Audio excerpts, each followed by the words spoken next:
Showtime in 60 seconds.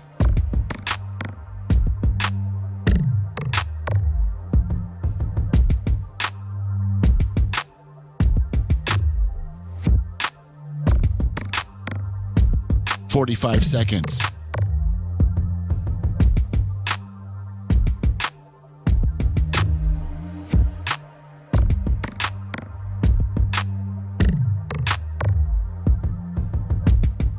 "30 seconds.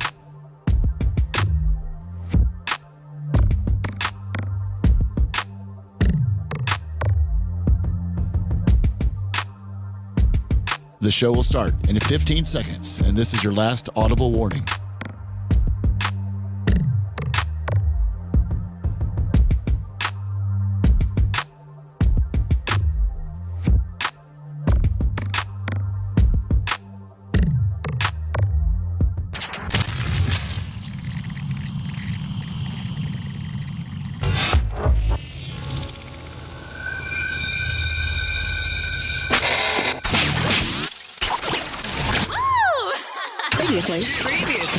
Previously on the Bubba the Love Sponge show.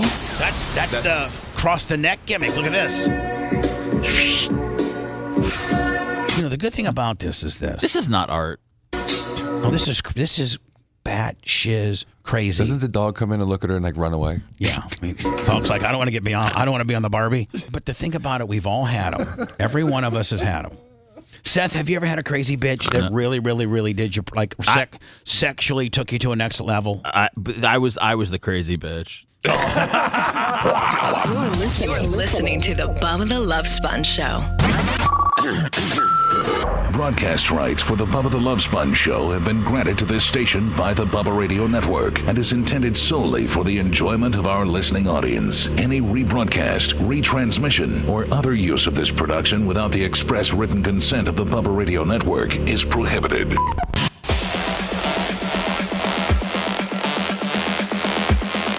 right, hold on now. I'm really Hi, everybody. It's the Bubba the Love Sponge show, and there's just like 2 minutes before the show, I just start getting hit with all these ideas that could be like 15 and 20-minute conversations, which is what I'm always looking for, a good conversation. I know you talked all over my high spot from yesterday. And then It was a good high spot, too. So. I know. I remember it as it was happening. I didn't even get a chance. Can somebody replay it? No, Bubba, stop. God. Hold on.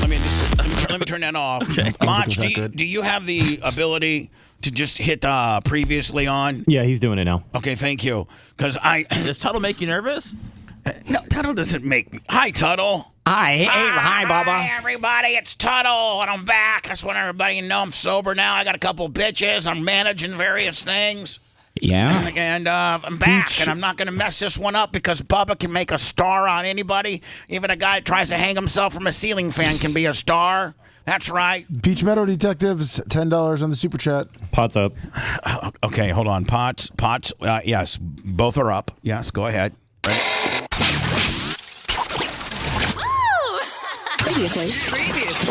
Previously on the Bubba the Love Sponge show. That's the cross the neck gimmick. Look at this. You know, the good thing about this is this. This is not art. Oh, this is bat shiz crazy. Doesn't the dog come in and look at her and like run away? Yeah, I mean, folks, like I don't want to be on the Barbie. But the thing about it, we've all had them. Every one of us has had them. Seth, have you ever had a crazy bitch that really, really, really did you like sexually took you to a next level? I was the crazy bitch. You're listening to the Bubba the Love Sponge show. I didn't talk over you at all. No, I'm saying when we were replaying it. We were just getting ready to put our headphones on. It's showtime. We're literally on the line of scrimmage, ready to go, and you're calling me a check down last minute. With 4 seconds left, I already got my slot guy in motion. I threw the challenge flag. I wanted to see the play again. I give the pop a 9-8. Well, thank you, Tuddle. I didn't ask for your score. Oh, the Diamond at 10, huh? And Tuddle's going to be really, really like, way over the top, more like, that might be like a 7 pop, but since it's Tuddle's first date and he knows how to work, he gives it an instant 9-8, almost 2/10 from being perfect. But Seth, your concern was that you said before we started the show that I stepped over your high spot, and so upon re-listening to it, I think you may be wrong. No, I meant in the studio. Like as we were getting ready to go on the air, I was listening back to it, and I was basking in my witticisms from yesterday. Oh, so this is off-air stuff. Yes. Well, that ain't funny, you dumbass. Nobody said it was funny. I'm just saying, why don't you shut your mouth? Okay. Jesus, you got me all freaked out that I stepped on your high spot on air. You know, off air, it's no holds barred in here. I know. Stepping over people. I mean, farting, burping. I mean, you like to hit your vape pen extra hard during the deal. Rhett might go out back and burn a big hog leg. Wait, we can hit the vape inside? Yeah, limited. Okay. Limited. Seth, I sent you that previously so you could listen to it on the way home. Oh, thank you, Louie. I appreciate it. Good man around here. So hold on, Seth's gonna listen to this on the way home. I gotta study it, Bubba. Hold on, it'll play like 22 times by the time he gets home. Yeah, and it'll have it, front ways and back ways because you got yourself a high spot. You got to watch the game film, Listen, I want to open up by saying this: who was in my area to the point where you put an "I'm sorry" sign on my refrigerator because whoever was in here and was disrupting what fable involved messing up the beds? Goldilocks. Yeah, Goldilocks and the Three Little Bears. Three Little Bears. And remember, she'd messed up the beds. Remember that? And the porridge was too hot or too cold. Yes. Yeah, there you go. Thank you, Tuddle, with the porridge gimmick. But somebody was in my area to the point where they got my refrigerator lummy. It's like a very fine line on how to get it to stand without not tilting. Exactly. Yep. It's like literally a 64th of an inch that it hangs on the corner. Well, if you bump it the wrong way, then the refrigerator instantaneously needs shimmed. Okay. And then on top of the refrigerator is my big Bubba Army Barracuda sign, which, you know what, Lummy, we never sold those. Precision John made them. Yeah. I think those things would sell. I think they would, too. You guys, can you guys see them on camera? Do I need to bring them down? You need to bring it down. I find it hard to believe the only thing you've never had cameraed up is your refrigerator to find out who's going in there. Shut up, Tuddle. Already pissing me off. Hey, was there someone did a handwritten note? Well, yes. Hold on now. I should ask Precision John what my cost on because you got to have margins. Seth, you got to have margins. Of course. Can't buy a T-shirt for $11 and sell it for $13. You're just gonna lose your ass. You gotta have you gotta have margins on the deal. So, Lummy, I could find out, if he makes it, I would think that sign would sell for, that's probably what? And that's all cut plexiglass. That's nice. And then if we all signed it in silver marker all around. Yeah. Man, Tuddle, you made it if you ever get to sign us in a piece of memorabilia. I've never. Well, Yes, you did some autograph signings back in the day. All right, I maybe every once in a while, but I have a horrible shaky hands from all the anxiety and Adderall that I used to take. So hold on.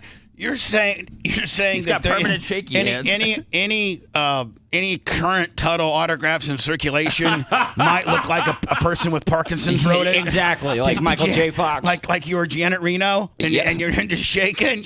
Now can you sign? Can you lay down Tuddle nice and smooth now, or it's been a while because do you got a piece of paper up there? Let's see what Tuddle's autograph looks like. Okay, Tuddle. Let's say a fan walked up to you this weekend. He saw you in Apopka at the Apopka Soul Food Fest, and he's like, oh my God, it's Tuddle. Tuddle, can I sign?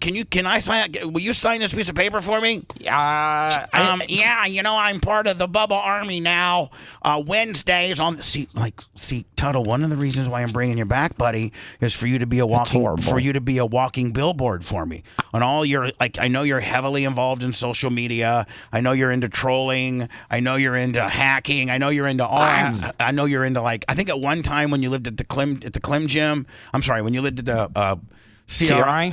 Clem Racing Incorporated when you and B Fudd lived in a race shop that I think you had at that time. I think you had like 14 or 15 Twitter accounts, and you would juggle between the two, just hating on people. You go, "Hey, Sponjo, you want to get back at Cox? I got 15 puppet accounts. Let's just start having fun with Drew Garabo." I've never messed with Drew Garabo on. Let's not talk about who you messed with. Let's talk about volume of sock accounts. I had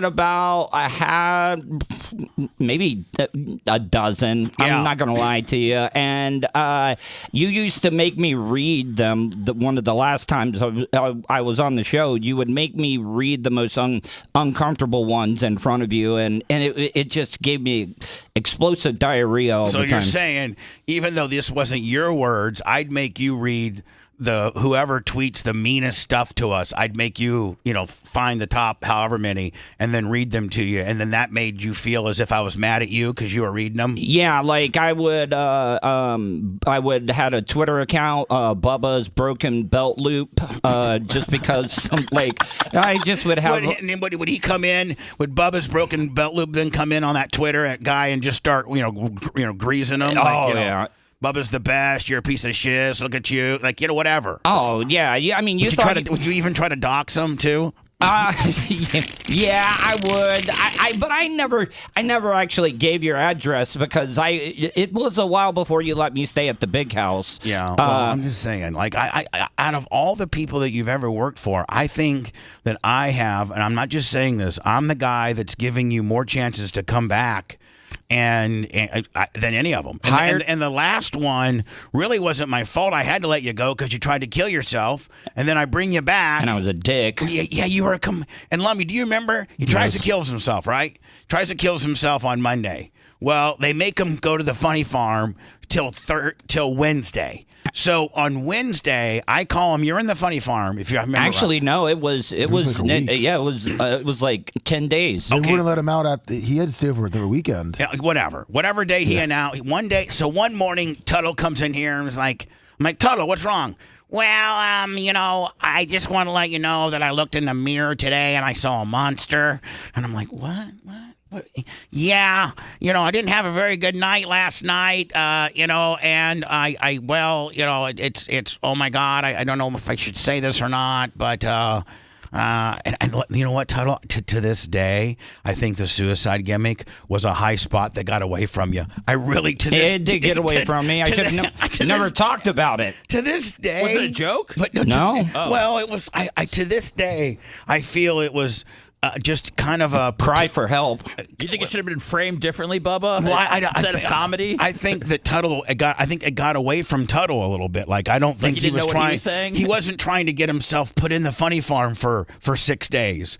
He was just trying to, maybe get some, a little bit of compassion on the fact that he tried to off himself the night before, and that we wouldn't have to, if you say that to an employer, then he automatically by law has to, send you to the funny farm. Yeah, you had Colton take me. There were 2 places it would not take me. The third one finally did take me. So Tuddle gets on the air and says he tried to hang himself at Lummy's rental. At that time it was Lummy's house. Tuddle was staying with Lummy on and off. And Tuddle decides one morning to announce that he thinks he tried to hang himself. Well, at that point we're like, Dr. Diaco and all the lawyers are calling me listen, he said that on the air, and if you don't publicly, tell him that you got to take him to the funny farm to get checked out, then you could be liable if he would tonight proceed to do it. So, Tuddle, I didn't want to send you to the funny farm. No. But they sent you to the funny farm, and I was thinking that you thought the funny farm might have just been few hours. Oh, boy. Maybe they talk to you. Watch some TV. Maybe watch some TV. Make a friend. Talk. Maybe have a therapist. Maybe even spend the night just one night. Yeah. That's what you're thinking. And boy, did they lock you down for what, 4 or 5 days? Yeah, it was definitely a week, but after the second day, I learned that if I just acted up, they would shoot me with the booty juice. Right. They had this drug, Seth, that if you were in there at the funny farm, you were like, man, you started getting a little bit, Right, too much to handle? Yeah, like, hey, man, I went out of this place. Somebody needs to get me. Like, if you acted up at all, these two big Ty J. Armstrong dudes would come in, and one would hold you down, and one would shoot you right in the ass with what they called the booty juice, and it instantaneously, like Dexter, almost knocked you out. Yeah, about 4 seconds. I tried to fight it. I could only make it to about 5 before I started fading away. So, and then how long did you only have? Did it only take one booty juice to know that you're not going to do a booty juice again? No, I wanted the booty juice to help the time pass. Oh. So you'd act up to get to booty juice, but then when you act up to get to booty juice, that goes on your record of having to stay longer then, right? And then if you don't take your meds, they definitely aren't going to let you out of there. They they changed up my meds. They put me on 10. I was on 10 different medications when I was in there the whole time. He went into the funny farm and they gave him 10 more drugs to take. So anyway, we can probably get into that. Bubba, but I can before I want to get on a good foot. By the way, here. Tuddle, this is Tuddle's Tuddle, I'm hoping that this is an ongoing thing and that we continue to use you because I think that you're brilliant on the radio, and I think one day a month could turn into 3 days a month, could turn into one, every week, something. I'd like for this to turn into something. That's where my head is. And I've already made you a star like 3 or 4 times over. So we were talking about this earlier when we opened the show. It's like I can make almost look at Lummy. Lummy, do you think that when you're a big lunk-headed senior at whatever Christian high school you went to, and that you were kind of shy and dumb, and you're only, they only really kept you around because you were a hell of a baseball player and football player. Other than that, you're the guy that the system just kind of passed along, Like you probably, you know what I'm saying. Did you have a full beard in high school, Lummy? No, I just had a. I'm just saying, Lummy. Couldn't have a beard at my school. At your high school graduation, I don't know that the entire, student body was talking about, man, out of everybody here, do you know who's going to be the biggest star locally? Who? Warren Garrison. What is he going to do? Technically, they did because they all thought I was going to be drafted at that point. Oh, yeah. Okay. Yeah. So, I mean, not a lot of people, they thought you were going to be a star. Because as a big lunk-headed athlete, correct. But you end up being a star, just being a radio god, just because of Bubba the Love Sponge. I mean, just a Stockholm radio co-host. Yeah, that's right. Look at that. And my school hated you, so and then F you to them. And so Tuddle, listen, I need you to really, I need you to Tuddle it up, but I don't need you to be mean-spirited like you used to get. Oh, I'm not, and that is why I have prepared a statement. Oh, you have a prepared statement? Yes. I even did research. I watched so many different politicians and stuff when they get caught, like, maybe knocking on the stall doors, trying to pick up dudes and stuff and apologizing. You mean like senators that are in a... He studied famous apologies. Yes. Okay, so famous apologies. Yes. Okay. So I just, because I want this to be sincere. I don't want anybody to think like this is going to be backhanded, like I'm, those I'm sorry songs. A lot of times, yeah, some of your I'm sorry songs were, had a really big backhand on them. Yeah, this is just straight. Like, where you would still kind of, have the upper hand of being a dick. Yeah. On your I'm sorry song. So you've prepared a statement, what I'm assuming to go to probably Shannon Burke and Shane Reeve. And Shane Reeve. Stevie Demand, does he get one as well? Because I heard he hates me as well too. I don't think he's. I don't know if he's with the company anymore. Okay. But right. You know what? I would probably throw. He's certainly gonna. He's certainly going to reappear somewhere in radio, so you don't want to, if you can butter him up and get him back in your good graces. I've it would also probably help your overall, radio deal. I've done a pre-apology for Don Miller as well too. It's kind of like getting ahead of. So it's like, hey, Don Miller, my name's Tuddle, and I might be on the air a little bit more, and I've been known to say some real stupid stuff. Mm-hmm. And if I ever do anything to offend you, my friend, I'd like to do a pre-apology on your gimmick. Yes, yeah. Oh, see, look at that. I want to make reparations to Don Miller ahead of time, and just kind of smooth everything over. Let everybody know that I'm a changed person, and I'm not crazy anymore. You growing your hair out? It was all the way down to my shoulders, but I recently had it cut. Now hold on. The last time I saw it, it was super short. It grew that much. What do I? How long's it been since I've seen you? A year, maybe? Yeah. It's right. No. Last time I actually saw you was not the last royalty party, but the year before that. Oh, Barb. Yeah, I got cut out of this last one. Yeah, you did. I thought you came to the Tarpons game. Yeah, I thought you came to the Tarpons game. Colin. Yeah, and you look good as hell, and your hair was short. Now, are you growing out your hair because you might be getting back into the public eye, rock star kind of deal? No, I usually, because I have to do a lot of HR meetings. I'm actually, go figure, I work in HR as well as recruiting now. Hold on now, in corporate America? Yeah, man, it shows you how bad corporate America really has gotten. When Tuddle is working in your HR department, the wheels have officially fallen off, man. For real. Guy that tried to kill himself and was in the funny farm for 72 hours. It's not. Hey, listen. It's not easy to get into the mainstream, workforce, Bubba, when your background's radio. Okay, so yeah, that's true. The fact that he's got a good job and he's making good money Can is you, if I didn't have this and I had to go into corporate America, I'll get you a job. I mean, you could. Yeah. My sister says I could make $300,000 a year if I just worked the phones, her phones from noon to 5. Monday through Friday, that I can make an extra $300K. And I'm like, man, that sounds great, but I'd rather be poor and not have $300,000 than have to report to a place right after the show and talk for 5 hours. Last year was the first year. It's the most money I've ever made in my life. Really? Yeah. Well, look at you. Well, don't think you're going to get rich on this one appearance, my friend. You know what I'm saying? Because you got to put your time in. You got to put a certain amount of, pro bono time in for me to consider paying you. You know that. Yes, sir. Yeah, yes, sir. All right. So, Lummy here today. Tuddle back, and we'll see how that works out. Now, did Tuddle and Colton do a podcast? We recorded it last night. I actually spent about $700 on a setup. What do you mean? What do you mean, bud? Well, because I had my own mixing board and stuff, and I gave all that equipment to Colton. He's got same exact mics. Oh, so hold on. So was what you're the saying? board the most expensive part? So what? Yes. So Yeah. what you were saying is, you being the great friend that you are. Mm-hmm. When me and Seth threw out an opportunity for you guys to be able to do a podcast, and you being a podcast guru, you really do know a lot about podcasting. You really do, and you do a lot of it.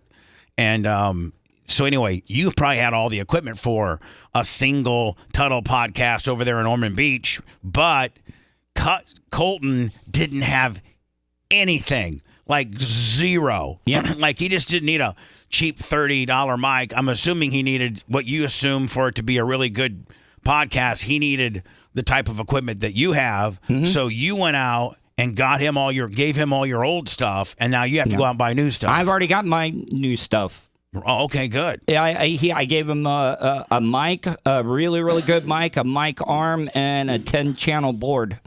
Right. Now, you guys have recorded your first one? Yeah, yep, yes, sir. And that'll be on... It'll come out on Thursday. Tuddle, don't call me sir. Sorry. I mean, just, because I'm I don't like being called, I just want to be your messiah. I want to be your I want to be your host, the guy, I want to be the quarterback, and you're my, I lost 2 teeth one time when I didn't say yes, sir. So it's kind of like not here. Dad. Well, yeah, no, but Dad, he would. Oh, your dad? Yeah, he had really tough knuckles. So your dad was like Vietnam old school, where if you were brought up like where you didn't say yes, sir, your dad would go ahead and give you give you the meat hook. Yeah, wouldn't even see it coming. He wouldn't even, just out of nowhere. Wow. No wonder you started drinking at an early age. Well, I mean, the physical pain, just missing a sir. It was Seth get you a right hook. I can see. It's a little stiff. I see why Tuddle's whole life went the way that it did now. Yeah, I can. So anyway, Tuddle, you've prepared a statement. Yes. But I can read it now if you want me to. No. This is way too early. Way too early. I want Shane and Shannon to hear it, so it might be, later part in the show. I don't think Shane even gets up till 8:30. Shannon doesn't get up probably till that time too. Yeah, he's the program director now, Rockstar. I bet Shane sleeps on the highest thread count sheets. Yeah, I mean, that you could ever think of. Have you seen his fiancee Jenna with the biggest of jugs? Oh my God, Sure, she's hot. and Kim Burke is you've seen her. Oh yeah, she's a hell of. Whew. I've seen her in full leather at a bike ride one time. Really? Oh man. What Knox just jugs, jacked up. Oh yeah, jacked up Knox. Nothing's better than Nothing's better than leather jacked up Knox. For some reason, I don't know, the leather just makes it a little bit more sexier. It's like black and shiny, then it just accentuates those white Knox running wild. Phew, I'm getting a little crazy here. Hey, who left the Bubba? Just before you get out of this. Yeah, who messed? Who? Can we see the note? What it looks like? The handwriting. I think I threw it away, but Because I was back there recording the podcast yesterday, but I didn't use the fridge. Did you bump into it? Well, you would have known if you left a note. Yeah. Oh yeah. I mean. So nobody signed the note? I'm not I'm just saying, don't, when do you do that pigmentation show? I did it yesterday at 1. Okay. Might want to look into those people. No, they don't. I don't think they go back here. I think. Well, Craig was looking for a water yesterday. Okay. Hold on. In my refrigerator? No, he was looking in Hold on. Let's just get something straight. I don't have a problem with anybody hosting a show from back here for where I sit. And, I'm doing that. You're going to obviously switch out and put on a different microphone. You're going to bring in some different headphones. You're not going to use my headphones or microphones. That's a given. But please be mindful of this is a big leap of faith for me, because having my own studio, it's like, well, now I can leave. Like, nobody will ever I'll never have to share my area, my hosting area, with anybody ever again. And, like in corporate radio, there'll be 6 mother effers that have been talked into that area before you get back. So, but in all the additional content that we're producing, it is kind of forced me to let people back here and do shows, which I don't have a problem with. I haven't had a problem with until today. I walk in the studios today at like 5 till 5, and the outdoor light, you know how we have a big flashing red light that means we're on and there's an open mic and microphone, which the big flashing red light out there means usually, when somebody's in here, we're on the air. Yeah. Well, so I walk up in here at 5:55, and the red light's on. So that means, one, somebody left the microphone on. Somebody left a microphone on. I went in here, and a mic was left on.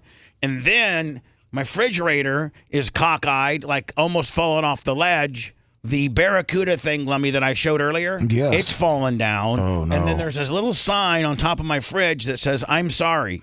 And I think the merch crick, because she came with me to work today because she's got so many Operation Pigmentation shirts to fill. Really, she's up there right now. Are they good? Are they doing well? Yeah, we sold a nice volume yesterday. Hell yeah. I still think your highest selling shirt of all time is "Come Get This Receipt." I don't think so. I think that was a good one. I think that Tuddle Radio one. Oh, Radio Poison? Yeah, I think the Radio Poison one was actually better. Yeah. And this "Come Get This Receipt," was that even a T-shirt? Yeah. That was a T-shirt. What was the artwork? Somebody sent me the artwork on that. It was me holding my 1,000-round clip. Oh, that's right. And that one, and then and that kind of shows you what kind of person you were back then. Yeah, Radio Poison one too. I mean, you were spot on that one. Yeah. So Tuddle who? Think about this. Fired. Going to the funny farm. Guy like yourself that now is regulated to just podcasting. Like, nobody in regular radio would take a chance on you. Let's just be honest. I mean, if we're just going to be if we're going to be intellectually honest, nobody.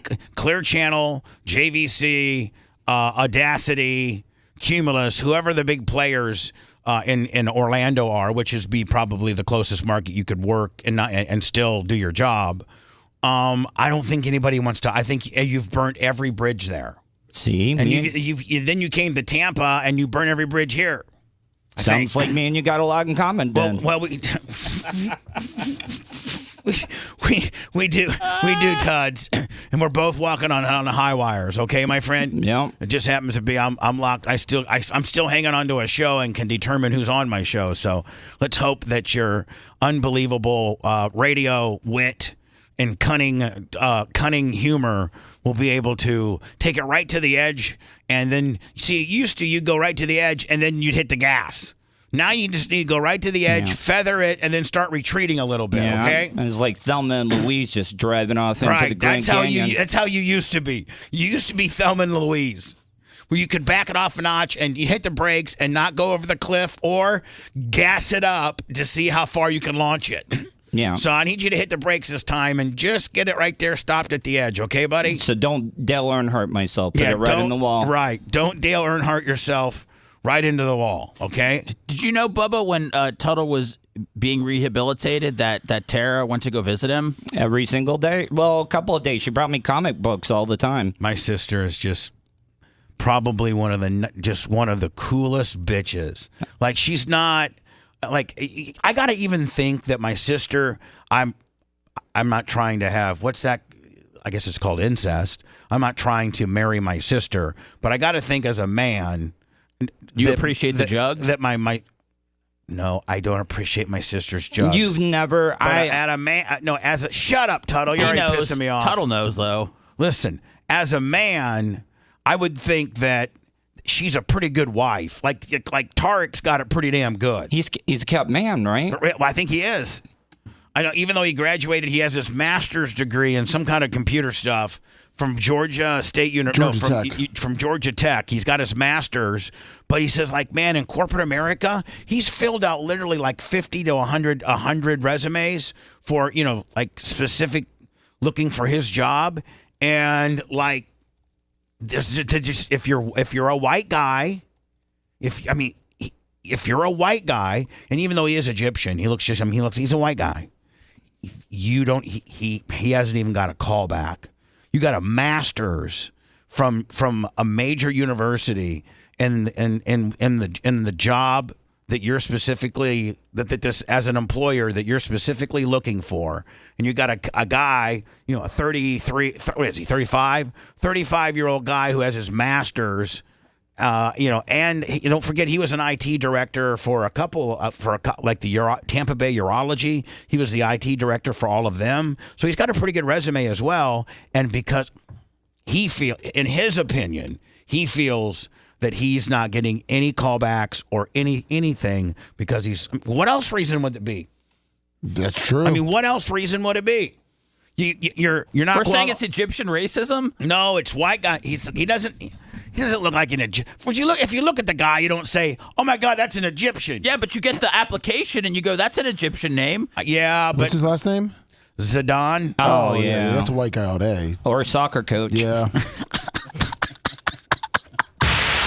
You're listening to the Bubba the Love Sponge Show. If you want 24/7 on-demand Bubba and the crew, go to BubbaArmyHQ.com. The Bubba the Love Sponge Show will be back after this.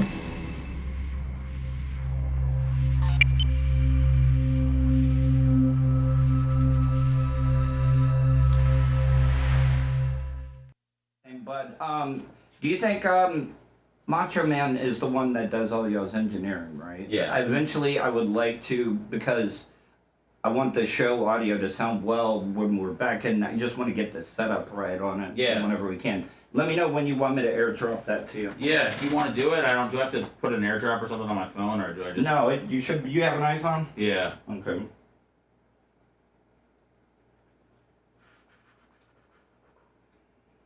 I never got to experience like being a guy at the bar where a girl's like, "I'm gonna airdrop you my number." Yeah, I just grab him by the pussy. Oh, there we go. Awesome, got it, man. Thank you. You guys just calling it a total? We talked about that with the name and stuff. It was about 38 minutes. Okay. So. Perfect. I'll get that ready to come out tomorrow at So noon. it completely downloaded for you? Yeah, I Okay, got cool. it. All right. Yeah, thank you. And you guys can do all that shit right from your phone? yeah, I just airdropped it to him. Yeah. Yeah, I don't even know how to do that fucking shit. But honestly, who left a note on your fridge, Bubba? I'm gonna find that out. I'm gonna That's my first thing coming back. My area. I'm glad you We're like gonna it. we're gonna close that fucking topic out. Then we're gonna go into the Tuddle booty juice, how he got fired, and then we're gonna fucking. I'm ready for the apology. I got to talk about Bubba Army HQ. And we have a parody section. Then I got to ask Lummy about where the fuck I'm going for a food review. Then I have to tell you that the brand, look what's out, mother, look, Alpha. Wow. What's up, Pow Wow So Wow, Ohio? we'll bring in Alpha. We'll bring in the Alpha Talk, Willie. Hey, hey, Bubba, people really like Clement Kush. Bubba just said we'll do like 20 minutes yesterday and ended up being like an hour plus, pouring his heart out. By the way, Bubba, make sure you put in there dinner at Terrace Saturday night with King Tut. Hey, you're gonna have such a good. But my sister's just like, even as a host and shit, like she always like. Here's the deal, she will have. I'm bringing my swim trunks. That's fine. I'm just kidding. She didn't have a pool. Oh, No, they're in the process of building it. Oh, okay. It's a brand new house. They just moved in October.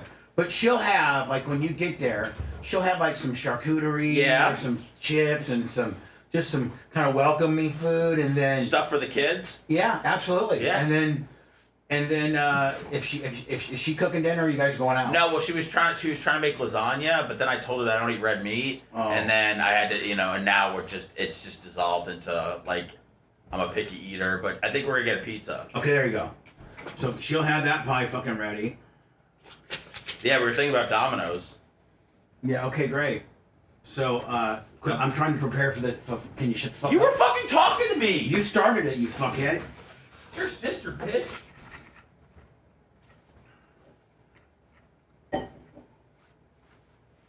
Honey Nut and Crusher.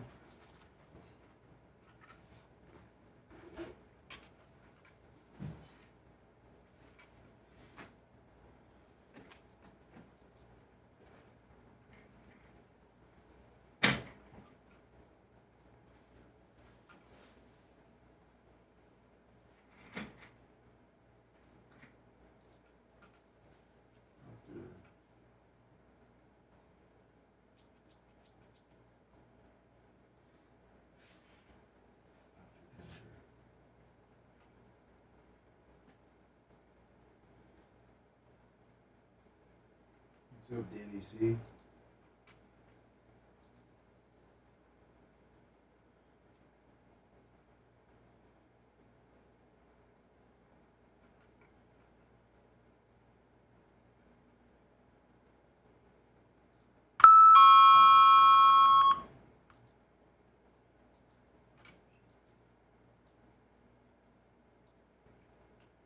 What's up, Xerxes? What's up, Bum Army for Life? Yes.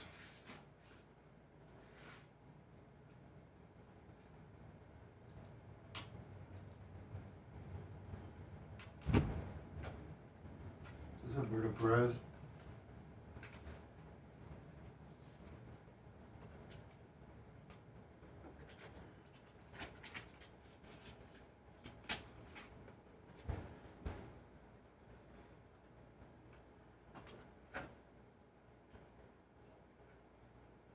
Fourth officer has died after an ambush. This was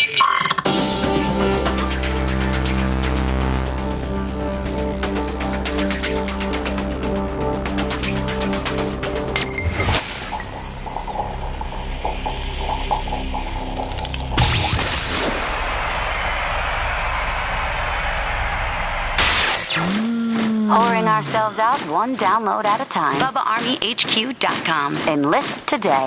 The BRN now continues.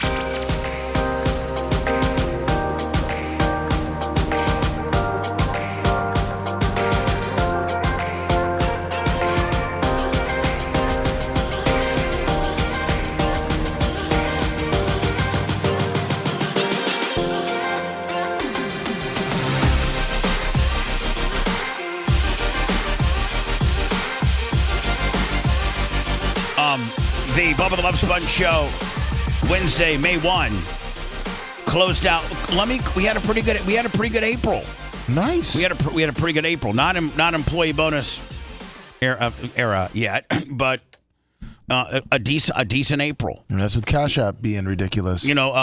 That's with Cash App being ridiculous. Exactly. When we finally get that money.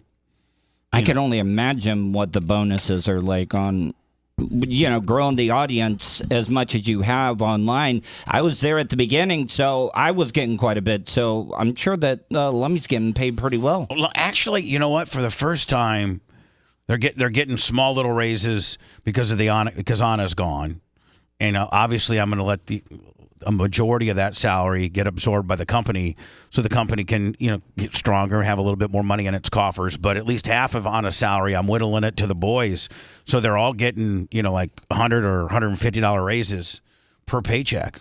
I think all of them are. And so finally, I was looking at what everybody makes yearly, and I'm like, I think we're finally.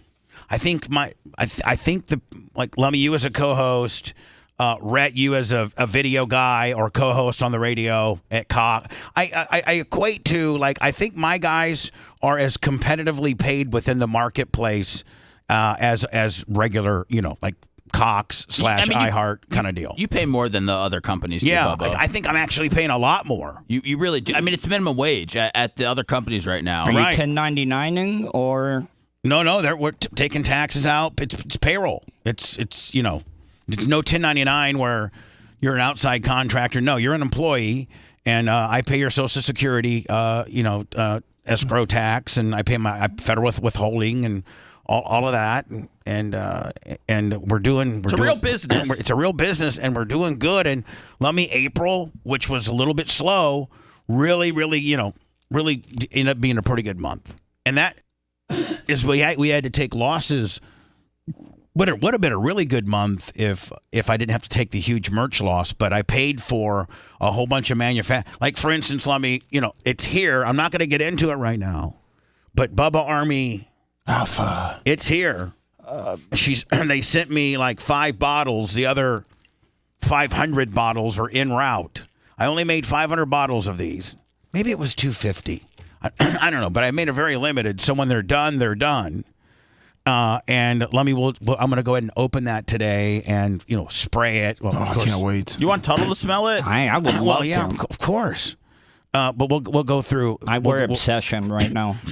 That is so 80s. You wear Obsession? Yeah. Yeah. See, Obsession's on the other end of Alpha's smelling spectrum. Obsession's is kind of a spicy. Is that unisex? No, yeah, Obsession can be, but Obsession is kind of spicy and a little bit more overbearing than the Alpha. The Bubba Army Alpha is kind of more of a clean spritz feel, kind of like a white linen. I mean, it's got a cleaner smell than a spicier smell. Yes, that's true. Right. Svarva, 1,500 Icelandic dollars in the super chats equates to $10 US. Thank you. No, how'd that go down? So say 1,500 Icelandic next time. It sounds better. Yeah, it does. Let me go ahead and try it again. Let me what now? Savarvar. Who? Savarvar. Right. New money. 1,500 Icelandic. Woo! A krona. Fish on the J, 25 on the PayPal, Venmo, all at the Bubba Army, and virtually everything we do: Rumble, YouTube, X, Facebook, Twitch, locals. Those are all the visual aspects that you could actually be watching the show right now. That's Tuddle. Isn't that pretty? I mean, isn't that pretty impressive? I mean, it is. I mean, are you afraid that maybe you're spreading yourself a little thin? All the numbers are big, and we're making money from each one. So. Which one takes their biggest cut, though? Tuddle, shut up. Okay, I'm just asking. Trying to tell me how to do business. To be funny. You're not my goddamn accountant. I didn't think you. I didn't see that you applied to be the accountant. Okay. Jesus. Shut up. Those Icelandic bucks weren't coming in before Tuddle was here. I just want to let you know that, Bubba. So you're saying he brings the Icelandic fan? I'm just saying the proof is right there with Svarvar. There's some weirdo and lives in his mom's basement in Iceland. That's not a weirdo. That's a big Tuddle fan, and he's he's actually touching himself to Tuddle's appearance right now. Svarvar with his krona. Yeah. Yeah, thank Svarvar. you. Svarvar from Iceland is Tuddle fan number one. Oh, yeah. Tuddle, if in full disclosure, as you were talking about, you did have some T-shirt concepts. I did have a good friend of mine say, let's not forget the yellow bridge. You know, the yellow brick bridge deal. You had that shirt too. I did not mention that was a real heat getter, was it not? Yeah, it was. But I think have you got your teeth fixed since then? Actually, I'm getting my Steve Harveys in a couple of months. Oh, hold on. Yeah. For real. Yeah, I'm getting all veneers. I'm getting the whole work done. So can you look at the camera now so that we can have a before picture, and then when you do come back with the new Steve Harveys, we have get up a little bit closer to the camera. Svarvar's not happy with you, Bubba. What? Why? Svarvar said they don't live in a basement and they're a Bubba fan. He's a Bubba fan, yeah. There you go. A little bit more. No. We got a little bit more of the upper lip. Pull the upper lip up so we can really. No, don't pull it up physically, but so we can really. Oh. It's like your upper teeth are disappeared. Yeah, because of anxiety and extreme stress. So basically, are your upper teeth ground down to zero? Well, I still like you're just nothing but gums. Or do you have any nubs in there at all? No, I have all my teeth. It's just. But your front two teeth are really ground down. Yeah, I haven't hit a nerve yet, is what I'm saying. Like it's not to the point. But they're noticeably nubbed. Yes, right. From grinding my teeth and stuff. But now, can you do it again? Because I wanted the guys to maybe take the camera and then really get not only do you get close to the camera, but the guys then try to focus in if they have that ability. There you go. Now really get up on the camera here. There you go. Yeah, there you go. Now see, boom. And what we'll do, Tuddle, is we'll use that for a before. And then once you get the Steve Harveys, we'll have an after. I would have already had them done, but I had a hernia surgery a couple of months ago. Oh, man. What's that? Isn't that from, lifting too many things and working out? Your abdominal wall gets weak and then, your intestine pokes. Isn't that what a hernia is? Well, this one was in my your growing area, because the doctor explained. In your growing area? Yeah. Your penis? Right. The shizaft? No. You mean your pubic pad? Yes. The mound. Yeah. Okay, so. Your pubic mound? Not in the middle. It's off to the side, where the leg meets, the trunk of your crevice. Kind of in there. Crevices. Yeah. Did you get a little bubble? Yeah, I was having to push it in all the time. And what was it? It's just so the doctor explained, boys their testicles are inside their body at the time. So this is where men get them a lot, and because there's a weakness Hold on, you're saying when you're incubating in your mom, your balls are not they don't fall. Well, your balls are sucked up kind of into your body. Well, Walker's balls sometimes you have to push them down.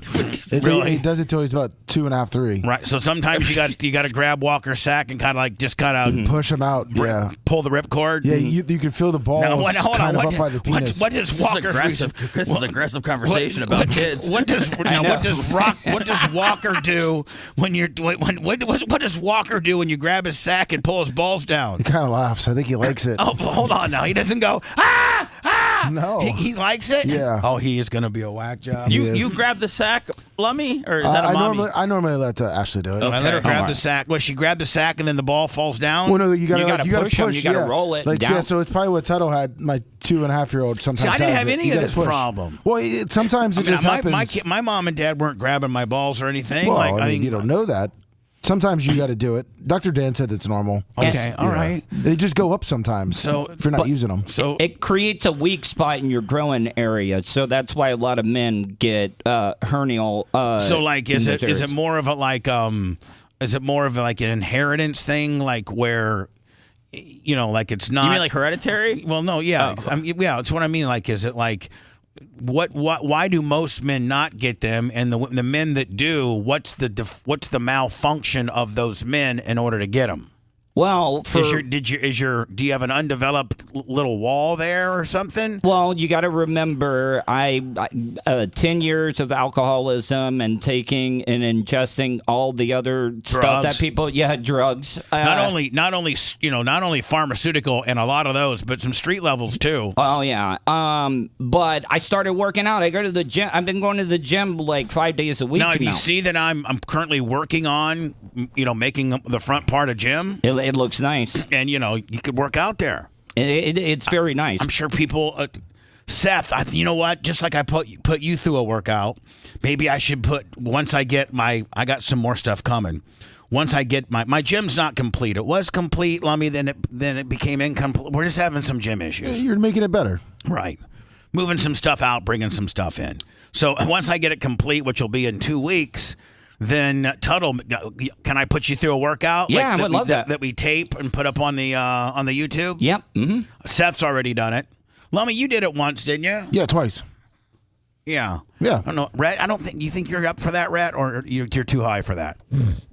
He's too high for that. Yeah. And Macho Man, quite frankly, you'd laugh at it. So I'd be like, I would never. I respect everybody. Do you want Macho working out on camera, though? You want that? I just hate the high school douchebags that plant their bags on equipment. Listen to me. It's all about gym etiquette. Mach, not that I could be your trainer and tell you what to do because you'd be laughing. Like Lummy, my specific workout, Seth's been through it. You've been through it. It's pretty intense, but it is. But it's not going to.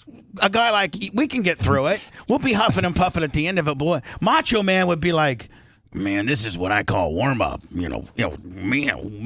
Like my workout, he would scoff at. But Macho, if you feel okay with going on camera, would it be okay if one of these days we could, maybe get you doing a set of back or working out a little bit on our machine, with your little scantily clad t-shirt that you wear? Oil them down. Scout's disagreeing with this. She doesn't want it to happen. No, but is this something that you wouldn't want to do?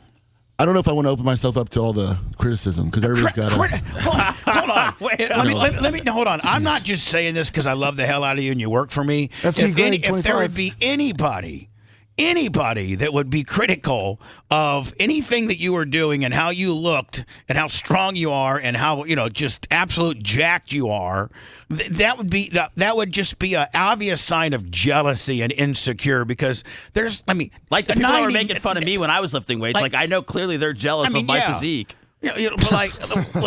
But they're just for anybody to be critical. His back, his right side of his back looks a little not symmetric with his left. I mean, they would. It's ridiculous. Like you're a guy. I mean, your body is a. I mean, is there anybody in this building that wouldn't want to have Macho's body? I mean, if I had Macho's body, I would have died of AIDS 10 years ago. I'll just tell you right now. I would have just been killing it. I mean, as much as I killed it back in the Power Pig days, if I looked like that, oh my God, I was doing 2 a days back then. I'd be doing 6 a days. Well, everybody on the internet's an expert. All right. Everybody in the comments knows everything about everything. Well, Macho. So I do think Macho is concerned that I guarantee you there would be at least one person who's hey, your back wasn't straight enough on that machine. We would banish them.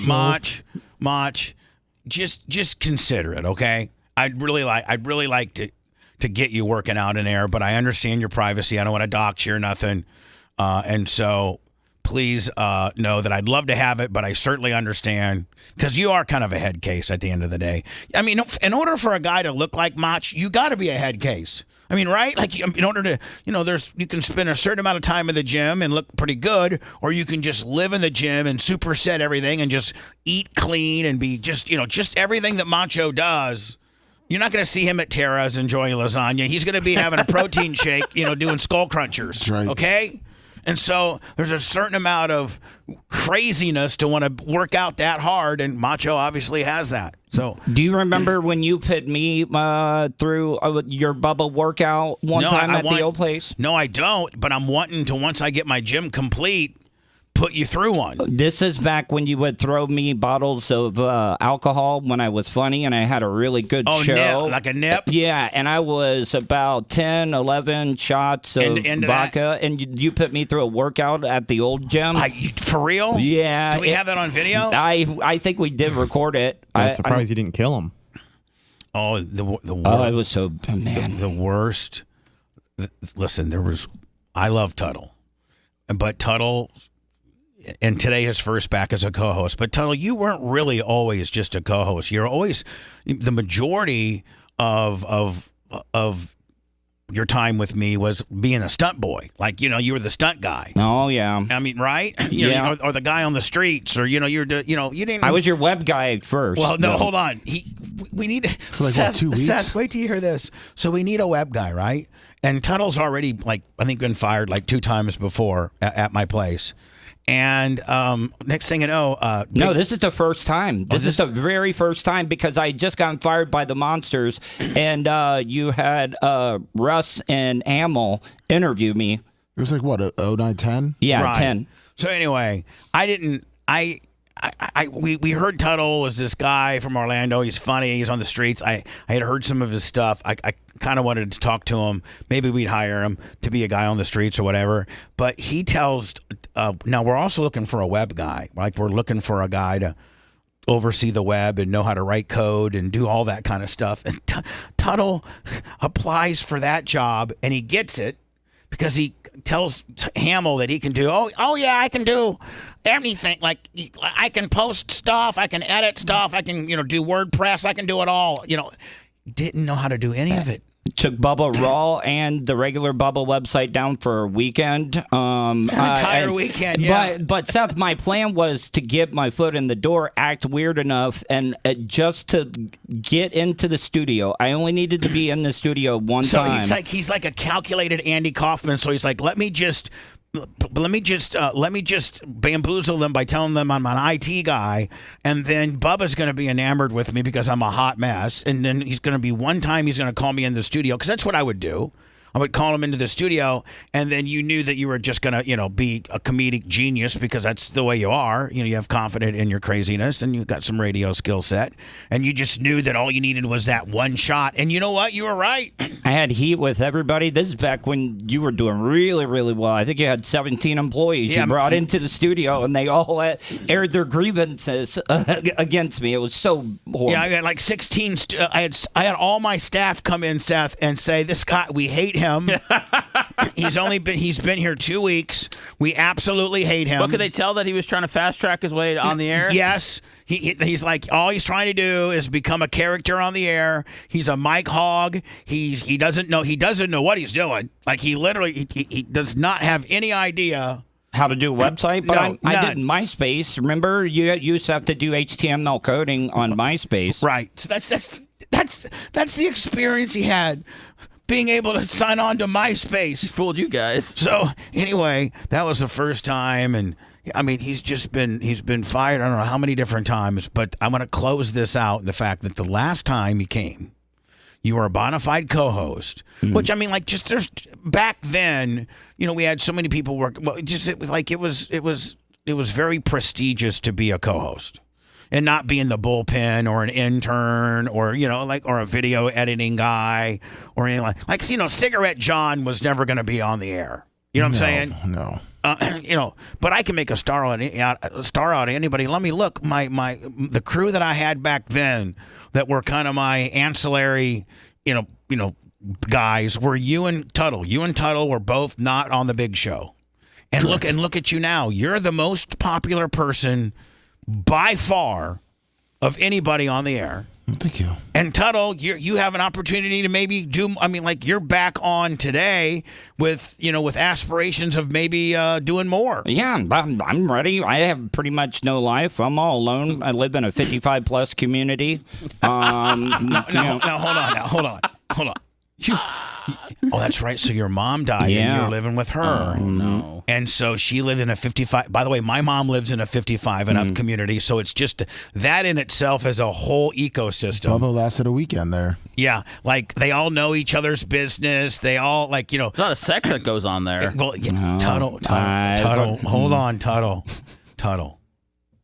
I mean, I've seen you've been working out and you're not afraid to take your shirt off. And I'm sure that, when you pop that hernia back in. Yeah, when you are you the big hot sling? How old are you, Tuddle? I'll be real? 44 in November. All right, so you're 11 years from even making the requirement of being in that place. So you're like, but there's probably a technicality that you can stay there because at my mom's place, like if it was your family, they could stay for however long, and if you were over 45, then they could stay forever. They would allow that.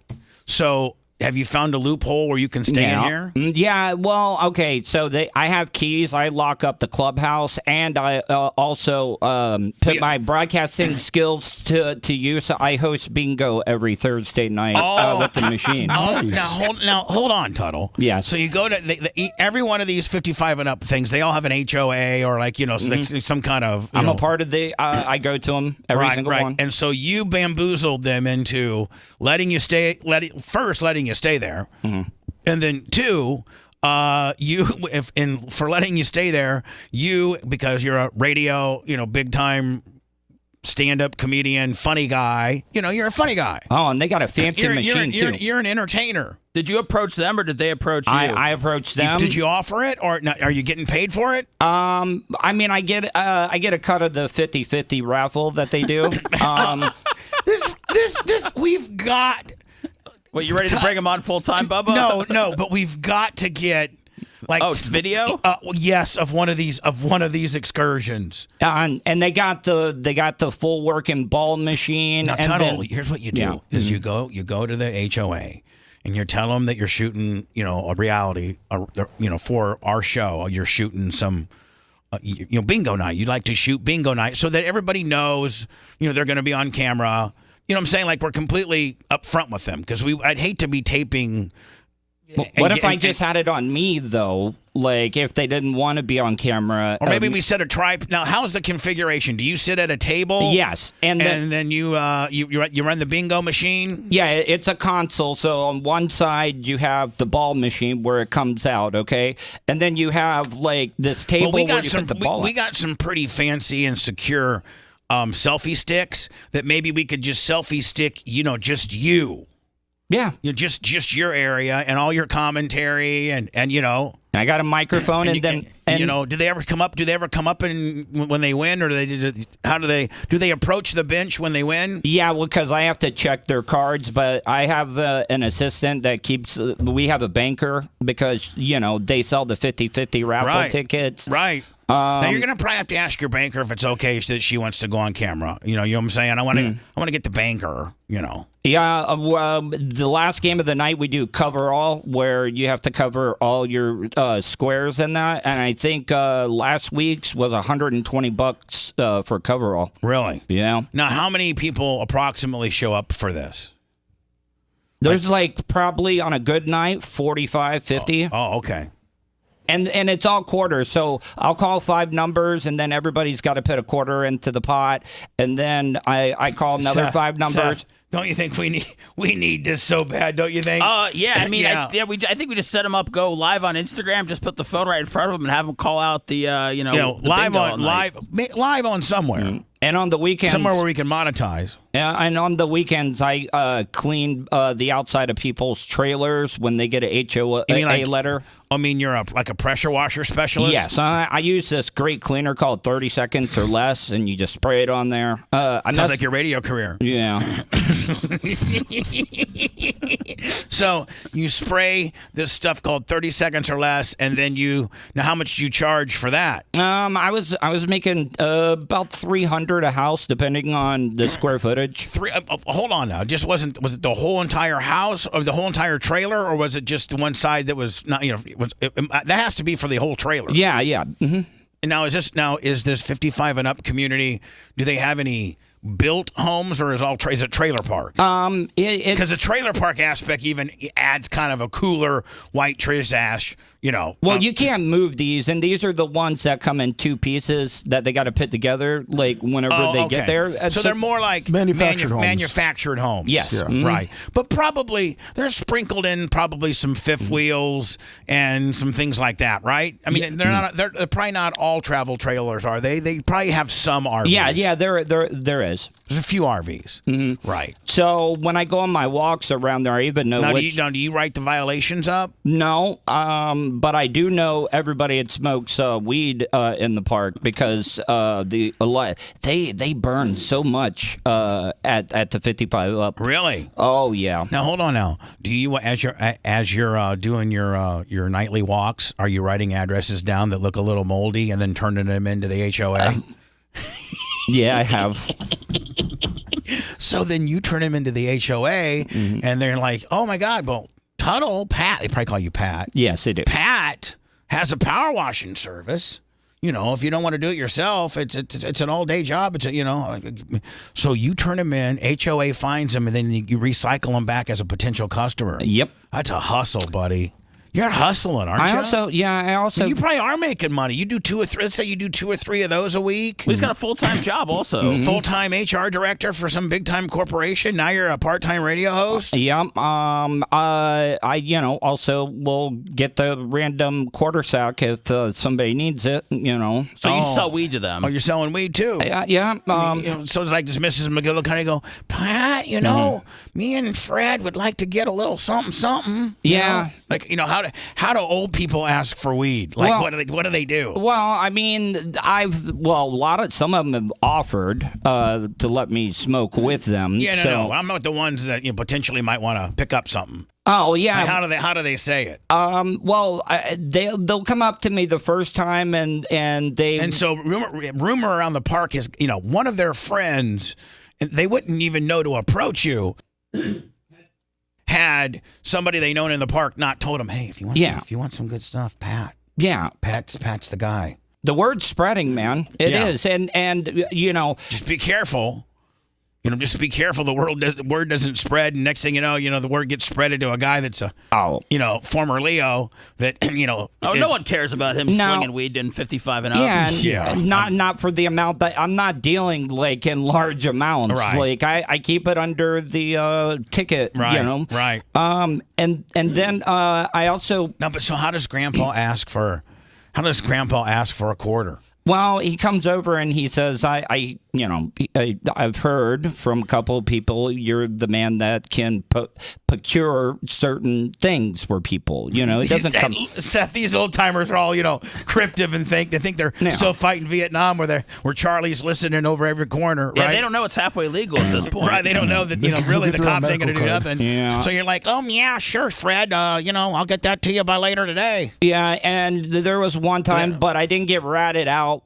Somebody maybe had to call the paramedics because they were used to regs all their life. Right. Too much THC. Yeah. So hold on, they were used to this New Mexican reg, and all of a sudden Pat comes in with the purple Kush, the hydro, baby. The 23.5% THC Willie. Yeah. Right. And you start overthinking it, and every little pain, you're like, oh, here comes that heart attack or whatever. Right. So I mean, you're around them all day. Are old people just more naturally paranoid? Because I've noticed that about my grandparents. A lot of these people, well, it's Volusia County. A lot of them are to the point where they're at a certain age, they don't give a damn. Yeah, they're the opposite. And do they? Is there any of them that do large volumes, like a lot, like as much as Rhett does a day? Like smokes, Every time I walk by certain houses, half ounce a week. I mean, like I said, not large. What, Rhett? You being a pothead. And by the way, that's not, I consume and weed too. So, I'm not trying to cast aspersions on people. But what's a large volume user? I might do a gummy a day. I'm not, that's about what my extent is. Maybe two. But what smoking wise volume? What is an ounce a week? Is that a large amount? Yeah, I mean that would be a lot for me. I'd say there's a good amount of people out there who probably do smoke close to an ounce a week or every 5 to 7 days. Are you serious? Yeah. There's some people that literally just sit around and smoke all day long. Yeah. So it's not. It would not be. It would not be non-believable if a guy who really smoked a lot of weeds, like I go through an ounce a week. No, especially not if he's smoking a lot of joints and like blunts, because those use a lot more flour. Right. My mom would hit her first vape in the morning while watching Kelly Ripa, and then hit it hard during the Kelly Clarkson show. Right. So now, so there's probably not any large volumes out there, No. so it doesn't require you to have to carry much. But do you hand deliver it to Fred? Because or does he come over to the trailer? One of the things, Pat, that law enforcement look for is the congregation of a lot of people coming and going from your facility. So a lot of times it might be easier to drop it off. No, well, I do that, but for the most part, I usually will be watering a certain tree at a certain time in the morning. That shows that they can come up because my house is all cameraed up. Right. So listen, Fred, who gave a Tuddle $1.20 for whatever he's getting, he can't know to go pick up the goods until he sees Tuddle out watering the red hibiscus. Watering the red hibiscus. Mm-hmm. That means I can go up against my stuff. Amazon has arrived. Yes. Yep. And then there was this one woman, she's from Kentucky, and I know the gimmick because we have these lights on the top of all of our mailboxes. A lot of upside down pineapples. That means they're swingers. Yeah, and I. So is she hot? Have you now? Again, I think we got a little fragmented. Sorry. She's out sunbathing all the time. You being the bingo director and the power washer and the youngest guy in the entire community, do you got, a rotation of cougar ass? Just be honest. None of them are listening. What if there's a Bubba fan at the 55? Okay, yes, there is a rotation of two, but there's one that's a regular. The Kentucky chick? All right. So is the regular a widow or is she married? Widowed. All right, she's widowed. And how about the other one? Is she widowed or married? With a lot of widows in there. Right. Now, so one is a full-time gimmick, Yeah. You're on a full-time gimmick. Like how many times you blast in that a week? You're your full-timer. I never initiate. It's who cares who initiates? It's been twice. That's it. Oh, twice? Mm-hmm. And how long have you known her? Well, I've been there for 1.5 years. Oh, well, that's not on the reg. That's so unreg. I had a 10-year dry spell, Bubba. I mean, 2 times in a year is like killing it for me. With 2 different women. Yeah. Now, are you constantly out there, looking for? Scrounging around for ass? Do you got any that are throwing it out at you? Like, how does that go? I got this one, but she's not in the park. She was from the old place. She's a Trini. What's that mean? She's from Trinidad and Tobago. I thought that meant some kind of sexual preference. I didn't know what a Trini was. No. First time me and her hooked up was on the back of my dad's Florida Gators golf cart. Hold on now. So Trini is it's Trinidad and Tobago. Go Gators. And that's one of these, or this is a whole nother situation. Well, that one I could call up anytime. Oh, Trini. Yeah. Is she not pretty hot? Decent. She's sloppy, big, old. How old is Trini? Probably in her late 40s, early 50s. Oh, so she's kind of a. Mm-hmm. She's not part of the old people's community. She's obviously somebody's daughter or something like that lives within the park, or maybe the same situation that you have where your parent died and now she's living where her parent is. Is that the deal? Yes. Okay. But the first time Colton actually was the one that worked the deal on it for me. What do you mean? Well, because we were riding around on the golf cart. Colton's driving. It's me and her.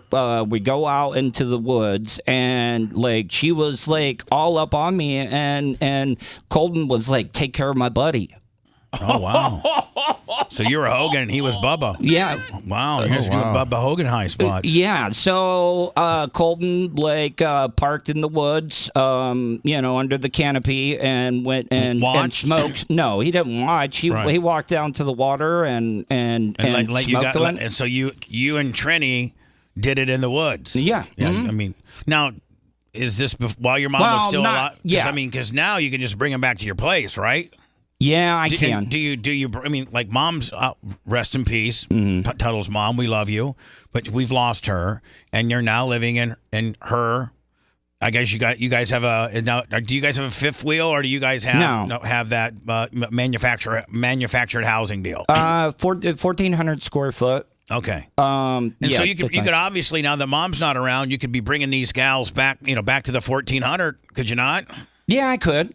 I easily could. Do you keep a clean place? Oh, yeah. Is it all hoarded? Messy. Super clean. Super clean. All right. All hardwood floors. Why wouldn't you be bringing, Trini back to the crib? Well, because I don't think girls want to be regulars if they have to do it in the woods every time. On the golf cart? No, they want to be respected. We've used her place a couple of times, but it was an awkward situation at first. But she's a great cook, very spicy food. So she can. So now, not only are you blasting some of these cougs out at 55 plus. But now you got them cooking for you too. Oh yeah, yeah. That's pimp. Is she post-menopause, so you don't have to worry about Yeah, protection? No. She's probably at 45. She's probably still spitting eggs. Oh, okay. Probably. Nice. So listen, who was in my area? I got to go to words, and listen, I'm not mad at anybody. Does the handwriting look like a female or a male?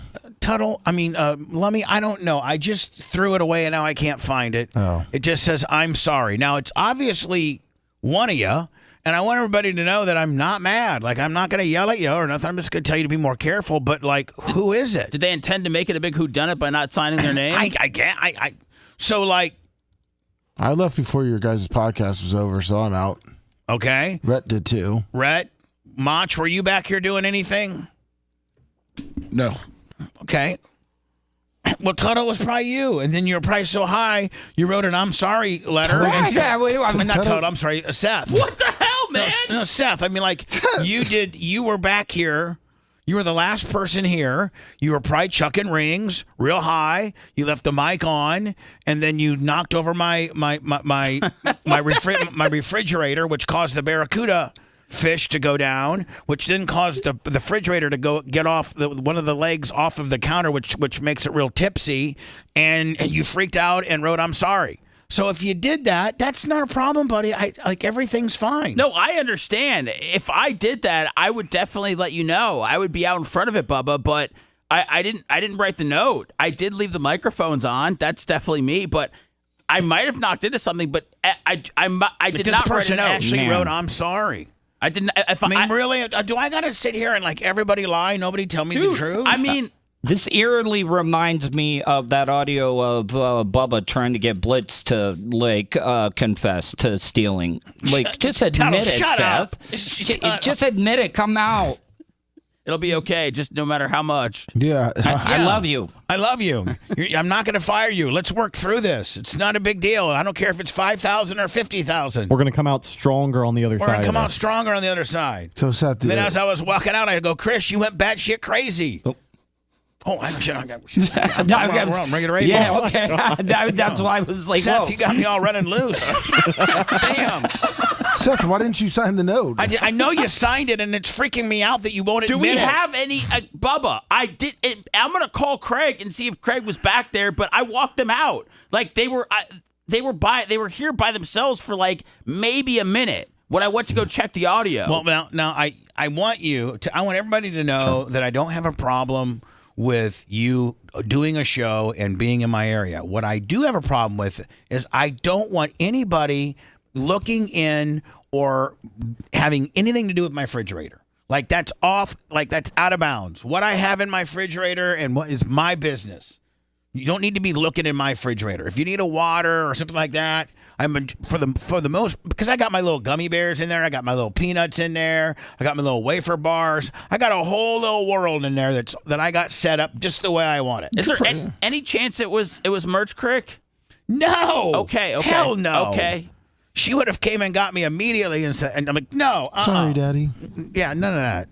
So it's probably you, buddy, and you were just so high that you just wrote a little sign, and listen, but doesn't it but worry? It's not a big deal, buddy. It's really not a big deal. I'm not mad. Aren't you somewhat concerned that everybody that's in the building yesterday is denying that they left a note?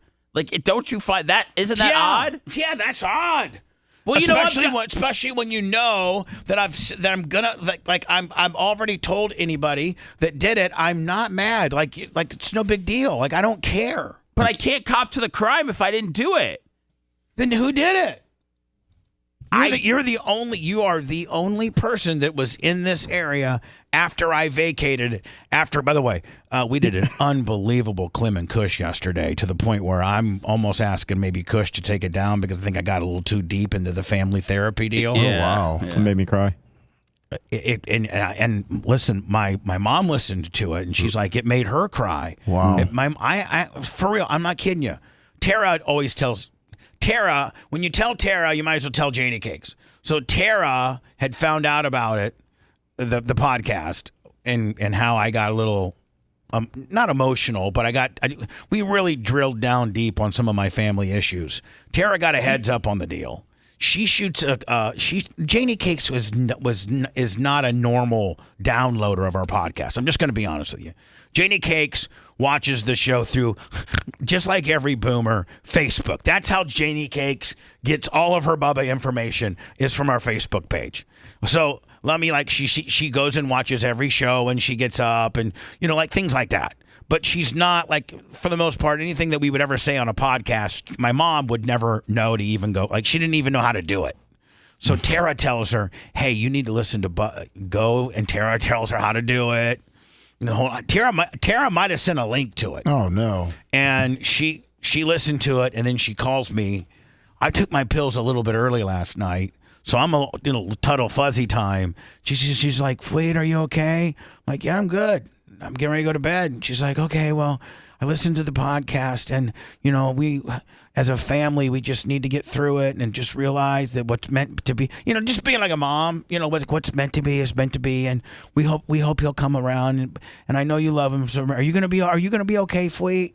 Are you okay? I'm like, Mom, I'm okay. I don't even remember the podcast from today. Like, please, I'm ready to go to bed. She's like, okay, Fleet. Well, we were trying to figure out. Then I told her, I said, quit being a mark and listening to all that stuff. Quit being a mark. That's what I told. I know, Lummy. I told my mom last night, quit being a mark and listening to all that stuff. But it's all the truth, right? I mean, I don't know. It's deep. It's Clem Kush from yesterday. Go get it. Go get it wherever you get your podcasting. It's yesterday's a podcast called Clem Kush, and I think technically it got away from me. Was Seth trying to say that maybe you hit the fridge and left your own note? No, that's not anything. Okay. He you know what? I gotta go. We're way late, but Seth Kushner hit the fridge. Oh, come on, man. Seth Kushner hit the fridge. We got enough cameras around here. We can figure this out. I mean, Kush, it's okay, bud. Just shows you how untouchable you are, my friend. If you love that segment, then check out BubbaArmyHQ.com and do a deep dive on past shows. The Bubba the Love Sponge Show will be right back.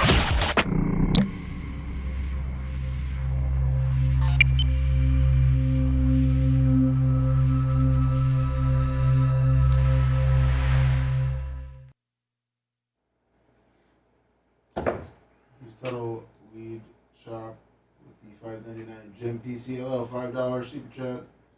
Good morning, Nikki McGillicuddy. LA Closed. Good morning.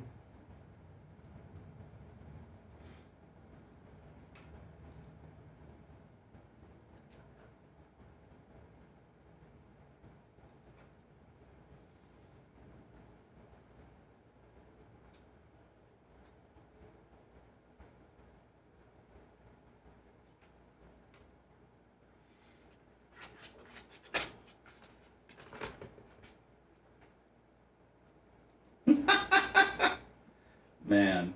Your sister's so stoked that I'm coming over. I'm gonna have to warn her that you have a highly liking us that when something's so cool. Look at all this. Look at all these texts from her. That you're just gonna become a. What do you think I'm gonna be like? Leon, you're gonna become Leon. You think I'm just gonna live there? You're gonna be Leon. I'm not gonna leave. No. And you're gonna walk around in flip flops and basketball shorts and fucking. I'll bring my Bubba. But is Leon back. not probably one of the best characters ever? No, he's fucking. He's the best. I mean, all he does is just. And I missed the season or whatever where Leon established himself as the house guest. How did that happen? Was that from season 1? No, dude, go back. It was like season 6 or 7. They See, I didn't start watching it till 8. Oh my god, man! They adopted a family from because of Hurricane Katrina. They were displaced. Right. And so the family came to live with Larry and Cheryl, and then Leon came over. And he was like, they're like, oh, are you, because that was his family, you know, his aunt and stuff. And they're like, oh, are you from Louisiana? He's like, no, I'm from here. I'm from California. And then he just started living with them. So they were displaced, but he So then after they left, Leon just stayed. Yeah, Leon stayed the whole time after they were Larry, gone. did Larry like Leon? Is that why Leon made the cut? Larry liked him? I think it was just Leon. They were just so great that they decided to keep Leon. I don't think that they ever intended to have Larry have But a house Leon's guest. highly ghetto fucking shit just works so good. Well, I mean, it worked when Bubba. I mean, when he got divorced, when Larry got divorced on the show, Right. You know, it gave him, you know, somebody to. Don't you wish? And I know because I'm a sicko, but don't you wish? I think we talked about it that they would have taken the angle this year's angle when Leon was trying to get that girl pregnant. No, I mean, I thought it was a nice thing for an episode, but I don't know about like the whole year. Yeah, like the whole season.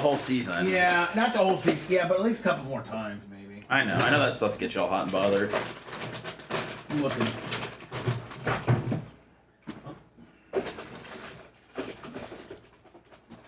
Oh, I knew I had one. What up, Grouper Lips? Tuddle, how you doing, buddy? I'm good. I'm just polishing up my Apology? Yeah, my statement.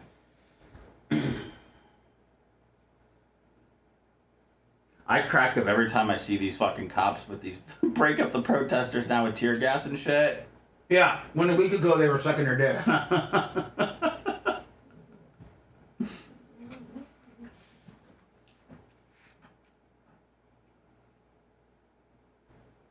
What's up, LM Close?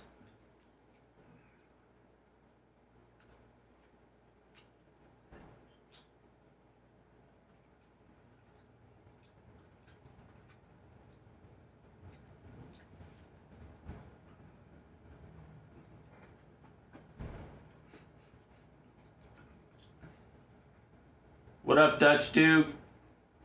What up, Gary? Spencer Squared.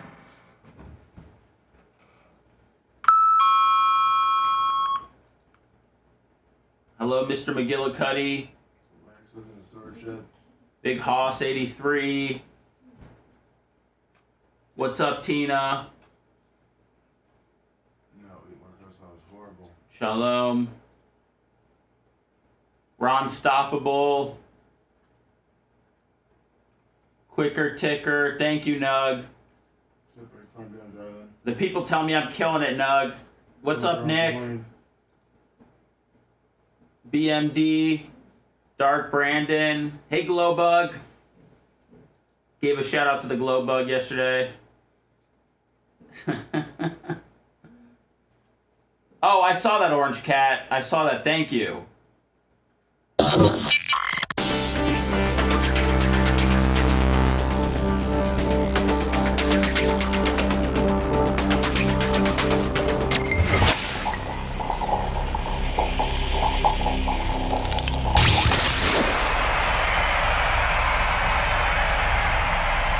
Were you sleeping in and missed the first hour of the show? Are you ready? Don't worry, it's all at BubbaArmyHQ.com. Now back to the Bubba the Love Sponge show.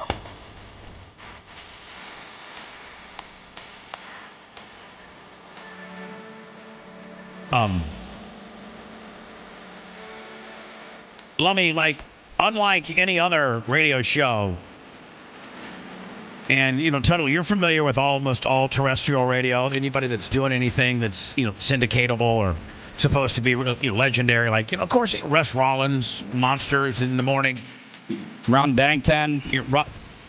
Wasn't there a rumor that he died? No, I heard that, but no, that's not true. Did he get thrown? I heard he got thrown off of Sirius XM.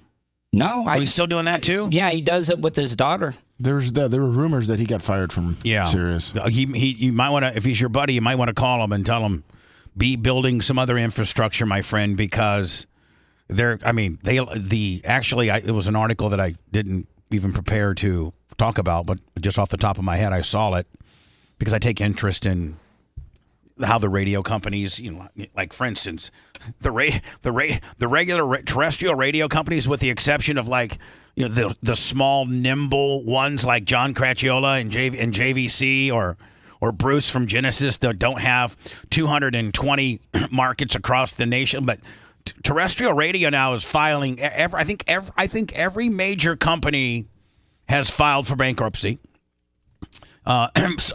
Cumulus, I think, 2 times. Odyssey just got bought by George Soros. We talked about that a little bit yesterday, Seth. Oh, and, yeah. Like how does that work out?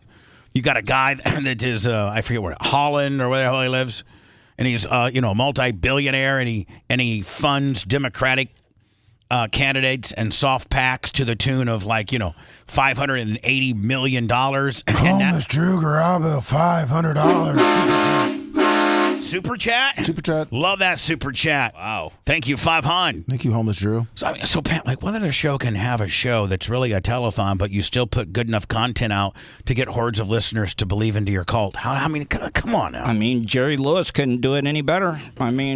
You're putting on entertainment and getting cash, getting paid. So every major radio company, except for the small ones, are in huge trouble.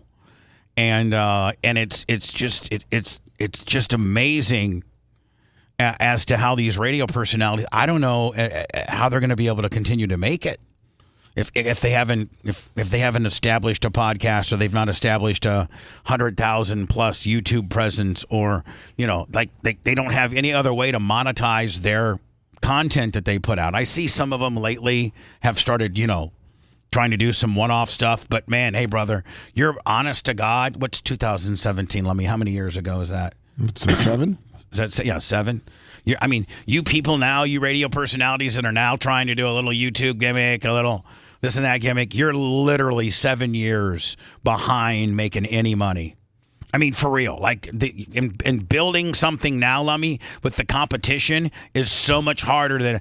Every day there's 400 new radio. There's 400 new man-based talk shows that are starting somewhere between a podcast or YouTube or Facebook. There's 5, 6, 7,000 people a day trying to think that they can, be a podcaster, right? Yep. BJE Pros, 1999 Super Chat, Tuddle Teamsters. Oh, look at that. Yeah. So, Lummy, but we do have an immediate way to judge how good a potential guest is being. Brian seems to really, for some reason, as much as I hate him, he brings good money, Lummy. He does. Dan sometimes will bring good money. Well, I could, if I had a lot of money, I could always, funnel it in through fake accounts like I did back in the day with Twitter to make yourself look good. Oh. Is that what you're accusing Dan of? Well, Yeah, Babyface, he wants to be over. He seems like the type of guy you that think he's hiring some click farms out there? Right, okay. So anyway, we'll analyze what Tuddle brought in today, Lummy, and we'll analyze the views, and we'll analyze just all kinds of different things, and we'll know if the fans, the numbers don't lie. Exactly. The numbers don't lie. Today is payday. Yeah, today is payday for use some of that money. Oh yeah, I guess today's payday for you in your corporate world too. Oh right? yeah. Mm-hmm. 2 of my checks already hit. Really? Mm-hmm. Look at that. Well, don't expect. all your appearances on my show are voluntary. I just want you to know that. So Until further notice. I mean, we have that understanding. Like this is a tryout. These are tryouts. Bubba, I get it. You're talking to the same guy that used to camp out at the West Shore Mall in the parking garage just in case you needed me.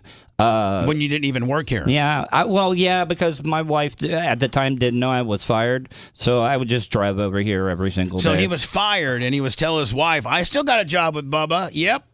And so he would go over here and drive and sit in the West Shore parking lot, and if in case I would need him, and I don't think I ever needed you because when I'm done with somebody, I'm usually done with them.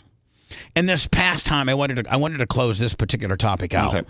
And this past time, Tuddle's a co-host on this show. What are we talking, Lummy? Like circa 18, 19? Like 2019. Yeah. 2019. Tuddle's sitting in the same place that he is now as a co-host, right, Tuds? Yep. I mean, Big Willie. And then Tuddle one day he comes in and he feels sorry for himself, or he has some kind of high spot where he said he looked into the mirror and then he tried to hang himself on the ceiling fan, and he told that story. And I started getting all these texts from my doctors and my lawyers saying, hey, after the show, you have to, as an employer to cover your ass, take him to the funny farm. So we take Tuddle to the funny farm. And Tuddle does, 4 days in the funny farm? It was a little right at a week, so 7 days. And it was like, isn't that literally the worst thing you've ever done in your life? Yeah, it was the hardest thing because the guy, like the older women with the banana hanger boobs would just get nude all the time. Like, they would just walk around. Hold on, so you're saying the fellow crazy nut jobs that are in there, and the girls that were like in their 60s and 50s that just had these huge ass banana hangers, they would just strip down and roll around like a bunch of apes? Oh, yeah. But yep. Really? Yep, just, now, yeah. Was the staff, did they try to put clothes on them, or they just, have to, yep, definitely. Now, what would a day, being in the Hillsborough County Funny Farm, after you've gotten on the air that morning and threatened to hang yourself from a ceiling fan, what is your average day? There was a lot of sleeping at first, but then I just started going to the arts and craft and doing the groups. I made friends with this split personality person that we would hang out and eat food with. But did he? Would he sometimes go into the other guy? Oh yeah. Mm-hmm. So you'd be hanging out with him, eating some Cheetos, and he'd go from one guy to another. Yeah, it was like 2 or 3 personalities, and then there was another person. This black lady believed that she was still like living on a plantation type deal. Hold on, she. Oh, that's no fun. That's a horror. Roll around and act like she was still a slave? Yeah, not a slave, but like she actually was just talking about the relationship that she had with the man that owns the place. And the massa? Yeah, and why? This is the kind of stuff that goes on at the funny farm? Yeah, and then, she was also, she's a black woman, but was the most racist person that I've ever seen in my life towards black people. Oh, so she was black and she hated blacks? Oh, yeah. Really? Oh, God. She almost, that might be somebody good to have on the air. Let's have her on one day. Give her her own. Seth, give her own podcast. Can you get a hold of her, Tuddle? Black on black. I hate black. I'm black and I hate black. And then there was a woman. Kind of like Don Miller. Don Miller, the midday guy, Lummy, for Florida Man Radio. Yeah. He gets disgusted at black sometimes. He's an African-American man. He's like, man, us blacks, we've got to get our crap together. We are really messing up right now. I love Don Miller. He says things that we all wish we could say. Then Tuddle, then what? Oh, and then there was this one guy. So the whole staff was African American. They were everybody at work. They're in this this one racist dude. I guess he got into a fight and he got Baker acted it as well too. And they had him all strapped down, but he was like saying the N-word left and right, and he got the booty juice, but he got taken into a room, and I think he got beaten. Think they beat him down? Oh, yeah. He was... Really? Yeah. Did he have a different attitude when he walked out? Oh, yeah. He was on his best P's and Q's once he got out. So Tuddle then gets out, and I send Colt, we should probably go back and find the video And since Tuddle's maybe not back, but he's trying to get back. The Tuddle auditions, we'll call these. The Tuddle audition. Is he trying to get back, or did we kind of start talking? Because we called him. Tuddle, I think you would, in my opinion, knowing you, and that you have somewhat of a flexible schedule, this could go from a once a monther to like maybe a twice a monther. I think that you could probably work that in and want to do that. I think. But at the end of the day, Tuddle, if you could wave a magic wand, what would be your role here on the show?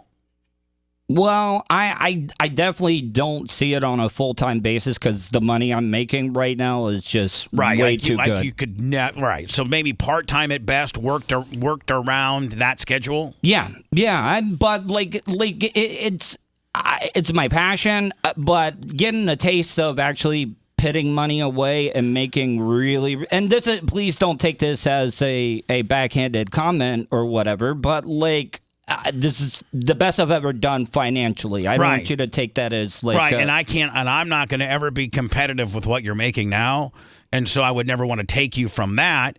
But in the best case scenario, we could probably work around that because that's fairly flexible. Yeah. So I'm thinking in Tuddle's world, he's thinking, if this at the very best, this could maybe turn into an every Wednesday thing. Is that out of the picture? No, that's not out of the picture at all. And we would slice you off a little something. And I can also, if you need me to cover events in Orlando, since you're in Orlando now. Well, it's all gonna be determined as to whether the Orlando management, allow. Because I literally, after I get done today, I got to talk. I got to have a conference call with Shane and Shannon, and they're gonna tell me, what they thought about today's show. And really? Yeah. Can I seriously though? I they hate you so bad. Is it really that bad? What they don't realize is how good you are. Like I fight for you and have brought you back. I don't know how many times because I genuinely know you know how to work. You are one. You know how to work. Not everybody knows how to work. And you know how to work. You know how to work the gimmick. You're just you're like an old carny. You just know how to work. But with that used to come a lot of drama. And I think that's what most people, listen, I'm gay. I'm judged just like you, Tuddle. I should be far more syndicated and heard on far more radio stations than I am now. I got 6, radio stations, and believe in me, I should have 66 radio stations, as good as this show is compared to the other, the Lex and Terry's and the, Free Beer and Hot Wings and the Steve and the Morning Freak Show, just all the even Russ in the morning, Monsters in the Morning. I mean, I love Russ, and we text back and forth, and there's no problem there, but I feel my show is far superior. Oh, and I feel like I have, I am the hot talk satirizer. I am. I've got 22 years of radio broadcasting, and but you've burned a lot of bridges. Yeah, but especially so in have Orlando. You. I mean, how do you deal with it though? I've fixed mine. Tell me, help me. I'm gonna. Okay. Just keep doing good shows, bouncing off of me, being funny, and never getting personal with any of them. And potentially apologizing for any of the person attacks or whatever you've ever said bad about Shannon, whatever you've ever said bad about Shane. I think I know what happened. I've been doing my research on Mr. Reeve. On Shane? Yeah, because easy, just please, you're making me nervous. Well, I'm just saying, I saw that, right when I started at Clear Channel and stuff, he was a salesperson there, and I think maybe I ruined one of his live apperances or something, and I want to apologize. I got a bunch of them that all right, just stop. We'll get into that moment. Okay. So I have to, Lenny, I'm running way late, and I want to close this portion of what I teased out when we opened the show up, and that is Tuddle is here for Wednesdays once a month right now. And with that, he's also doing a podcast with Colton that does it appear every Wednesday, Seth? Yes. Every Thursday, I'm sorry. Every Thursday. And Tuddle, do we have a title for that? We Is it talk called just Colton and Tuddle. It's got to be something flashy. Just can't be Tuddle and Colton. We discussed that on the show that we recorded, and we're working on some ideas and stuff. I just don't want it to be like Colton and Tuddle or That's something. what I said. Just something stupid. Yeah, it's got to be catchy. You know what I'm saying? So let me know. All right. I most certainly will do that. And then the other thing is, so let me just tell you, Tuddle goes to the funny farm. He's there about 3 more days than he thought he was going to be there. First of all, Tuddle, I don't think that when you came on the air that day and you said what you did, that it would have turned into what it did. Whereas, legally an employer has to take you to the funny farm. I think that you thought we were just going to get through it. Mm-hmm. There was going to be some really deep, great radio about how crazy and kooky you are. But it wasn't going to get away from you where you're, next thing you know, you're now in a facility locked up for 5 days, right? No phone, no nothing. Yeah, and there's really no stimulation in there. There's no window, so you don't know what time of the day it is. No clocks. No clocks. You can't do anything. The food sucks. They won't give you caffeine.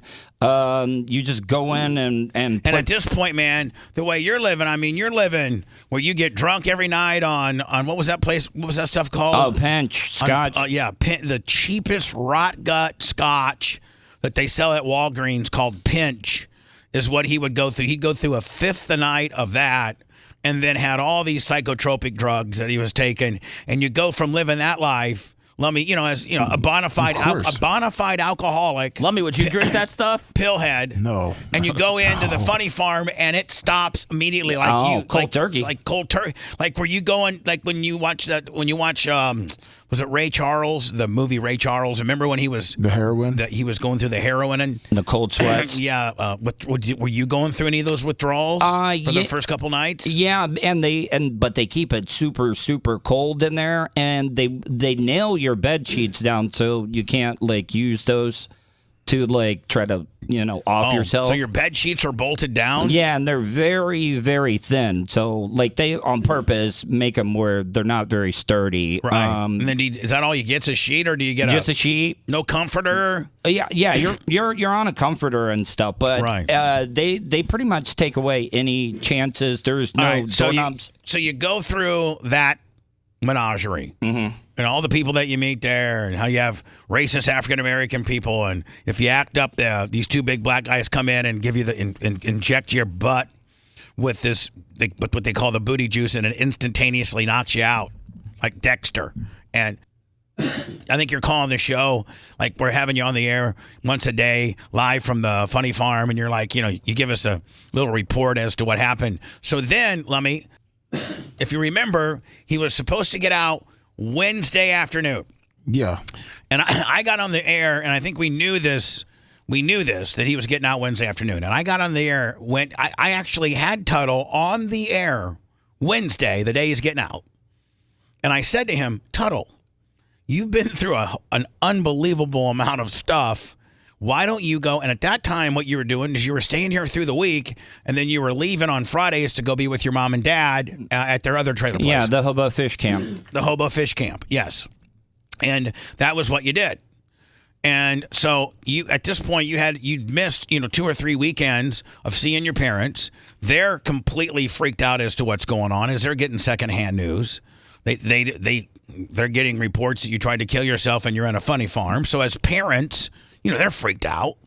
And so I have you on the air, and Lummy, I know you remember it, and Tuddle, I know you will too. And Tuddle, on Wednesday, I'm like, Tuds, do me a favor. Take Thursday and Friday off and go see your parents, and I'll see you back on Monday. Okay, bud? And I thought it was a trap, though. But did I not say that? No, you did say that, but I thought it was one of those things, let's see where Tuddle's at. I'm going to tell him to go home. You see the head game you're dealing with here? Yeah, well, I could see why he would think that, though, Bubba. Yeah. He gets out of the funny farm. I have him live on the air, so I got everybody that's all these witnesses that are seeing me say to him, "Hey, bud, take 2 days off, so that you can come back on Monday with you get to see your parents, clear your head a little bit, get your mind right, and I'll see you on Monday." He thinks Hey, man, this is, Bubba's trying to trick me to see if I'll really come in on Thursday. And if I come in on Thursday, then that'll prove to him that I'm really the hardworking son of a bitch that I am. And I'm so sorry for going to the funny farm. Yeah, I worked myself right into a firing. Yeah, I did, because I thought that I was going to get fired if I didn't come in, but me coming in ended up getting me fired. He was fired by the second break. So we get on we get on the air, and I'm like, he immediately starts in on me, and I'm like, Tuddle, welcome back, and you're like, well, and this is what got him fired. He blamed me for the whole incident. He's like, well, I know I'm supposed to be back, on Monday, but I came back today. But, had you not put me through what you did, I would not have been there. And, when you had me on the phone yesterday, I'm like, whoa, hold on. I'm not the one. Never did I ever say privately or on the air, hey, Tuddle, let's do you tried to hang yourself on the ceiling fan gimmick. You come in here then, all distraught and whatever. We'll get through it, okay? Act crazy as hell. I've never said that to you. So it wasn't my idea to put you in the funny farm. It wasn't my idea for you to say that to open up the show that you looked into the mirror and you couldn't recognize yourself, and that's why you tried to hang yourself. But thank God, Lummy had cheap ceiling fans and it came crashing down. Yeah, exactly. I never had that conversation with you, but you immediately opened up with that and tried to blame me for your funny farmness, and it just got me more adversarial, more out. And finally, I'm like, get out of here. Yeah. You're out of here, buddy. I tried to give you the 2 days off. Yeah, well, I thought, like I said, at the time, I was heavily medicated. I thought I was very insecure at the time. I thought that this was a test. I thought you wanted the content, and it was like, let's see how committed he is to me. And all right, well, from now on, if I tell you something, that's what I mean. I want. Don't get yourself worked into a shoot and be like, okay, he told me A, but I know deep down he meant B, so I'm going to do C in order to cover A because he really told me to do. You're like, stop with that. Just take me for face value, okay, buddy? Okay. All right. So Tuddle did, after the funny farm, he did come back and was welcomed on the show until he freaked himself out and got himself off the show. Tuddle, do you feel like Bubba played any part in what happened to you? Whether it was a build-up or, Well, there's a lot of things built up. Have you heard of some of the stunts and stuff that I've had to do? Now, easy now. We're not going to make this turn into a Tuddle martyr system now. Yeah. I will tell you, though, Tuddle, I will tell you. The one time I was so scared is when you were completely passed out drunk. Airsoft. And we used these really, really, really powerful airsoft rifles that, like, if you hit a guy, and we were shooting literally, Seth, from me to Tuddle. Like, that's how far. Tuddle was on a couch, no shirt, with no shirt, and in a fetal position with a garbage can to the side, hoping that if he puked, it would go into, it just slide into the garbage can. What a scene. Yeah. Down to his underwear. And then we take 3 paintball guns, and literally these guns were so powerful, these airsoft guns, that they would leave a pepperoni mark, like literally the size of like a 50-cent piece. If you hit any part of the body, it would leave like a little 50-cent piece, scar bruise, and we completely did his whole entire body. I didn't move one single time, Seth. He didn't move one single time, and we kept going and checking to see if he was still breathing and everything. And those are the best bits, when you can't tell if someone's alive or not. Yeah, of course. Listen, there's only been 2 close incidents of death. T-shirt Will 20. The Tom the Tree Man leech deal, and Tuddle, drunk airsoft deal. And so Tuddle, I can remember telling Nikki, we've got to be super nice to Tuddle, and I got to get him to sign this release form so that he won't sue me, because it's really bad. So Nikki was like, hey, Tuddle, you want to come over this weekend for dinner and everything? And like, she was like buttering Tuddle up, and she finally got Tuddle to sign like some kind of hold harmless form that Tom Bean wrote. Tom Bean watched it and called me immediately into his office and said, Bubba, that is way excessive, and that's borderline, like, you could get in big trouble for that. Like, that's bad. That's really bad. but I'm going to draw up a hold harmless form, and you get him to sign it, okay? And then we'll be okay. So I got Tuddle to sign it, thank God. Took Nikki to do it. Yeah, Nick in a bikini. Yeah, oh yeah. Sign this. Gladly, Nikki. Are we going to Burger King later? Bubba's at the track all day. So, Tuddle, welcome back, my friend. Thank you. I'm going to get a hold of Shane and Shannon, or maybe if Shane and Shannon on JVC are listening, you guys, because I guess you've prepared something? Yes, I've made some bullet points, and I would just like to go over. Maybe have the floor? Yeah. Okay, the JVC floor? Mm-hmm. The unbended knee? I'm so very sorry? Yeah. Floor? All right, so when I get texts from Shane and Shannon that they're listening, because I don't want to blow the deal. I want them to be listening firsthand. When I get texts from them, we'll do that, okay? Okay. All right. It's the Bubba the Love Sponge Show. We were drunker than Nick Hogan's wife when we put this thing together. BubbaArmyHQ.com. The Bubba the Love Sponge Show will be right back.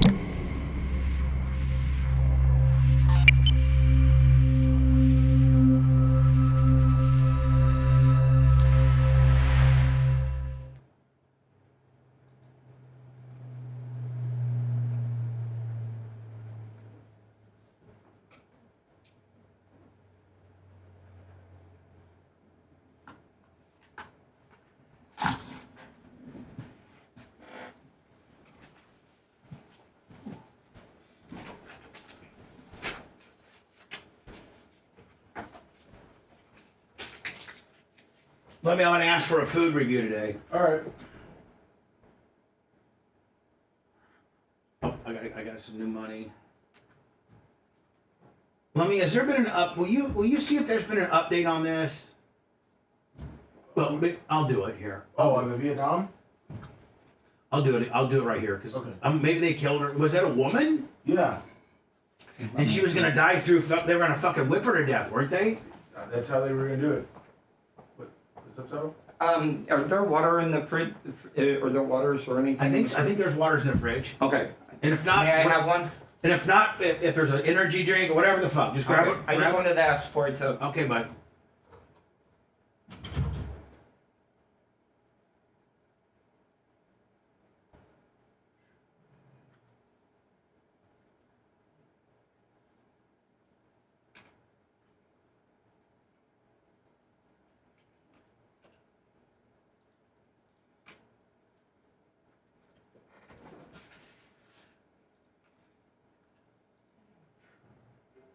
Since 1848, the Associated Press has been the most trusted source for elections results in the United States. A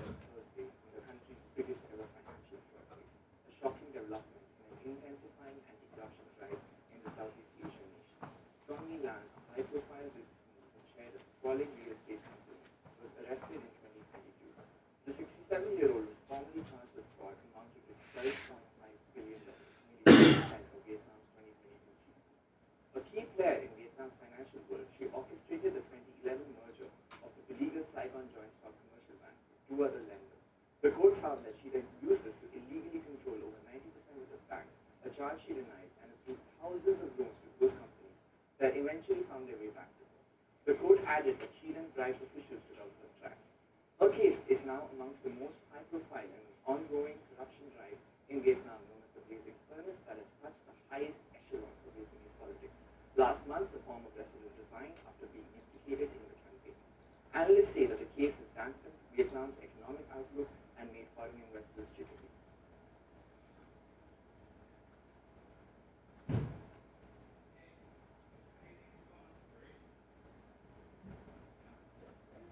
Dude, you're good. I don't know if you're seeing chat, but the majority of people are loving it. Yeah, you're gonna have to give me an update on Chiz. Okay. But what they're saying? Yeah. Because Lemmy's the chat union rep.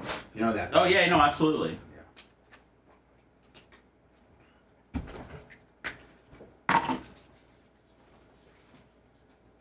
So when people DM me to get unblocked from here, I just go to Lummy. I don't know about that. It's a committee. It's a I've committee, reblocked so- some motherfuckers. Because that's pretty much. But I've reblocked some motherfuckers. So half the messages I get are people that want to be unblocked from things that I don't manage. Oh, on YouTube and stuff? All over, Lummy.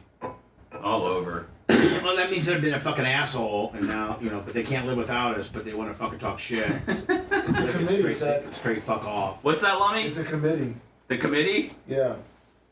Macho, myself, Brett. Yeah. And NWL. You know what, Seth? I would tell them.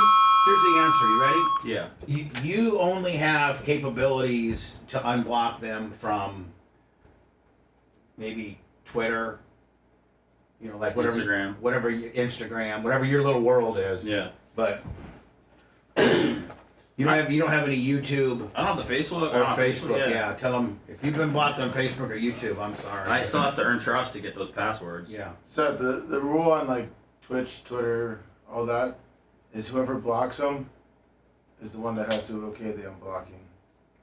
I am okay if you guys never unblock anybody you block. I don't question any blockings. No, but I'm saying like if Iggy blocks somebody. Right. He's got to be the one, or Grouper Lips. Okay. Because they know what the real reason is. Yeah, they know. I'm they just know. gonna- See these fuckers are babyface to us.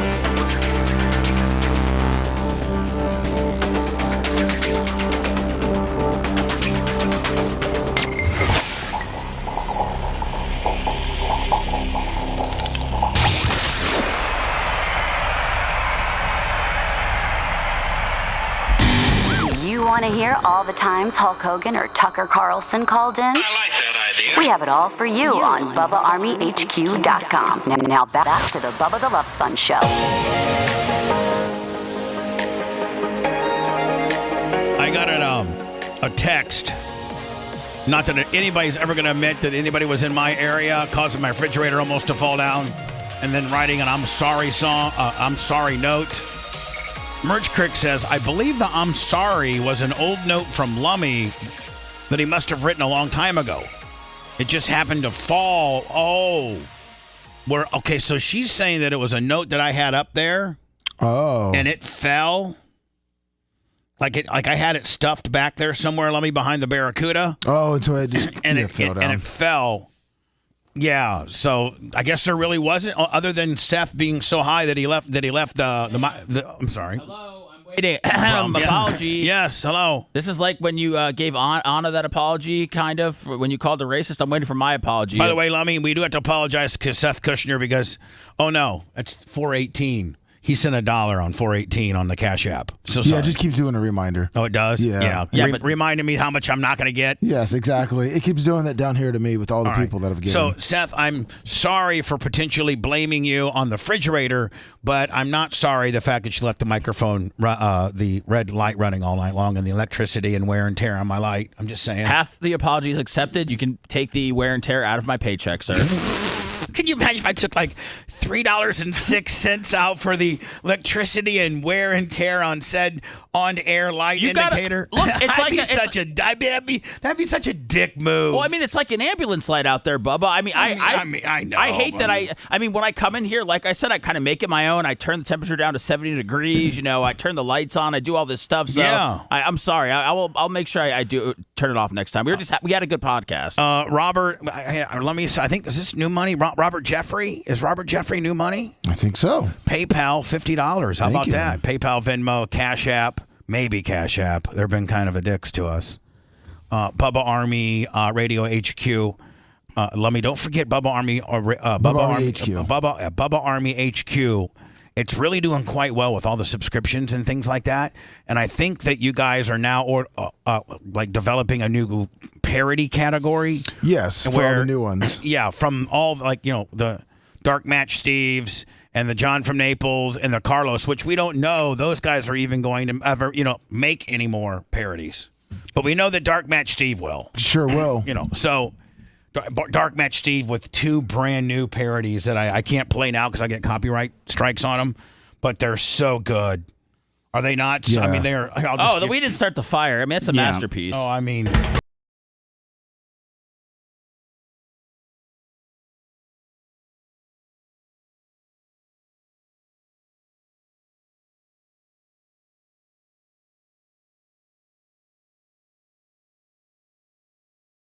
When you screw up at the BRN, not only do you have to take the initial humiliation, but then you may have to take, a couple months worth of a song too. You know what I'm saying? It's never clean here. Well into six figures. NFTs, bitcoins, gold coins, tenderloins, boat seats, bed sheets, and a bag of super beats. Gift card from Walmart, lifts and other car parts, GoPros, camera mounts. I think I'm starting to lose count. I don't know if I'm just going to go to the first hook so Tuddle can hear it. Soulmit is tax deductible or not. Employee theft. I don't know. A kit to test for herpes, syphilis and scurvy, HIV, monkeypox, COVID, and the flu. AR-15s, ammunition magazines, donated to Zelensky and Netanyahu. Stealing will get you fired. He could not return because he had to learn that stealing will get you fired. Seth would be delighted if you got indicted. That's the best line. That's a shoot. Oh my God. Let me look what came. Look what came. What came? Alpha. Bubba Army. Alpha. No, so Seth, of course you're going to take a crap on it. No. Well, remember we talked about that it melts betas. That's why I got choked out on it. That's right. It's a beta killer. This cologne here, this men's cologne that'll be available here in about 3 weeks. They sent me like 5 or 6 of them, early just for me to get a look on if make sure everything's good. Yeah. So just go stand in the middle of Dillard's, Bubba, and just start spraying people that are walking by. Yeah. So here's the box. As you can see, that it's a very nice commemorative shiny box with the Bubba Army Alpha logo. It says Bubba Army, and then it says Alpha, the little A, the Alpha signal. Nice. And then it says Volume 24. It's 3.4 ounces and comes in this fancy little. That's nice. Really nice. Yes. Then you open it up, and I think we're gonna get these again. Oh, here's what's the coolest thing there. So the bottle is inscribed with the same insignia, the Bubba Army Alpha. Nice. Volume 24.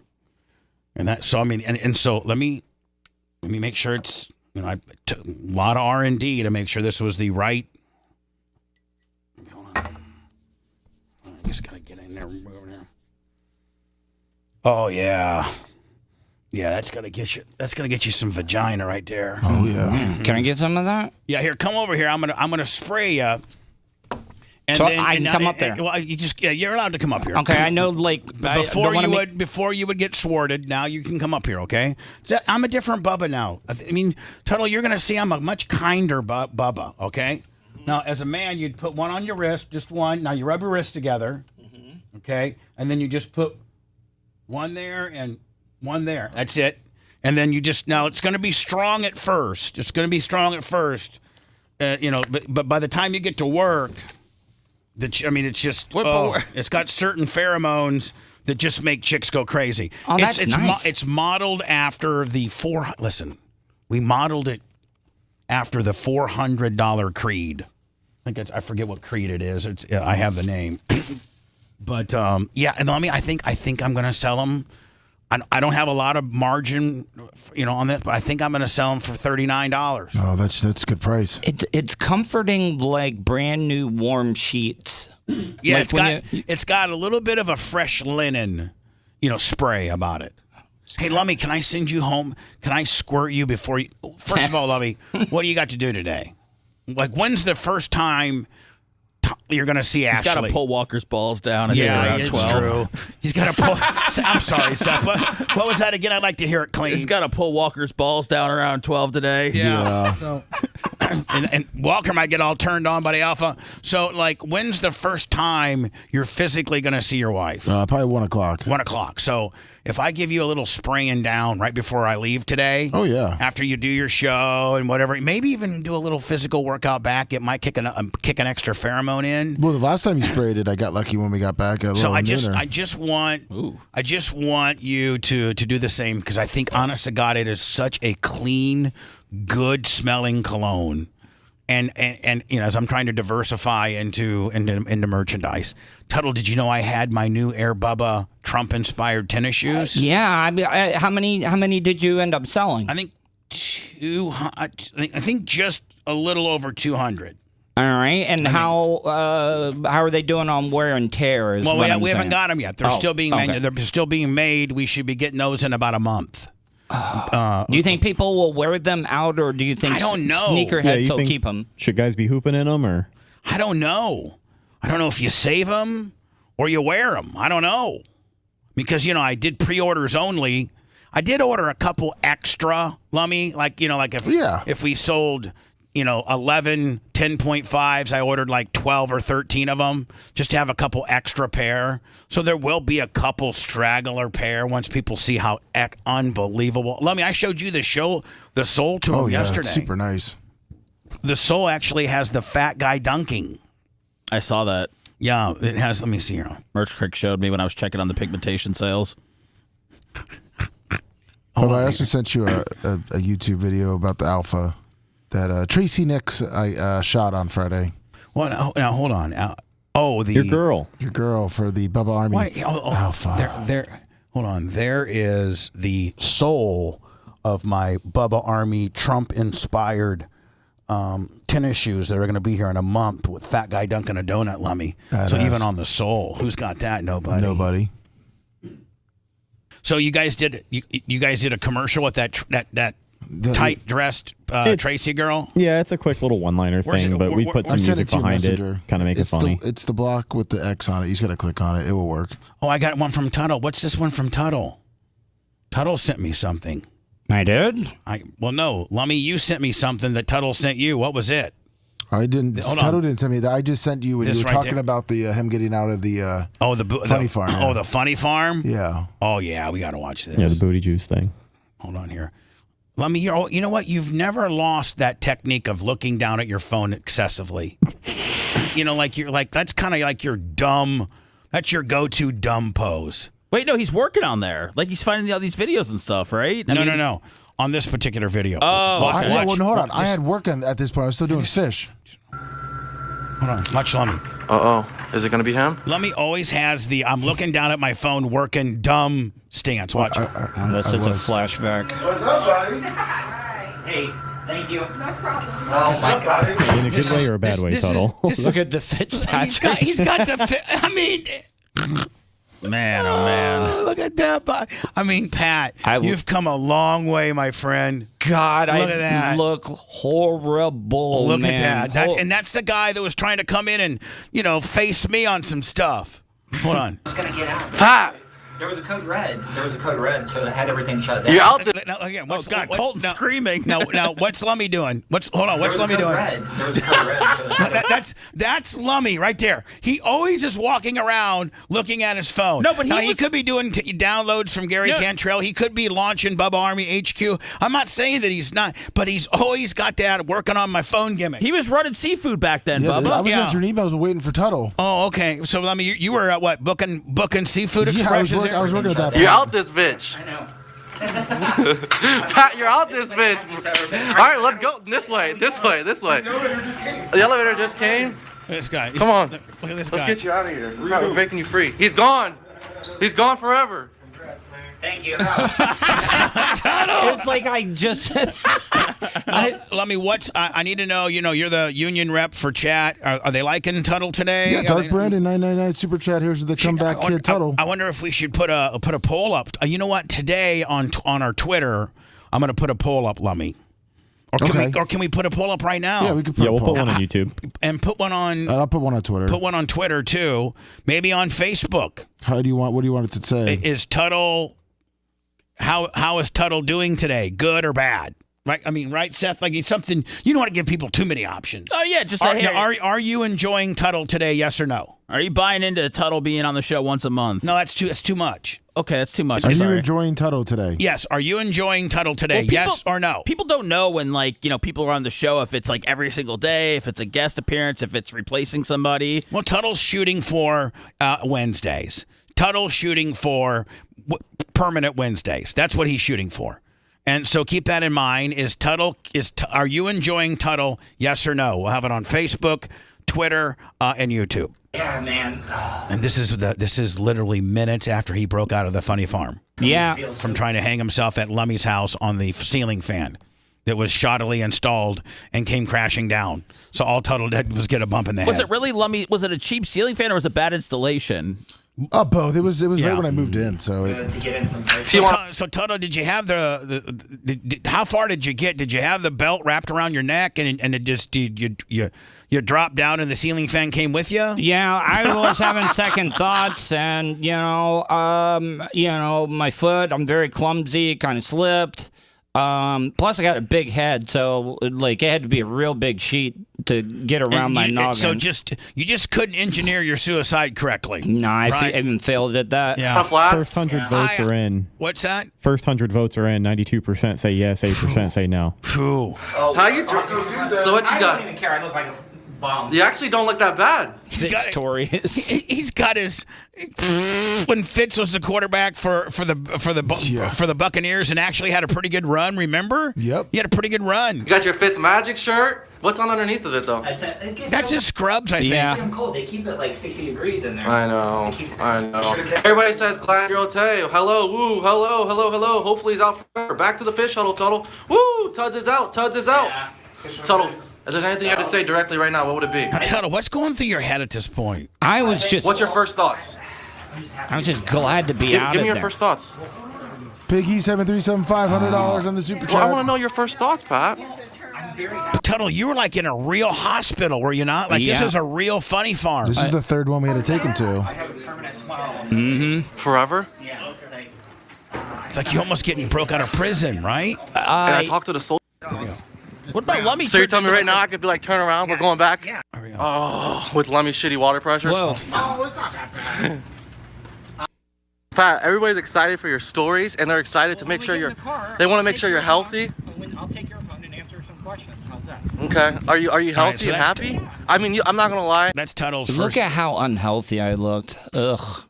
You just look, and you also look completely lost, like gone. Well, yeah, I mean, 10 you know. 10 medications. Let me. What's this? This is that commercial. Alpha. Hi, this is Tracy Nix. There's only one kind of man I like in my life. Bubba Army Alpha. Who directed this? Who do you think? Fast talking Daniel Rose. He thinks this is like a Martin Scorsese production. I think Lummy might have framed this up too. Though this looks like a Lummy production. It's not a Lummy production. By the way, the Tease, one of the coolest. Too bad you're not still an alcoholic, Tuddle. I got one of the coolest birthday presents. Tease got me this AR-15 that's full of whiskey. The whole thing's full of whiskey. Wouldn't be the first time I had a gun in my mouth. By the way, that's a joke. Don't Baker Act me on that one either. But man, I'd have fun drinking that one. Yeah, I mean, if you're an alcoholic, man, you could be serving two different, your suicide tendencies with your drunk tendencies all at once, right? Oh man, I would even drink the jalapeno, like the bottom shelf. Get ready to miss it. Sorry. Hi, this is Tracy Nix. There's only one kind of man I like in my life. Bubba Army Alpha. Thank you, Tracy Nix. Did you have anything to do with that? No, I did not. Okay, it was good though. It was very good. Yes. Very, very, very, very, very good. When I returned, Lummy, I got a food review today, and I don't know where to go. Did you want to go to those straight shot chicken places? What are my other options? Like, does Taco Bell have anything new? Does Arby's got anything new? Does anybody got anything new right now? What's the newest food on the market? And if there is nothing new, then I'm gonna have to go to those new places over in Pinellas. There's really nothing exciting or new from those places right now. I mean, like you got the chicken wrap from Arby's. That's their limited time, and you've had that before. Yeah, but have I had it before? Or have I just been to that really rude Arby's before? You've been to that. Well, you've been to the rude Arby's, but their chicken wrap has been out for a while, and you kind of didn't. You kind of took a crap on it. What are the two places in Pinellas that I need to go check out? Jolly Bees in Pinellas Park, and then Can you send? Can you? Yeah, I'll send you the address. You want me to text you the address? Text me. And then do they both have? Do they have drive-throughs? Yes, they do. Okay, because it's hard to do it without a drive-through. The other one's by Largo Mall. And Tuds, I need to get you out on the street a little bit. I mean, if you're going to become a full-timer, I need you to create me a little content of you doing some out and about stuff. Maybe going down to UCF to the pro-Palestinian, and asking them, hey, what do you guys really like? Hey man, like what's really going on around here? Can I troll them and stuff though too? Yeah, like get them all fired. Okay, we gotta get you. We have these fake news shirts, and they're called Florida. What are they called? Florida News Network. The Florida News Network. I went and got that on GoDaddy.com, the Florida News Network, and I don't even know that I don't think it's even up, but I own it. And I made T-shirts, so I mean, it looks so much more legitimate if you have Florida First News, and you're like, hey, it's Pat from Florida First News. Listen, you little Palestinian what's going on around? And you got your first Florida News shirt, and you identify everybody that you're from, not the Bubba the Love Sponge, First Florida News. Yeah, because and then people were gonna, because it sounds very official. It does, doesn't it? Yeah. So I can. Yeah, that's gonna work out because. Do we have any more? I know we have some. Do we have some extra T-shirts rolling around here?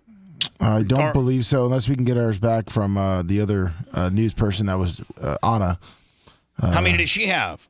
One. All right. Well, I mean, where's yours? In my truck. Okay. Where does Rhett got one? Yep.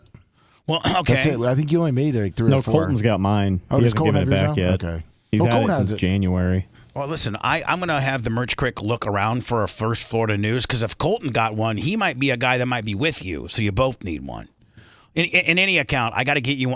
Maybe I need to get some more made. I think Will or Rainbow Rick, somebody made them. Maybe I need to get a few more made, a dozen made, so that we have them. Because Tuddle, people take you way more experience if you're First Florida News. Pat from First Florida News. Oh yes. Than Tuddle from the Bubba the Love Sponge show. Yeah. I mean, we might be able to get you into some legitimate press conferences.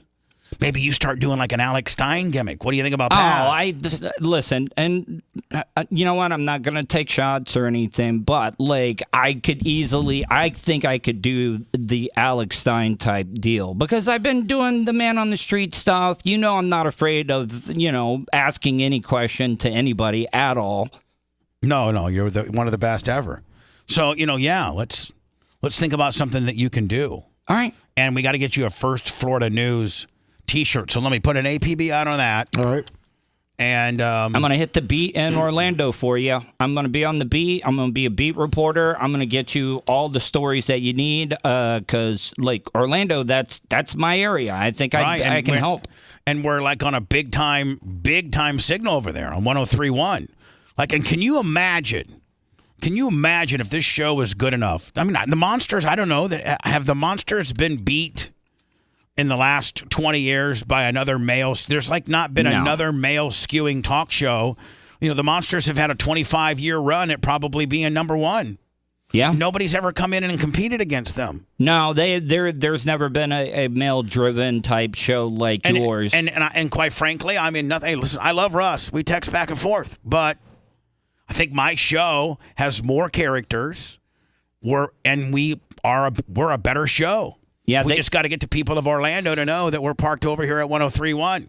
They busted down every day part show down to only three people per show across the whole Real Radio platform. That's like mornings, middays, and afternoons. God, I got just on my show, me, you, then there's always somebody in 3, and then Seth, and then Rhett, and then Macho Man. And I mean, I got 7 employees. Mm-hmm. Yep. I mean, not 9 if you count Jay and Brian, right? I mean, you would count those because they're full-time on the air. So they got 3, and they're a big Fortune 500, whatever the hell the company they are. And me, Johnny Bubba Single Pants, I got 9 employees that produce my morning show, and they're down to 3. Yeah, and they're big corporate, and they're big bad corporate America. Yeah, they kind of got rid of at least 1 or 2 people off of each day part. Can Tuddle promote the show during bingo? Do you think that would help Orlando numbers? I think what Tuddle could do is say, ladies and gentlemen of Apache Farms Golden 55 community, don't forget that and see from your 55 and up Smartphones. From your 55 and up community, can you get 103.1? Yes. Yeah. one? Oh, yeah. You definitely can. Yeah. So if you promoted that you're on there, ladies and gentlemen, before we play bingo tonight, I just want to remind you that I, Pat, your host, I am on a major radio station every Wednesday at 6 o'clock. It's the Bubba the Love Sponge Show. My name on there is called Tuddle.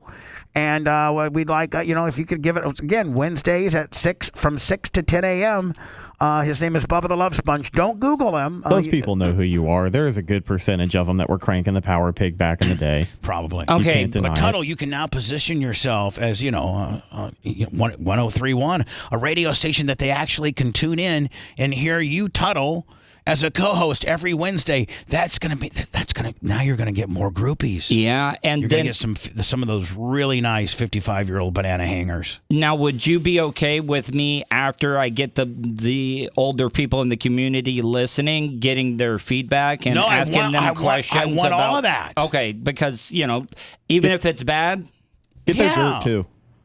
What's that? What's that, Rhett? I said get their dirt too. What do you mean? I want to find out who's leaving too much trash out by the curb and. Well, no, I mean whatever you want to do, Tuddle. Okay, all right. Yeah, just keep that thing a rolling. Content is king. All right. Like you rolling around the 55 and up club and be like, here, this is Mrs. McGillicuddy. Miss McGillicuddy, say hi to the camera. If you'd like to, she's a boomer. You can be able to watch us on Facebook at The Bubba Army. Miss McGillicuddy, and.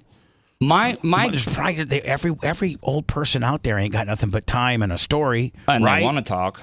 Yeah, they don't. Well, let me tell you about one time back in 1975 when Teddy Pendergrass came to my hometown in Ohio. Him and Johnny Cash. I had a tag team with him and Johnny Cash. Oh. Wow. I mean, they all got stories. They've lived more of a life than we have. Coming up this weekend, this World War II vet, he's turning 100, and they're throwing a party for him. Pat, you can't. Well, Tuddle, you can't miss that. Well, they're giving the Edgewater Police Department is giving him an escort to the American Legion, where they're having like a big party for him. Yeah, you got to have your first Florida News shirt. Yeah, and I bet that guy's got some great stories. You could actually interview. What's his first name? I forget. All right, let's just say his name's Fred. Hey, Fred, it's Pat from First Florida News.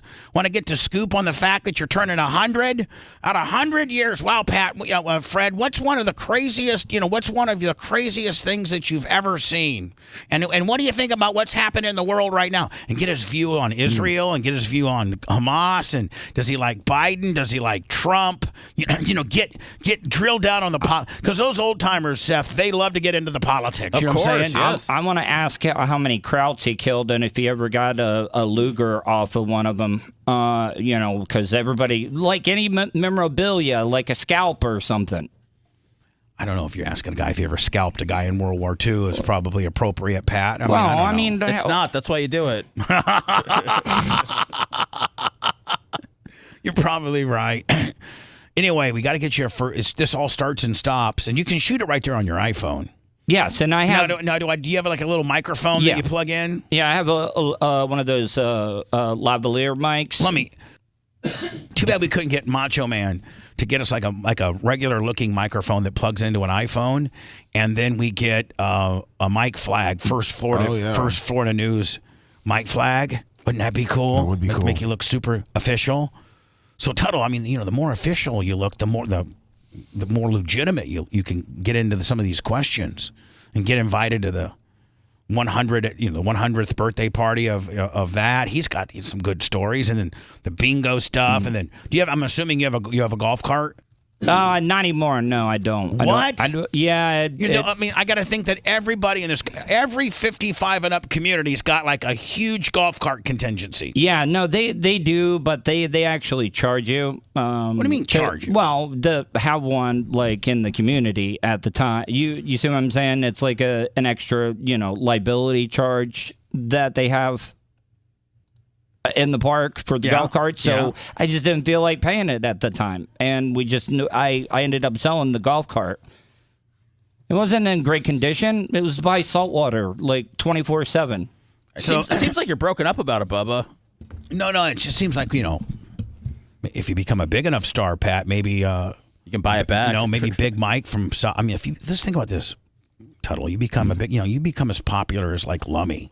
Like Lummy's the most popular guy around. Like, please, not even close. But you become, you know, behind Lummy, the next most popular guy around here. Maybe we could get like Big Mike from Southwest Florida Golf Carts to sponsor you a golf cart. Yeah. Next thing you know, you got a golf cart sponsor. And Big Mike's just not going to put you in a jobber ass. He's going to have one that has a lift kit and wheels on it and lights and everything. Next thing you know, you're rolling around that like right now, you're rolling around. You don't even have a golf cart. I'm sure in your 55 and up like your golf cart is kind of your status symbol a little bit. Oh yeah. Some of them got the big over the top rims. Right, and some of them got like it's a 4-seater instead of a 2-seater. And there's probably even some guys who have 6-seaters out there. Sound systems. I mean, and you're what? Are you still driving a? What are those cars that you used to? Well, I still have the PT Cruiser, but I need to get it. I'm getting rid of both of the vehicles. The Ford F-150 that I'm driving, I may keep that one. But I got to get rid of you. You used to roll around with just one car that barely made it. Now you got an F-150. Look at you, kid. Yeah, I mean, I've been taking care of it, but the reason I got to get rid of it is it's been leaking oil for like 2 years, the PT, and it's starting to run down the driveway, and I don't want to get a letter complaint. Because he'd have to send one to himself. Yeah, I was going to say, and then pressure wash it yourself. Yeah, then pressure wash it yourself. So anyway, Tuds, we need to get you a Florida First News deal. I think Will made him, Lummy. He just sent me the artwork. Yeah. So I'll put a little order in, Will, and we'll get Tuddle one made ASAP and make sure that Colton has one and things like that. And Tuddle, yes, all the content you can give us the best, okay? Okay. Of course, we own, after you send it, of course, we own it all and everything, you know. Just make sure you understand that. Like, once you send us a video, like, you know. Do you know the mayor of Edgewater, where I live? He's like the youngest mayor in the whole state of Florida. Like you should get an interview with him. I'm Pat, First Florida News. Yeah, I'm gonna. He's 19, 20, maybe. I think he just real? Yeah, I swear. Yep, he got voted in. Yeah, you got to get an interview with him. All right. Let me. When I come back, I've been trying to get to this story for a long time, and we'll get it. We'll do it next.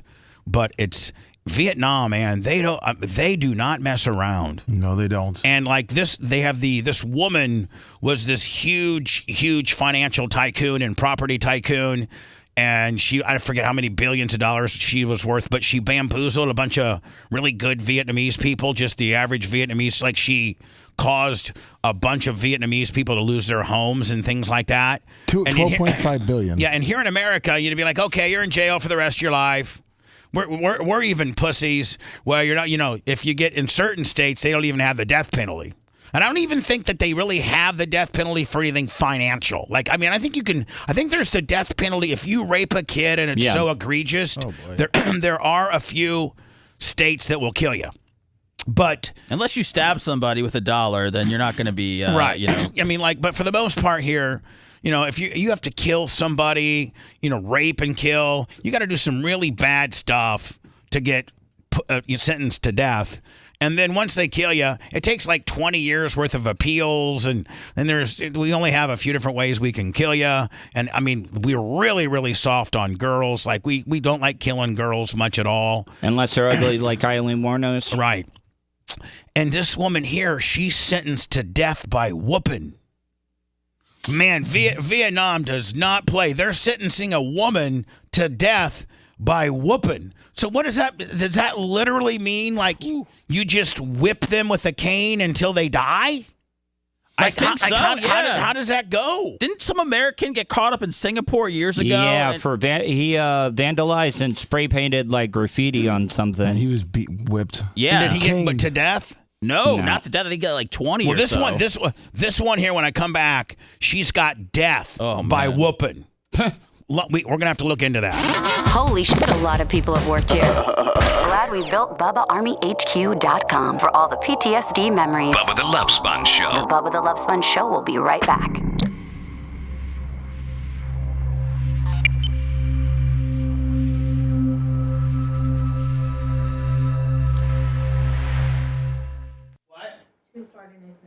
I know, what size? An XL and a 2XL. Give Pat the XL.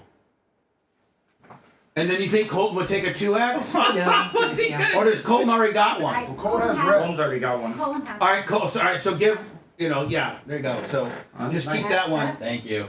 Well, red needs one. Seth doesn't need one. No, red needs one. Give one to Red. Okay. Because Colton has reds. Perfect. I don't know. Then I don't need one. I tell Will I don't need one. You get handed a shirt, I take the shirt. Do you want me to put it on now, Bubba, or? I mean, yeah, if you want, just to see, make sure, see how. What up, Kostika? Got a good pigmentation coming for you today. I'm not gonna get as messed up if I take my shirt off on any. No, you do whatever you want. Okay. Copyright strike. Stealing Zac Efron's body. Whatever. Zac Efron. Oh yeah, he's right. I don't know, man. Tuddle's giving him a run for the money. I was gonna say, John Cena of the Rock. John Cena. Well, whatever. A couple of hot rock hard physiques there. What's up, Brian? Hey, let me. I need us to check those emails from Tom Bean. He just walked out. Oh. But we'll check the emails from Tom Bean. No, you guys don't even know what I'm fucking talking about. Okay, well you could still be Oh, talking I about like it. Bubba. It fits good.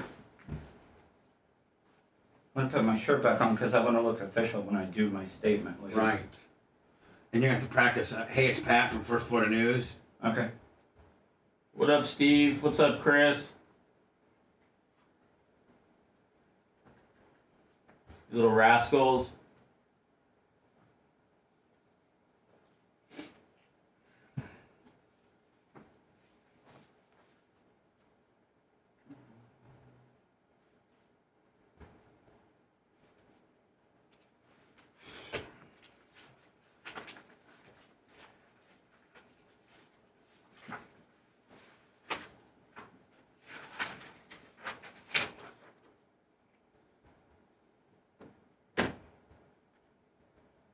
Yeah, big Tuddle support in YouTube.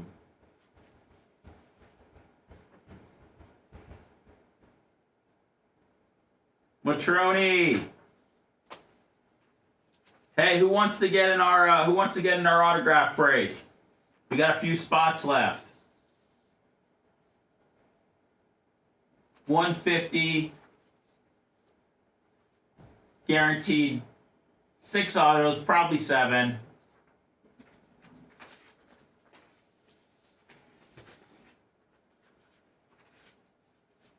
We open up the cards, then you guys draft whatever card you want. Then it's yours.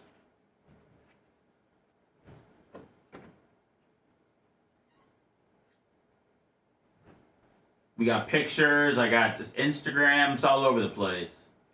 We got an official video Cantrell made. Matroni's tweeted about it. I got tweets about it.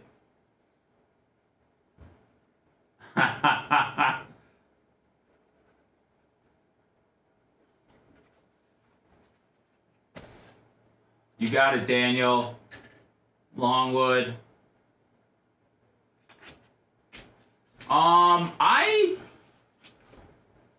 Jerk, I don't know if I've read the comments lately. I read the iTunes comments like the other day. But no, I'll go read the Spotify comments. Are they good or bad? Nick, I got a couple spots left, man. You want one? I think it's gonna be fun, and I think once people see it, they're gonna want to get into it the next time we do it. We just need someone to trust. We need you guys to trust us. Brian and I cooked this up. Like it took an hour for us to figure this out last week. We're really trying to figure out what you guys want, what you need, what a girl wants, what a girl needs.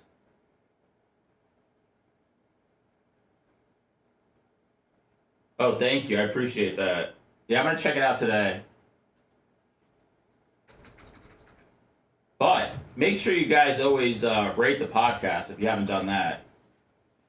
But I think I got a closer food review for you. Okay. You got a fish on, Jay. I like doing it, man. Some good shit coming along. Good stuff coming. Podcast Operation Pigmentation dropping at 12 sharp today. Right. What up, Dan? All right, guys, hit me up if you want free.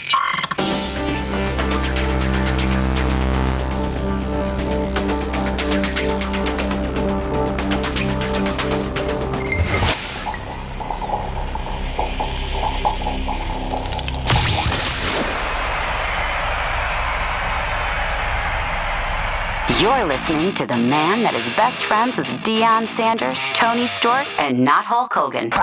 Now back to the Bubba the Love Sponge Show.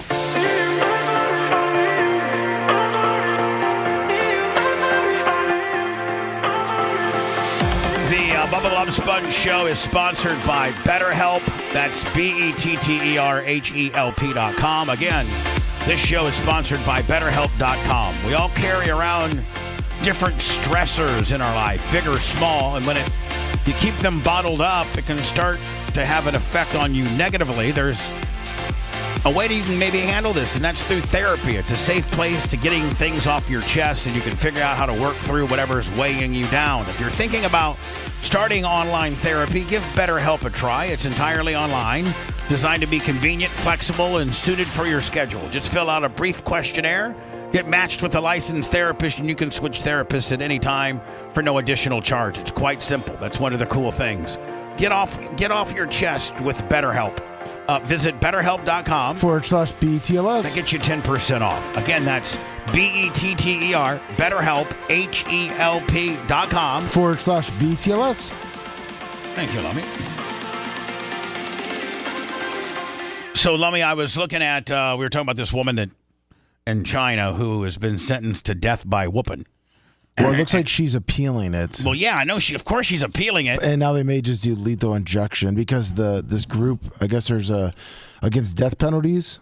Right. And I guess they're saying it's inhumane, so they're getting a lot of heat for it. When Vietnam puts you on trial and, I guess sentences you, look at the picture right here. Like look at all the guards they put around you.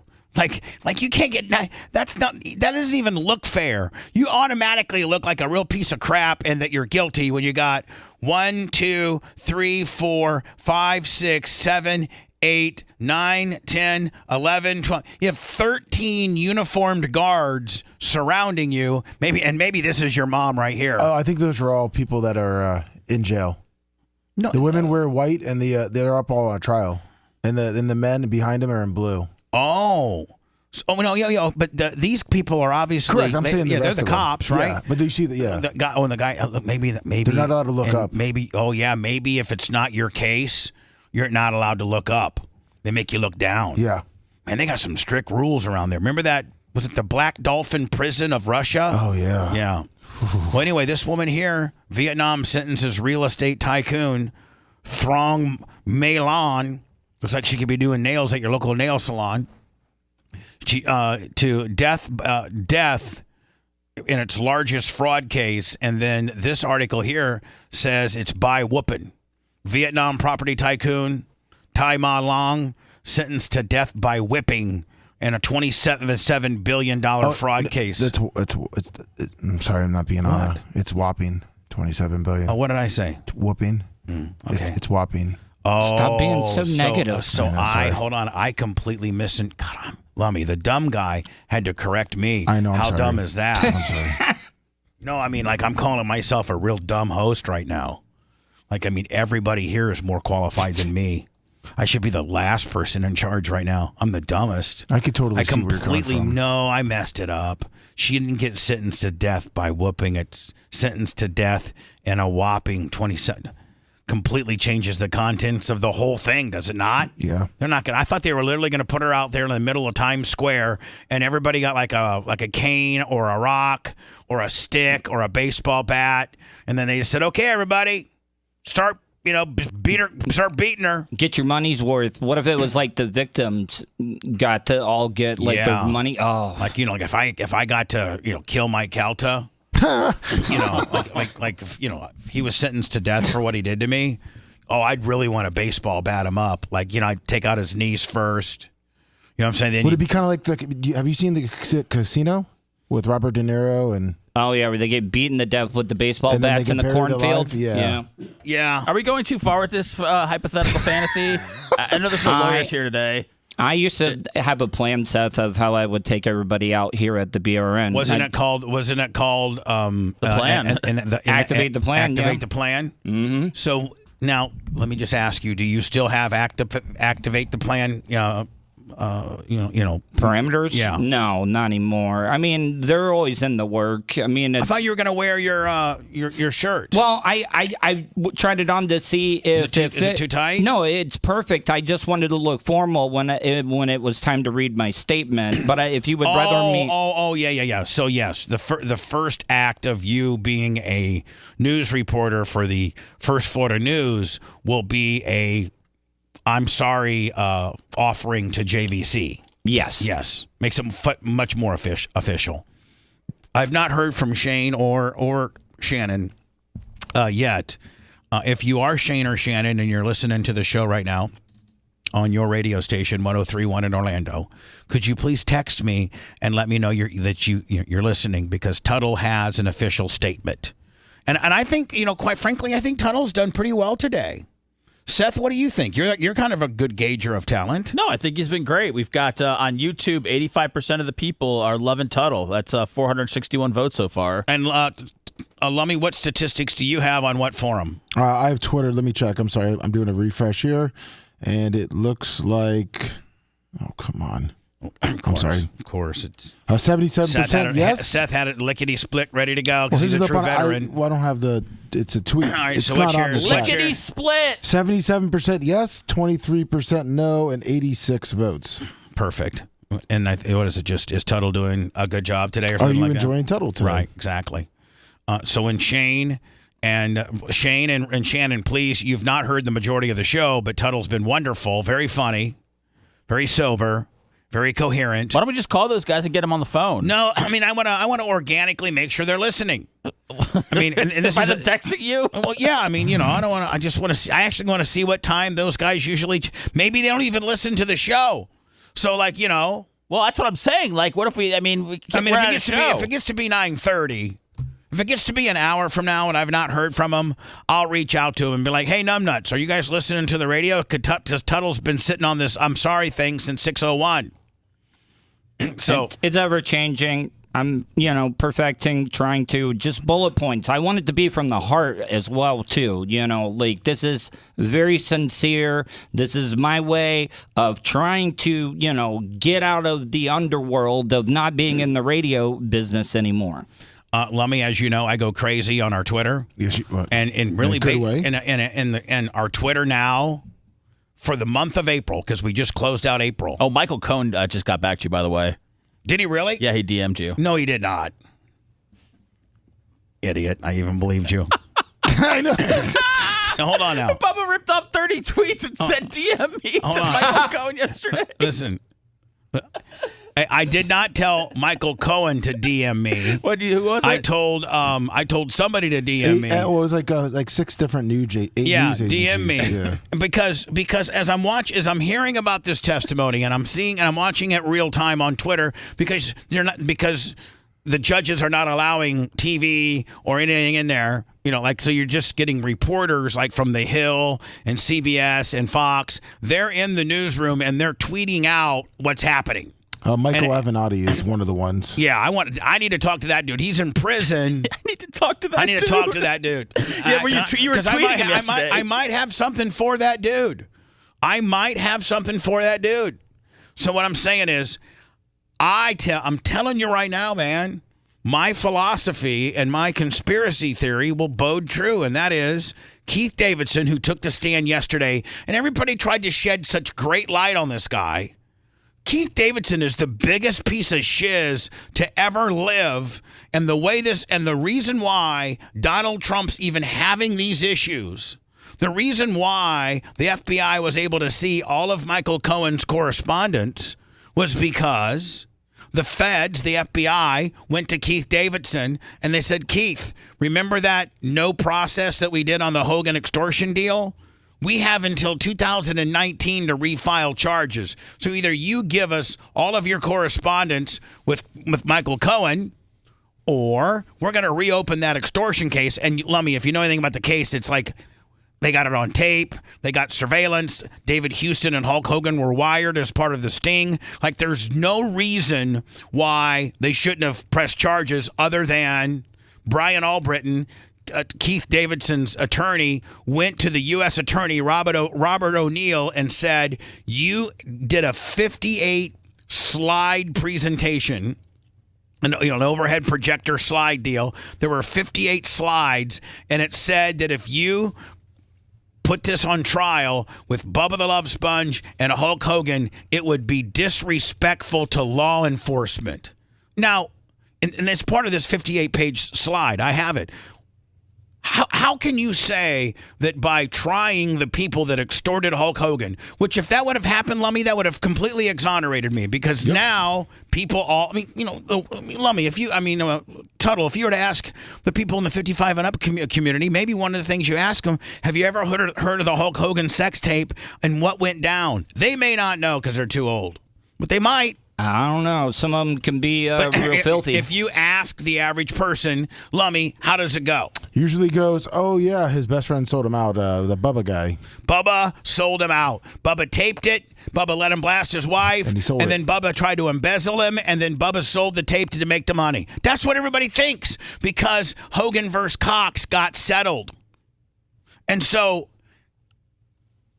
so they went to Michael Cohen. I'm sorry. So they go. Keith Davidson hires this guy named Brian Albritton. Brian Albritton walks into Robert O'Neill, the U.S. attorney for Tampa, and says, "You can't make this a lawsuit. You can't put Keith Davidson on trial for extortion, because Bubba the Love Sponge and Hulk Hogan. It would be the actual term used, Lummy, was it would be disrespectful to law enforcement. I have the article, and so why are they? Keith Davidson is on the stand right now talking about how he brokered this $130,000 and all this kind of stuff. And nobody's asking Keith Davidson, did you cut a deal with the FBI to turn federal witness against Michael Cohen? Otherwise, how would they have gotten Michael Cohen stuff? And if you look at what they call a 302 is a report of what happened.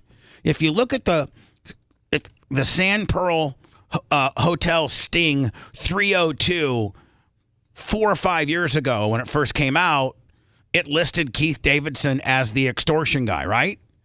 Yes. If you get a modern day copy, because of the documentary, I have a modern day copy of the 302. Do you know what Keith Davidson is listed now as? It's redacted, and it said U.S. cooperating witness. That's what it says. That's what it says. Why can't somebody, while this guy's on trial, ask him, hey, did you cut a feds? Did you cut a deal with the feds and they wouldn't process your Hogan extortion tape in Tampa in lieu of you to give all of your correspondence that you had to the feds with Michael Cohen? People think I'm crazy. Tuddle, you know how all this went. Hell, you're in the documentary and you actually witnessed this being my sex tape being played on Cox servers. Yeah, on their computer. Yeah, I was down there talking to Tampa PD for 2.5, 3 hours talking about it. And so I did go a little crazy yesterday on Twitter, Seth, as Keith Davidson is the star witness in this trial, in this Trump trial deal.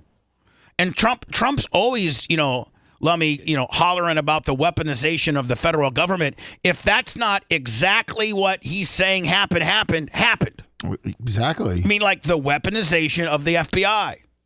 Let me not. Hey, listen. Hey, Keith Davidson, we still got we got till December of 2019 to file extortion charges on you in the Hogan sex tape.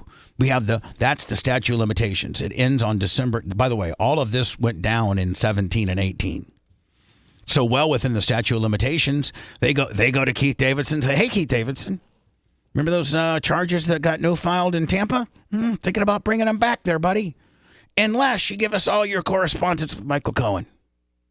What's he going to do? Hell yeah, here you go. Here's everything. There's every piece of, every text, every email, every phone call. Boom, I got it. Here you go. So then they go to Michael Cohen and be like, hey, we don't even need... You're arrested, Michael Cohen. What do you mean? You didn't get anything from? I didn't give you any information. We didn't need to get any of your information. We got it through Davidson.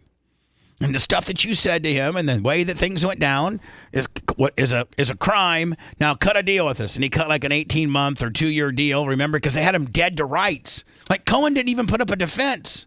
Because when they got your emails and they got your correspondence, what else is left to do? Cut a deal? So, I mean, I don't think Cohen even had a trial, did he? Did Cohen have a trial? Or he went to jail. I know, but did he cut a deal or did he have a trial? I think he might have just cut a deal. Yeah. When you cut a deal, that's because they got you dead to rights. That's the only time you cut a deal, is when they got you dead to rights. So, Lummy, I was quite aggressive yesterday on doing a couple different things. One, it seems like there's been a little bit of a twist in the mentality of universities now with all these pro-Palestinian Hamas gatherings that, I think Columbia University is what started it. Didn't they? Aren't they the first one that got really uppity? Yeah, now they're the worst because they broke into one of their facilities and occupying it. Yeah. UCLA's right behind them. USF got it right, though, yesterday. Yeah, just put some tear gas out. Oh, yeah, this right here, by the way, this is my Twitter. It's a must follow just because I'm just all over the place. And yesterday I was really freaked out. I mean, I was really selling the super. Now, Tuddle, I'm sorry, Seth, do any of my incessive rants about this Keith Davidson deal and when I attach things and things like that, when I go crazy? Yes. Does any of it make sense or does it irritate you? And I want you to be honest. Me personally, or yeah. It doesn't irritate me. I've seen your Twitter rants going back to talking about like Mike Calta and stuff like that. Like I'm very used to you going off. I just think that you can DM these people. Like if you really want, they would see your blue check mark. You'd be like, hey, I've got some information. Like that's the best way to actually go about trying to get in contact with. Most of them don't have most of them aren't DMable. Okay, all right. So yeah, like he did the Hill, Fox News. Yeah, so whatever. But, does it make sense what I'm trying to say, or is it in my own head and I can't communicate it officially? Well, you're communicating it a lot, so I think maybe you feel like if you tweet it 40 times and you're actually getting it all out there, but maybe you just need like more of like a long-form platform like Facebook and really type up how you feel there. Yeah, I hate typing. I know. This, by the way, Lummy, this is University of Texas. They want to get cute. They don't mess around there. This is exactly how these protesters should be held. You want to lock hands and lock feet? No big deal. See you later. Yeah. Oh, yeah, peaceful. They can peacefully carry you away. Yep. They can peacefully hog tie you, buddy. Look at this guy. He looks like a robot. Yeah. This guy here is ready to whip some ass. Oh yeah. This guy right here has "try me, bitch" all over his face. He's been waiting for them to call him in. He's just itching too. Look at him. He's just standing there itching. Let them go. Oh, that guy's looking around like so original. Buddy. This guy's got his gloves on. This guy's ready to whip some ass. Oh, yeah. It's important to know. What's that? I'm sorry. Go ahead. It's important to know that half these people are just paid agitators. They're not even students. They don't even know. A lot of idea. people have walked up to him and said, "Hey, what are you here to?" They completely shut up and look like a minion that can't talk, and they just look right at you with their soulless eyes because they don't even have any idea what they're protesting. They're just, part of a George Soros soft pack Willie.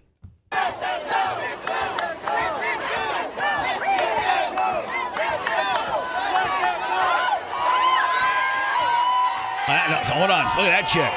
There's a hottie in there. See that hottie? Yeah, that one right there. I'd have her yoked up too.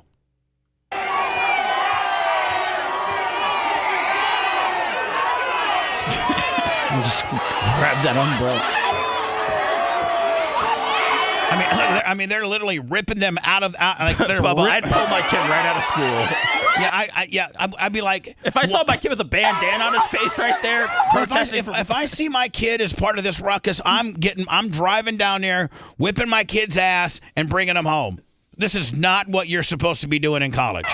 I bet that ginger in the background smells. You think that ginger smells? Oh yeah, bad BO. Yeah, well, they're all a bunch of hippies. All right, so that's University of Texas. Lummy, I think this. That's University of Texas too. Yeah, hold on. They're choking me with my scarf. She's choking. What's your first name? What's your first name? What's your first name? We want to make sure we get it right on our blog. What's your first name? What's your first name? What's your badge number? What's your badge number? What's your first name? Sounds like me complaining on a Kroger truck.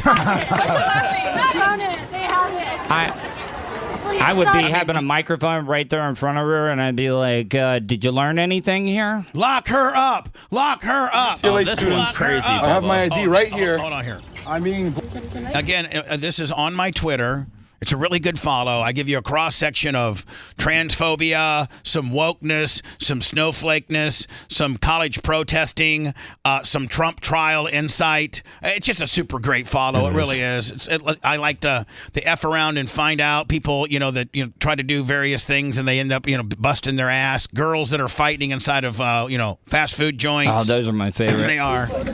we're going this way. You guys have closed the entrance. We are UCLA students.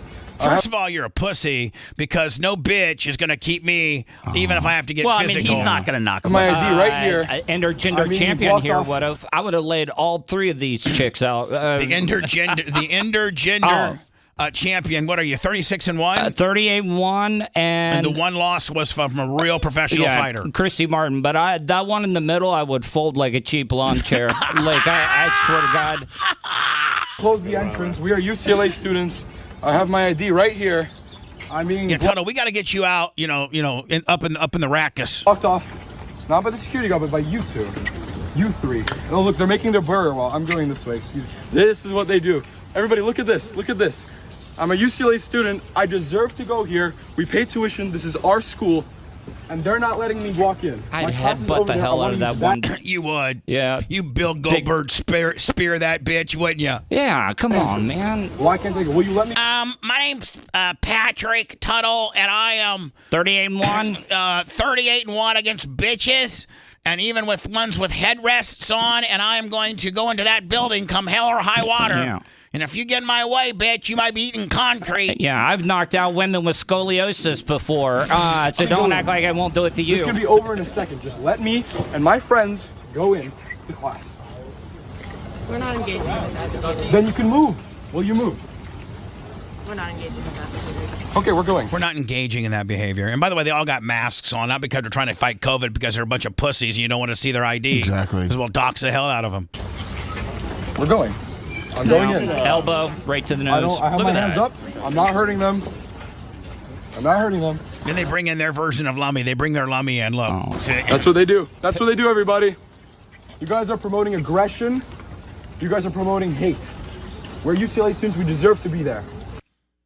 This what do they do? All right, yes, breaking news. This is the AOC, Lauren Boebert deep AI fake. Is that not hot as hell? I would really have a lot more appreciation for both of them if they were rolling around like this. When the donkey and the elephant come together, that's going to be great. Oof. So anyway, Lummy, this is what started my rant yesterday. Yes. This is what started my rant. And listen, you guys can make fun of me all you want. I'll never let this go. I'm sorry. Tuddle, you saw what I had to go through. You saw the people that stole from me and bettered themselves. And I had to sit here and take it. And you didn't even get the real trial that you wanted. No, the real trial was Cox versus Hogan. Yeah. And they settled a day before depositions because they were dead to rights. Oof. They were dead to rights. They had proof that the Hogan sex tape was traded amongst managers on Cox servers. That was a big check they wrote Hogan. I heard, I don't know it to be true, rumor has it, I heard, word on the street is that it was $55 million that Cox wrote Hogan. Now, how does a radio personality survive that? I'm just asking for a friend. How do you serve? How do you survive? Hell, I didn't survive a $700,000 FCC violation, and I was, I had a 27 share. How does the guy that brokered this, and they had to pay $55 million because of his behavior, how does he still make it? You guys both worked. How? Do you think that there would have been any like other really really big stuff that would have came out, like if it would have went to trial? Do you think Calta would have? I think taken the stand. I think Calta was the first deposition scheduled that they settled because they didn't want his. Hogan came out with Calta was going to be the first deposition, and Cox settled before his depo. They were bringing Kim Guthrie. They were bringing up Keith Lawless. They were bringing up everybody. Whoever. John. Who's the PD? Larson? No, the PD. Brennan. Oh, Brennan. Yeah. John Brennan. They were bringing up John Buckwald. They were bringing up Tony Burton. They were bringing up Cowhead. They were bringing up 25 Cent. They were bringing up Rich Big Dick. They were bringing up Spice Boy. They were bringing them all up. Did you ever see any of the deposition? No, they didn't. They didn't do any. All you saw were phone records and testimony. Oh. And so anyway, Spice Boy and Mike Calta hired Keith Davidson to broker the Hogan sex tape. He testified at the Trump trial yesterday. Here's something from MSNBC. Keith Davidson, number one, they start with his history because he has a history of sort of exploitation of these sort of seedy stories and getting in trouble for them in terms of trying to exploit money from victims. There was a situation that he had with Hulk Hogan some years ago where he basically tried to extort him for $300,000 over a sex tape. So you was arrested, was face down in handcuffs, and mysteriously no charges filed. That guy got your tweet yesterday, Bubba. Start with that and discredit him immediately. You think he did? Oh, he got it. He's got the facts. The next thing you're going to do after you've discredited him and chipped away at his credibility is you're going to basically make the point. You were never in contact with Donald Trump, were you? Donald Trump never actually reached out to you. He never negotiated anything with you. You're going to try to put Donald Trump as far away from any interaction around this as possible because your theme, if you're the defense. So again, Keith Davidson negotiated it all with Michael Cohen. They got that information through Keith Davidson's computer while cutting a deal that they wouldn't file charges on a sex tape in Tampa. I mean, who would think, Seth, but I've kind of infiltrated the Trump trial, have I not? I mean, it's only a matter of time before they say your name. If you want 24/7 on-demand Bubba and the crew, go to BubbaArmyHQ.com. Right now. The Bubba the Love Sponge show will be back after this.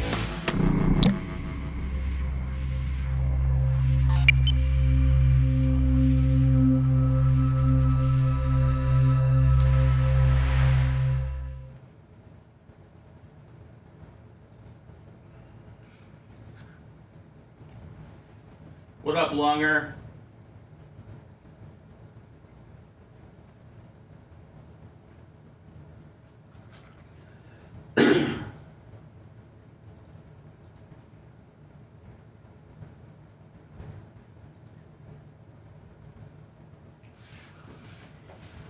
Now, is this the new Alex Stein? Yeah, that's I think that's. Hey, Bubba and or Seth. Well, that's for his main show, his live What's that? show. I sent you, which I'll send you again, shorter clips. What? Let me what? That's for the link to his main show, but it's like 2 hours. I'll resend you the links for his shorter clips. All right, send them to me. All right. He's not going to be on today, is he? No, I think he wants to do it tomorrow. He said if he got up in time, he would come on, but he said he was tired.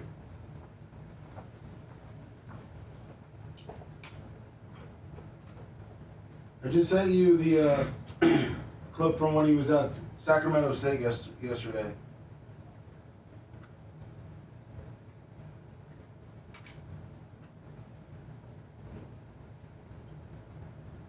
You there. It's not like gay people. If they'll throw you up, you don't like. I think there's cussing in it.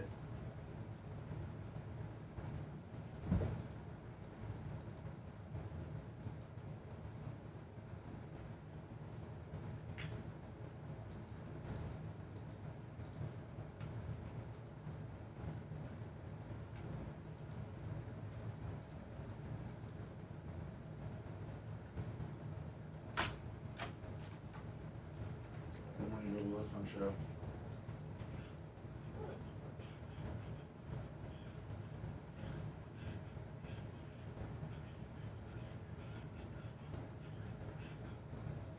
What show?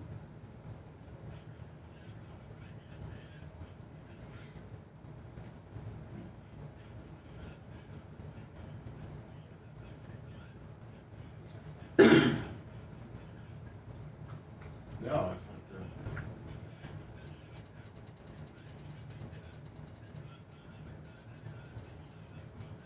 Let me all mine, and I got some. All right, I'll check it out. PayPal's. Thank you. There you go. PayPal's. You gotta get those first of the month, buddy. Let's go. Venmo. Thank you, Homeless Drew, for the big contribution.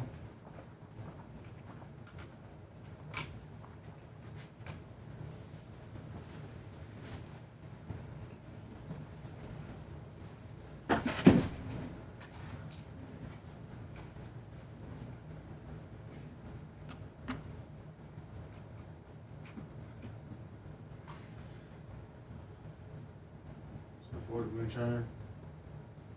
Whew.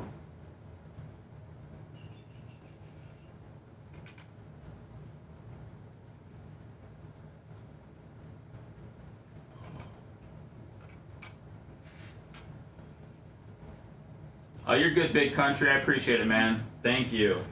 All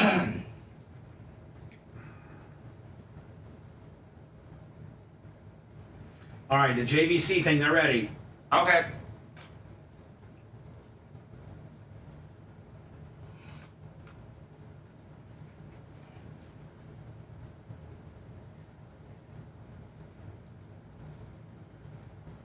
Detroit J.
So what if Hulk Hogan banged his wife? And that's bad? You would have too if your best friend was the greatest wrestler of all time.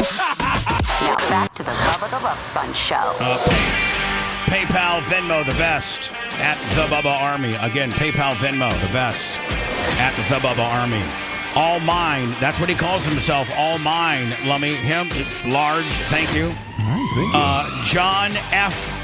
Licata. Latika. Licata. You're Latika. $50. New money for Tuddle being back on. Thank you. Love you, Pat. John Costica. New month. Let's go. Thank you very much. Appreciate you. Lummy, I want to get to this this particular article, and it completely just mic drops every. And listen, please, I apologize for being in life upset, and obsessed with trying to get my side of the Hogan sex story out for people to understand the truth and what I've had to endure. Now, am I saying that I am 100% innocent? No. Am I saying that, I recorded Hogan blasting my wife? Yeah, I did. My home surveillance picked it up. Did I download it to the DVD? Yeah. Did it turn you on? I did not. I never got a chance to watch it. I promise you. No, I never got a chance to watch it. That sucks, man. I know. It was I guess it was like an hour and 15 minutes long or something. Holy crap. Stretch Armstrong. Oh yeah, he brought it. So, and she looked good. He looked good. It was a hot deal. Yeah. but I didn't get a chance to enjoy it. That's a shame. And so, the general consensus among everybody, everybody is that we actually, as part of the documentary, Lummy, we send a camera crew out to the WWE Royal Rumble asking true wrestling fans, hey, what's your name? My name's Jim. I'm 39, Pinellas Park, long time, a WWE fan. Yeah, do you know anything about the Hogan tape? Yeah, that Bubba, man, he taped his wife having sex with Hogan, then tried to get a bunch of money out of him. Stupid ass Bubba. Hate him. He's a bad guy. That's what everybody thinks. Bubba taped Hogan having sex with his wife to get some kind of honey hole gimmick going on, and then I shopped it, and nobody wanted to buy it, so I released it to Gawker, and that's what people think. And so, I'll probably spend the rest of my life trying to educate people on how this really went down. But Lummy, when articles like this appear, which, by the way, I'm not even going to get into my article until because I know that the JVC people are listening right now. So I thought maybe we would go to a Tuddle, his JVC letter, if you will, his JVC apology, and then let me get into the article that I found yesterday that's so brilliantly written that actually has excerpts from the arrest affidavit and the arrest tapes from the city of Clearwater and the FBI. They break it right on down. They break it down better than I could have ever broke it down in this article that I'm going to read after Tuddle does his I'm sorry gimmick. Then I'm thinking about doing a stop set in between that, let me to really catch up.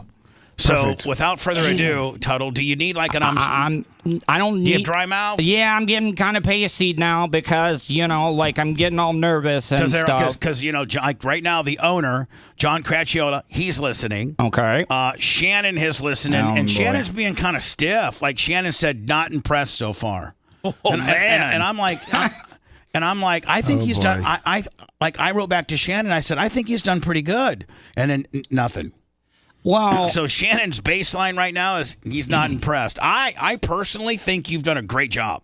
Well, thank you, Bubba. And I think all polls, Lummy, has shown that as well. Just for Shannon Burke to have the statistic, Lummy, can you and Seth give me the statistics we have? Because we ran a couple polls asking, the people that matter the most, our listeners, what they thought about Tuddle. Is he doing good or bad? Let me give me these stats for Shannon. Now, Shannon's the program director at the end of the day. Let's not forget that. That wields a lot of power. He can literally fire me with one text. On our Twitter, it's 78.2% yes and 21.8% no on the question of, are you enjoying Tuddle today? That's on our Twitter. 78 clicks yes, right? Yes. How many total votes? That is 151. That's a good cross section. Seth, what do you got for me? I got over in the YouTube Center. We have 634 votes polling. 83% of people are enjoying Tuddle. That leaves 17% who are not enjoying Tuddle. And then, Lummy, do we have any other? That is our only two polls currently. Perfect. That's perfect. Shannon, please, hopefully be so kind and consider those stats that the listeners, nearly an 80% approval rating by one Tuddle, who can also be known as Pat from First Florida News. So, Tuddle, without further ado, I'm going to step back and let you let you have the floor. Okay, so I wrote bullet points here because I wanted to speak from the heart. Am I framed up right in the camera to be able to read this and stuff? I know that I'm going to start perspiring here soon. So we want Shannon and Shane and John to know that, maybe we should go single screen on you. Just it's all you. No. Yeah. God. Let's do that. I got you. Thank you very much, Rhett. Single screen, man, Pat. Here you go.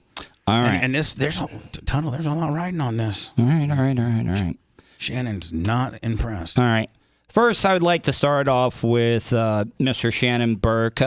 Before I get into my apologies to you, I want to say congratulations on becoming a program director. I think it's a great choice. You are a real radio person, not like some of these other fake hosts. You've done all types of radio, and it's well deserved. I hope to be able to work under your tutelage.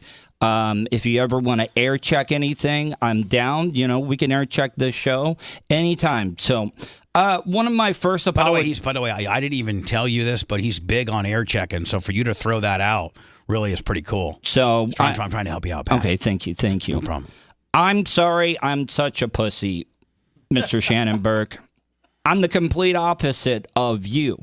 You're rugged. I'm a Sigma at best.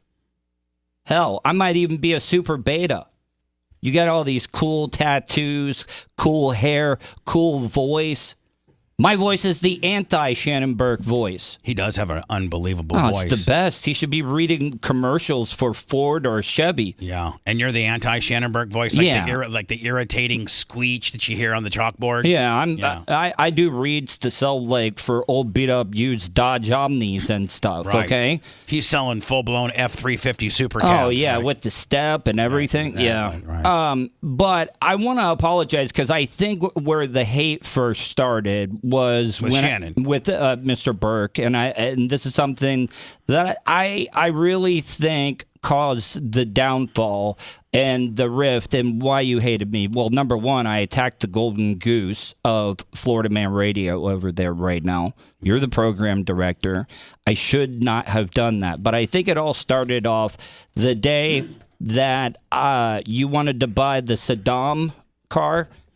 You had your Mercedes-Benz that you were looking for. It was on this side. I was one of your producers on Radio IO at the time. I drove you over there, but it was on a donut spare on my PT Cruiser. Had 2 CV joints that were about to go out at any moment. Air maybe wasn't working that great. And he's asking you to drive him to a car that he might want to purchase. Mm-hmm. We had and to you got 2 donuts with 2 bad CV joints. Yeah, their tires are literally about to fall off. And you're of working as like a producer for him on Radio IO? Yeah, this is when he was doing middays, and it was kind of dodgy going through Howie in the Hills, too steep of an incline through there. One of the donuts was screaming, and we finally get there. You buy the Saddam car. I break down, and it was just very uncomfortable conversations, okay? Recently, I made some comments because I was doing my podcast, and I was trying to be funny, haha, and I shouldn't have said what I said. What'd you say? I would rather not. Well, I mean, no. See, Shannon knows that you got to air it all out. We got to be transparent, and so if you say what you said, but you obviously, you add a disclaimer saying, Shannon, I'm only saying this because Bubba's making me say it. I am trying not to say it, but Bubba is making me say it, and so it does not count. Like it can't count against me because Bubba's making me do it. Well, I mean, I want to know this. I want to see if it really, really would piss him off, how bad it really is. Well, I mean, I was just throwing out, how rumor has it there might have been, some, cheating going on, maybe at one time. Yeah, I don't think I would have said that. Yeah. I think I would have maybe I wish I had the dump button on that. No, wait, Bubba, wait. He's going.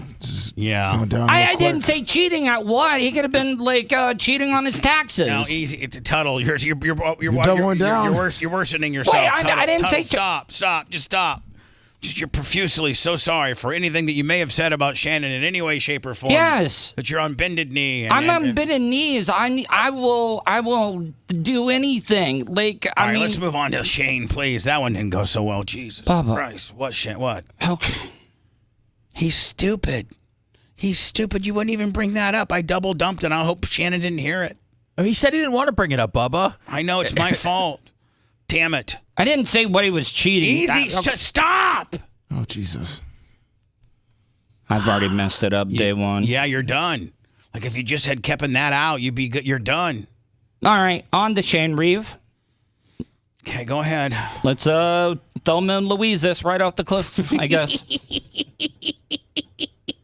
This might as well go for it. I'm the one in the most uncomfortable position because I'm going to have to try to beg for you. I'm sweating now. Oh my God. You just don't know how to keep your mouth shut. I didn't want to say anything. Can I get a ruling from somebody else on the room in this one? On this one? No. I'd probably move to Shane. Okay. Let's go right on to Shane. The rulings aren't going to change anything, Tuddle. I just going to bring it back up. We need to move on. Yes, please. I'm embarrassed. All right. Mr. Shane Reeve, you're the one. You're the one that's going to save the radio business. See, this is the one you should have been saying. This is the Shannon stuff you should have been saying. You're Linda Bird if she had balls. When I attacked the Golden Goose, you did me like Linda Bird did Bubba back in the day in Orlando as well, too. And, you know, I was there. I saw it happen. I didn't learn from Bubba's mistake. So, number one, I'm sorry I attacked your Golden Goose. I did do a little bit of research and saw that you were a salesperson or sales manager. And I think there were a couple unfortunate events that happened at live appearances. You mean you're saying he had live appearances and you sabotaged him? Well, I didn't sabotage him on purpose. You just didn't give your right. Well, you just didn't try. Well, no, Were you drunk? No, it was like it was the appearances that nobody wanted to go to. Okay, like this one time, like come meet Tuddle at a 7-Eleven on a corner of nobody and nowhere. Yeah, but I got like hot dog heaven. With the big wiener on top of the building. You're doing an appearance at a hot dog heaven, and it's Shane's deal, and you're kind of half-assing it, and it's not a very good turnout, and it just sucks. No, I spun the prize wheel too hard, and it went onto Highway 50 and caused a rear-end collision. Sorry, that's not funny. Okay. Is that real? Yeah, it is. It's completely real. So you spun the prize wheel too hard. It went onto Highway 50 and caused a fender bender? Yep, because somebody tried to avoid it. Right, and then that probably cost the station a little bit. Well, yeah, they took it out. My talent fee went to replace the prize wheel that they had just bought. I've not heard back from Shannon. I hope I hear back from Shannon by saying, "Hey, listen, Tuddle's funny, and you can have him on Wednesdays if you'd like." Does Shannon care about after shows and stuff? I don't know. Shannon, they can't do anything about after shows, but they can do. They have a major say so on what goes on their airwaves during morning drive. So I'm just hoping you might want to. There was another promotion, an unfortunate event. The promotions that Shane Reeve had as a salesman that may have made him mad at you. Yeah, it might have cost the company some money. All right, continue on. There was one. It was on Super Bowl Sunday, and nobody wanted to do it, but they were celebrating the new release of the McNuggets. They're like new recipe. All right. And they had this very, very fancy inflatable Ronald McDonald that they were throwing footballs into its mouth for like prizes. Right. This is your gig. And you know how I go all out. I came in a football uniform, cleats and everything, and I was running routes that a listener threw, and I ran into it, and I popped the inflatable with my cleats. That one was a big. That I had to do a bunch of free. Yeah, I mean, McDonald's at that point, that's probably one of their biggest clients, and they got you that's popping Ronald because you cleated up. Yeah, I cleated up. Okay. And it was. So, again, these are all promotions that Shane probably cost him, a bunch of money. Yeah, I mean, so I do apologize. Like, I don't do stupid stuff like that. I mean, I learned. The right amount of power that you put in a prize wheel, and I always make sure that I put the lug nut on a little bit tighter now before I spin it. Is that it? I mean, you've done. I'm just very, very, very worried about Shannon's response to your apology. I think you just came in. But again, it was initiated by me. You said I don't want to say it, and I said say it. So it's my fault. Yeah, I mean, but you should have known better. Well. Bubba, I'm willing to.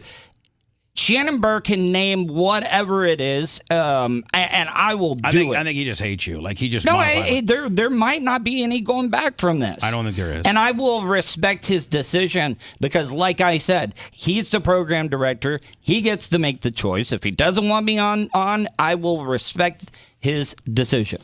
Okay.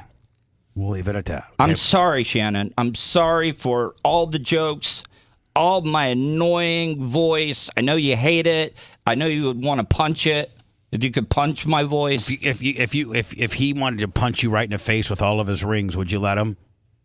Oh yeah, yeah, of course. I mean, you almost might have to. Where we're at in the forehead, I just don't want like a skull like being imprinted on my forehead. A skull ring or whatever. He does have quite the ringery, does he not? And he attended BARP this year too, so we may have to separate you two at BARP He's got a Barbie ring too they can put on. I know he doesn't like me, and I purposely left. They had like a memorial service for Bubba Whoop Ass Wilson. I left because I didn't want to annoy him. Oh. So you were there. Yeah. But you saw he was there. I saw that he was good. People were like, he's going to be here any minute. And out of respect to him, I left. Did you give Bubba Whoop Ass Wilson a little kiss on the cheek and got the hell out of there? I mean, was it cremation, open casket? What was it? No, I don't know. It was just like a listener party that his family and his brother and his sister came out there. But word had it, the boss man, Burke, the man, was on his way. So you paid your respects and got the hell out of there. Yeah, I skedaddled. That should go a little bit with him to know, how sorry you are. And I'm sorry about my PT Cruiser and the CV joint and donuts on. Yeah, exactly, Lemmy, exactly. Want to listen to the show on demand and on the go? Enlist today at BubbaArmyHQ.com. Sign up and start listening. The Bubba the Love Sponge Show will be back after this.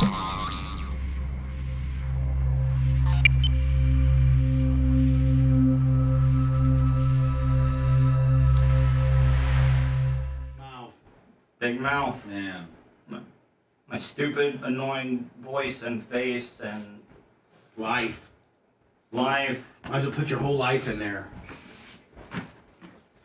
I mean, well, you told me to shut up. There was other things, so I'm just going to be quiet. Lummy, look at him mean immediately. Oh, shut up. Oh, man. Tell him to shut the fuck up. Shut the fuck up. No Stein today. No sign today. You fucking idiot. He's sleeping. Stein got attacked, but we're going to talk to him soon. I got a text at 4 a.m. saying, I just landed in Vegas. I don't think I'm coming on. Yeah, he had a long night. Oh, man, they got him. Everything okay in here? Cartilage. You're good. Yeah. I don't think anything happened in here. All right. Normally, all my stuff goes out first. This TV got disappeared. Yeah, kind of got paused there.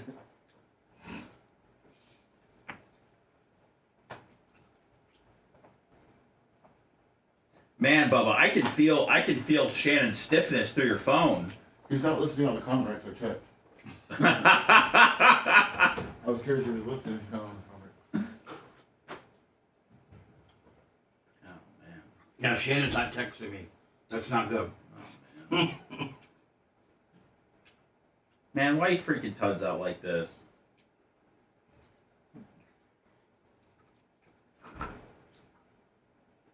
Let me see what my pulse rate is up to on my Apple Watch right now.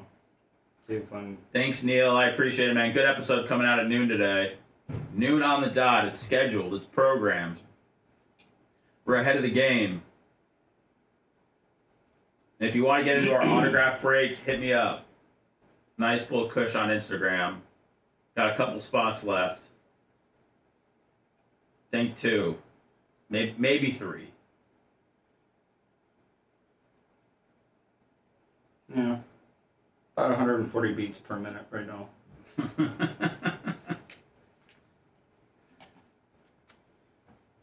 I mean, the YouTube votes are 725.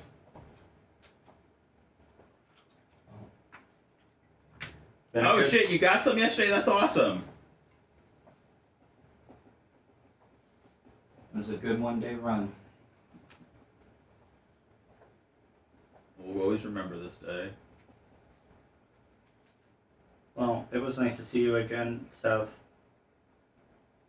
I'm looking forward to hosting your podcast. If we still are doing that.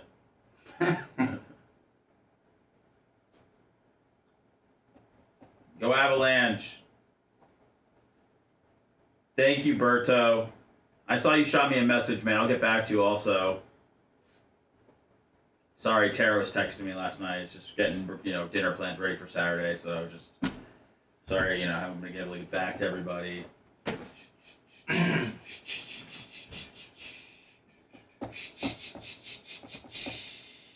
My show without Anna is called I'm Not Doing It Anymore, and it's been replaced by Tuddle and Colton.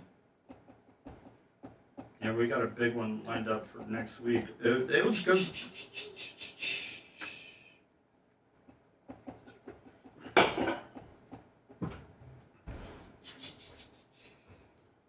Was it BubbaArmyShop.com? Bubba Army Shop, Bubba Army Store, Bubba Army Shop, baby. Get those fucking Operation Pigmentation shirts. Promo code Seth. Thank you, TJ. I love talking to Tara. I'm gonna probably do that once or twice a month. Nice, Biggie. Yeah, Wayne. I don't know where you were, man. We got my tire patched up 2 weeks ago. But if you want to imagine me putting air in my tire every day, if that helps the day go by for you, God bless, man. Low Flubber, I find the people that ask about betas and alphas to normally be the beta ones. That's just for my, stuff. The ones that go around labeling everybody beta, alpha, those are normally the biggest betas. But that's just what I think. Saying about Low Flubber? Yeah. Like, Low Flubber wants to know who's more of a beta, me or Tuddle. I would say Low Flubber. Low Flubber might be a female. I'm not getting any fucking money, Bubba Nation. I'm promoting the fact that my podcast has a shirt.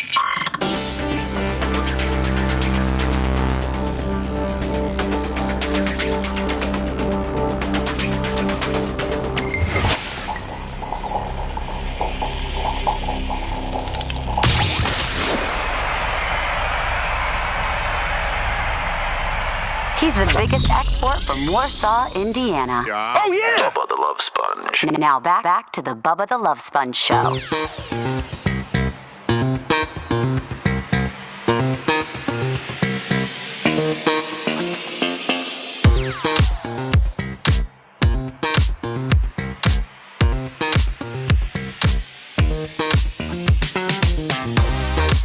Tuddle, you little bum. You think that one got away from you?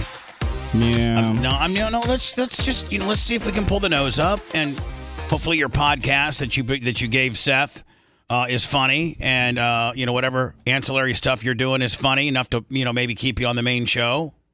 But I think maybe that one got away. See, it just your eyes kind of rolled back in your head, and you turned into the old Tuddle. With personal attacks. You said your heart beats up to 141. Yeah, it's coming down a little bit. He was pacing back and forth during the whole break. It's like I think that maybe the saving grace is if you would offer yourself to Orlando Florida Man Radio, that you would be like their on the street correspondent for free. Like, you'd go out there and like if the Magic had like a party, a playoff party, you'd be out there, reporting live. Yes, you know what I'm saying? I would definitely do that stuff. Okay, I mean, honestly, Shannon, I'm so sorry. Sorry for anything that I've ever done. I'm sorry for all the bad things that I've ever said. It was like I'm worthless. Like I'm I should have never said any of those things. All right, so let's move right along here. Let's air check to my stuff. What time does he want to? Has he texted to see if he wants to air check with me? You don't want me to read his response. I'm sorry. You there? Let me. I'm sorry, Babyface had to call in. He's on Thursday and Friday. Hello, Babyface. Hey, how's it going? I don't think Lummy likes when I call in, but that's okay. Well, I mean, we're on a certain trajectory, and sometimes you get us off our path. But whatever. You're a big time. I just want to call. You're a big time. You're a big time superstar. I'm loving Tuddle on the show. I think it's a great idea having people that are familiar with the show and used to the flow and everything, because he's fit right in. So I think it's been great, and looking forward to the other special guests that you have on. And especially that Thursday guest. He's rock solid, isn't he? Oh yeah, he's the best. Well, he's not so much of a guest. He's not in the the post show credits, but that's okay. He doesn't need that because we need to cut. We need to cut new post show credits where we include you. We do. I'm not in it either, Babyface. It's all good. Yeah, it's all good. Yeah. No, I'm really teasing, but so I'm getting ready. So you're getting into my woe's me Keith Davidson monologue, my friend. Well, it kind of goes hand in hand with that. I wasn't sure if you saw the amazing 700 Club interview with Hulk Hogan. No. Yeah, the pins down faith. It's awesome. What? He is it's selling, awesome. Hold on, man. He is selling John 3:16 shirts that have Hulk Hogan on the sleeve. Oh yeah, he's been pushing those one for a while, Bubba. He had the black one as the blue one. Oh yeah. Yeah. It's so amazing. hold on. So getting baptized has turned into a whole marketing gimmick for him. Oh, it's a whole new. And here's the thing, Brian. Between the two lawsuits, he won 141, but they only collected 35. And of the 35, I got some pretty good numbers. And you're a lawyer, so help me with this. So out of the 35 that they got from Gawker after he paid Peter Thale, and at that time he didn't have any money. He was straight contingent. I heard from really good sources he took about 9 to 9.5 of that he took. Okay, so call it 9. So call it 9 for the Gawker deal. but when he sued Cox, he just paid Trickell by the hour. He wasn't on a 30 or anything kind of deal, and I heard after legal fees and rumor on the streets. I don't know it to be true, but I've in my opinion, I've heard the number that it was 55, and after he paid his legal bill, it was 47. So if you take 47 and 9, he's made 54, 55, $56 million. Why do you need to have Hogan 3-6? Why do you need to even worry about T-shirt sales if you've put $50+ million in your pocket over this lawsuit? He's spreading the gospel, Bubba. Tax free. Ego. Who? $55 million. You're worried about T-shirts? Yeah, but Please. Bubba, that's in witnessing. Yeah. So anyway, I do have this article. I do have this article to read that I want to read. But I sent you the 700 Club one. Okay, you did. Yeah. Now, what else do you got, Brian? That's it. I was going to say maybe with Hogan, this whole new John 3:16 and Jesus kick he's on, we can get with the 700 Club and have. Well, shouldn't he forgive me as a true Christian? Aren't you supposed to forgive? Some of the people that have done you the most dirty. Oh, yeah. Meanwhile, hold on.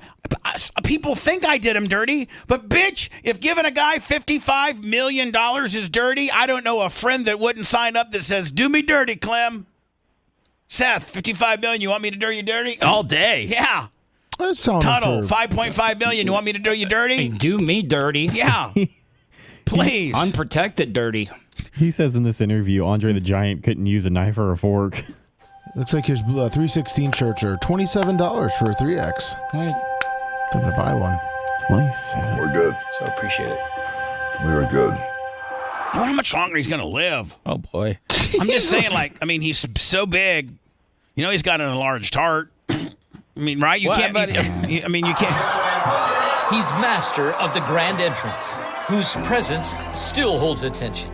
Oh, man. I'm all pumped up, man. I'm 70 with $55 million in the bank, and I'm still trying to squeeze a nickel out of you Hulkamaniacs. I hope he does a Bible read, book on tape, reading the Bible. Terry Bollea made the name present with unmatched success and global recognition in sports entertainment. A larger-than-life icon that transcends. I made him more money than he ever made as a professional wrestler. Oh, yeah, you made him the highest paid right? male porn star of all time. Yeah. Wrestling, saving his biggest splash not far from his Clearwater Beach store and restaurant. Public baptism. Mm-hmm. You've said the greatest moment of your life. Yes, without a doubt. Besides being inside Heather Clem. What did that mean for you? Oh, they're touching knees. It broke down that fourth or fifth wall to tell people the truth about my Lord and Savior, how, you should look at things or how you should care for people and not judge people. And it set me Hold on. Whoa. Care for people and not judge. Brian, you're one of my attorneys. That's exactly what we're asking for, isn't it?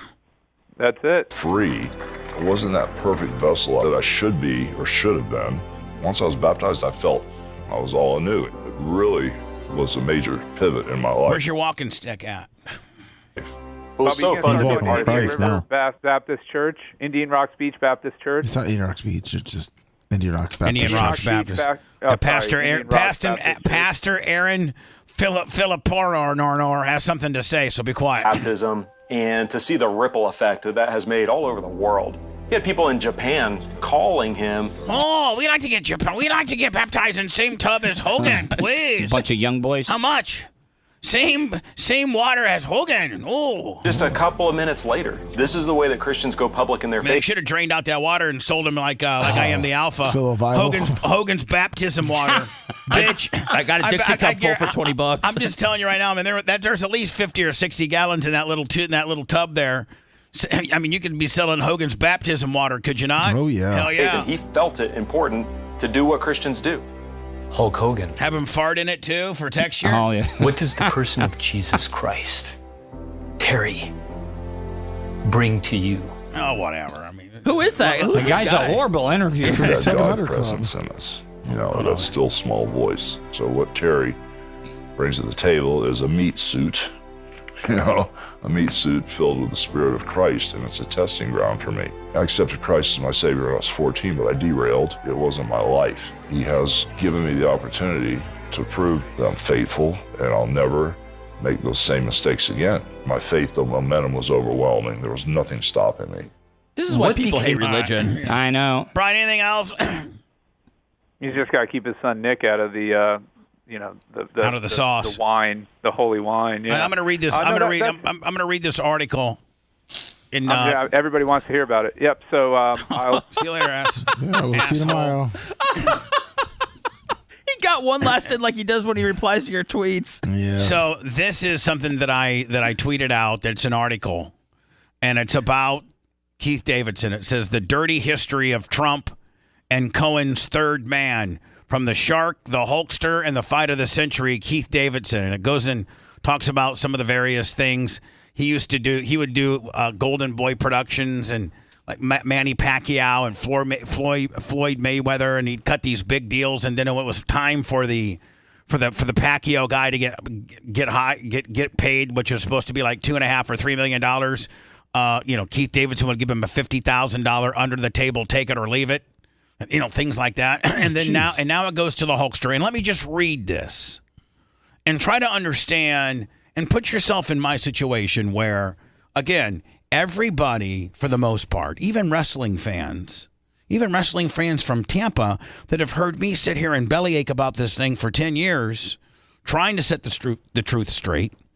But for the most part, 95% of people think it went down like this.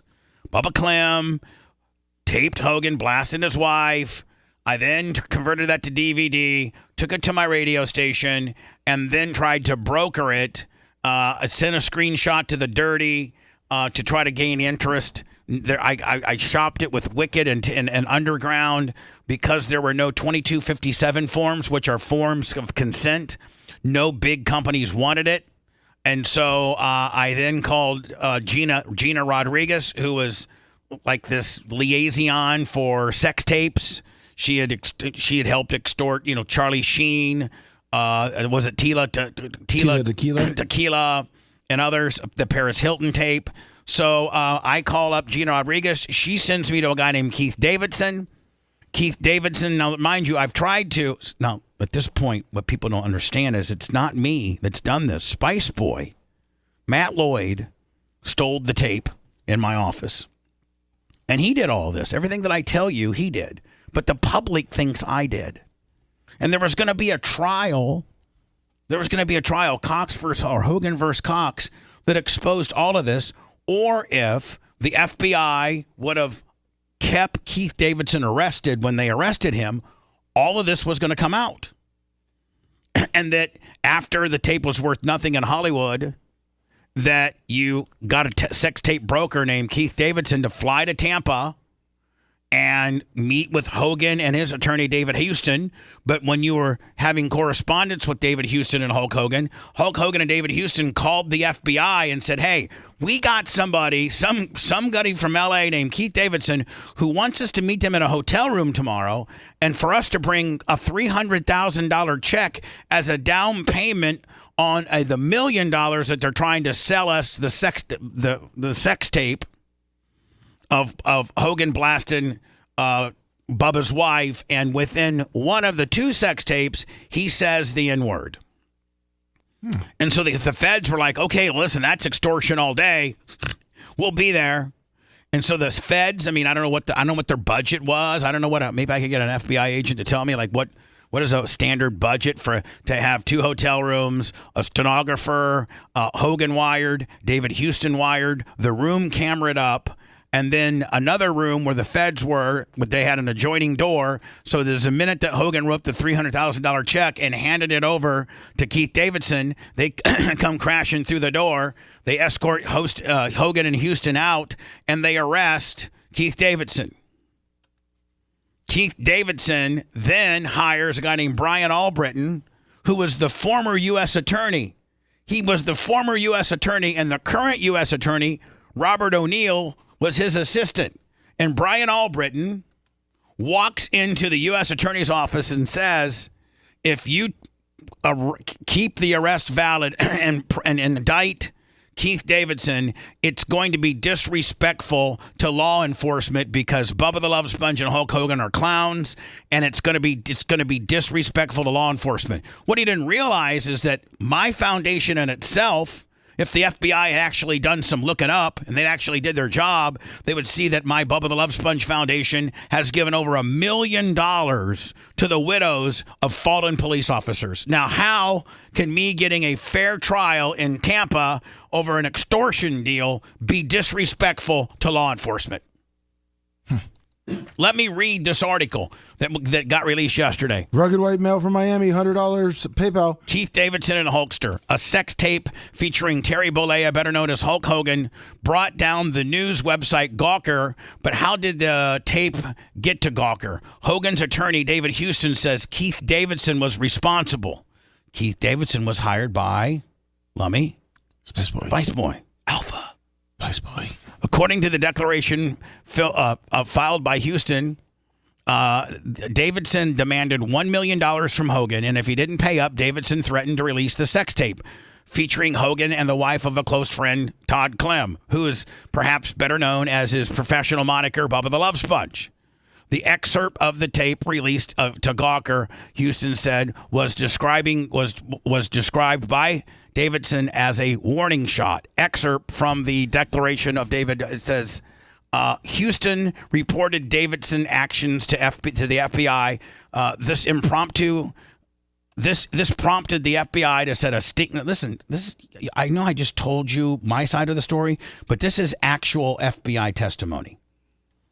Okay? Houston reported Davidson's actions to the FBI. That prompted the FBI to set up a sting operation, which occurred on December 14th, 2012. In Clearwater, Florida, during the sting, Davidson handed Houston what was represented as copies of the Hogan sex tape. Following the instructions of the FBI, then gave Davidson a check for $150 and talked about a future payment of $150. The hotel room next contained several armed FBI agents who recorded the activities in our room and prepared to make an arrest on Davidson. When I handed the check to Davidson, several FBI agents entered the room with their guns drawn, arrested Davidson and his companion, who was Lori Burbage, because Spice Boy couldn't go because Hogan would recognize him. So he sent a girl named Lori Burbage, who was Spice Boy's wife's best friend, who worked as a teller at the Bank of America. Oh. The FBI, according to Houston, then burst into the room, guns drawn, and arrested Davidson and the companion. Davidson, however, has denied that he was ever arrested and even sued Michael Avenatti, Stormy Daniels' current attorney, who's in prison, by the way, for tweeting that he had. Hey, David Houston, this is Bubba the Love Sponge, and I'm publicly telling however many millions of people hear this, that you did get arrested. You were handcuffed. Houston's account is largely supported by the investigation of the Tampa Police Department, which investigated Davidson's activities and were provided transcripts of Houston's interactions with Davidson, including the sting operation. The Tampa police concluded that Davidson engaged in the extortion of Terry Bollea, Hulk Hogan. Conclusion.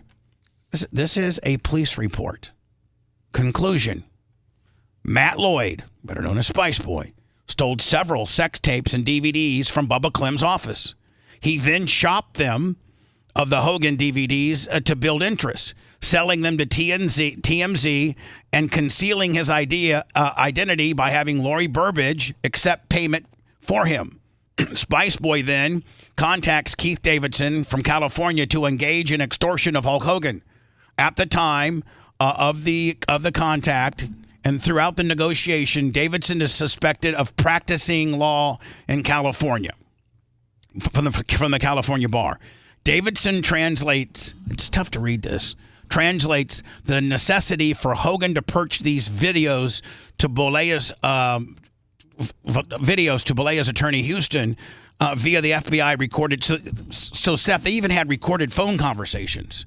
I still can't get over the bank teller situation. Davidson only option was to keep from exposing the multiple videos and damaging content is to obtain payment for $1 million.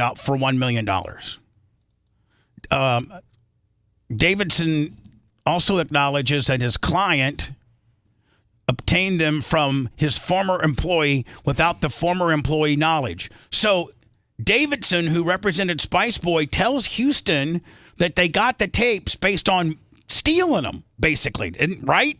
Yeah. That's what it says. Davidson assisted Lloyd in coming up with a more suitable story that on how the videos were obtained. He also instructed Lloyd that they would have to admit that the Gawker leak was them, not it. They were trying to cover Calta's ass. Here, I'm almost done. Here's the whole shooting match. Keith Davidson hired Brian Albritton, a well-connected lawyer and who was formerly the United States attorney to that area that includes Tampa to represent him. Albritton prepared a 58-slide presentation arguing against the prosecution of Davidson, arguing that the trial would be a publicity vehicle for Hogan. Albritton argued that the trial involving a Hogan sex tape and an individual named Bubba the Love Sponge would promote disrespect to the federal law enforcement. Despite conclusions by the Tampa police, the state attorney in Florida, Mark Ober, declined to prosecute, and Davidson was never charged. How would you feel if you're like, does that not just everything that I ever say about this is just right out there in as part of investigations, as part of stings?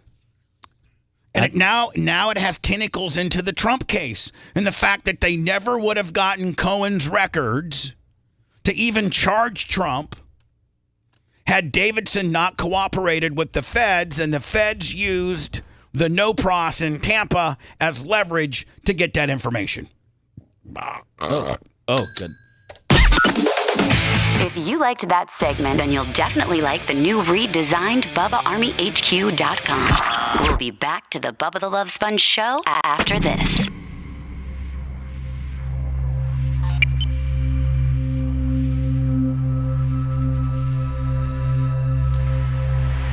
I waited up at the Cox Media Group building for Mark Ober to walk in the building. Was interviewing him about you did. The sex tape, and like I think he had said, well, you know, Bubba committed a crime or something. So it was so he had such a hard on for you. Oh, I know.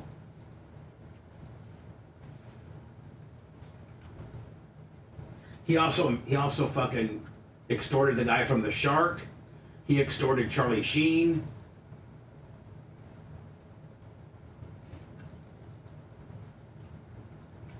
I'm surprised nobody's like tried to take this guy down for as many people he's done dirty though. Like stealing, like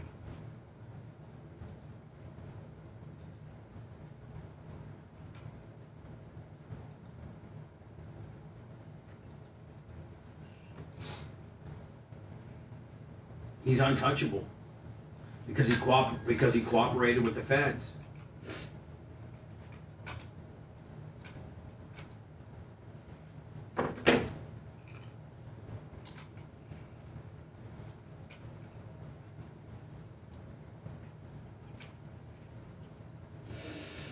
Oh, man.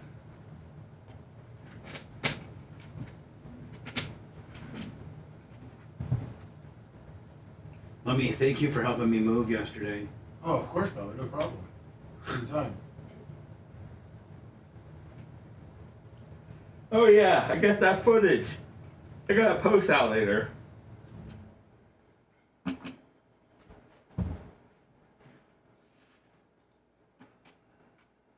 I mean, did you get the 100 from the Sean guy on Venmo? Oh yeah, that's rugged. That's the rugged white male from Florida, from Miami.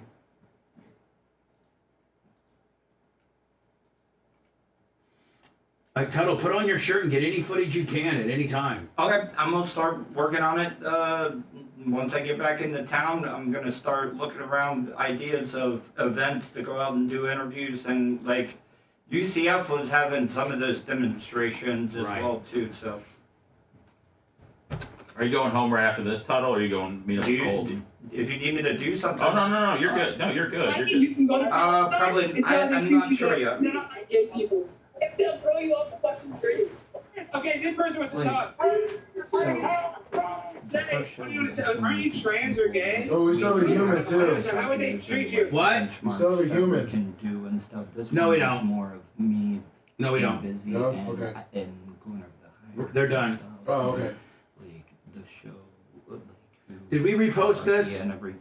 So Yeah. Yes. we got The Alex into a lot thing? of that Yeah. stuff the first We did? time around, Yeah. so- Yeah. Are you sure? Are you The sure? audio sounded great. The clips I'll one? listen to it. Yeah. I mean, no, I'm we sure just it's great. we did his I'll full let you show know, one. man. We're gonna definitely. So I can retweet it? Yep. Just any feedback or whatever. Just, Yeah. I'll let give me you. know. Yeah, absolutely.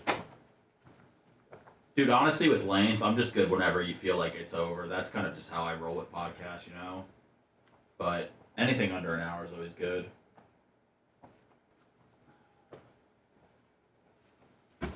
Oh, hey Maria. Hey Maria.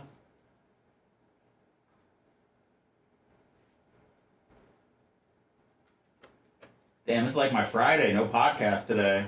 Did you get some water? What's that? I took my I'm empty sorry. bottle and I filled it up out of the tap and sink.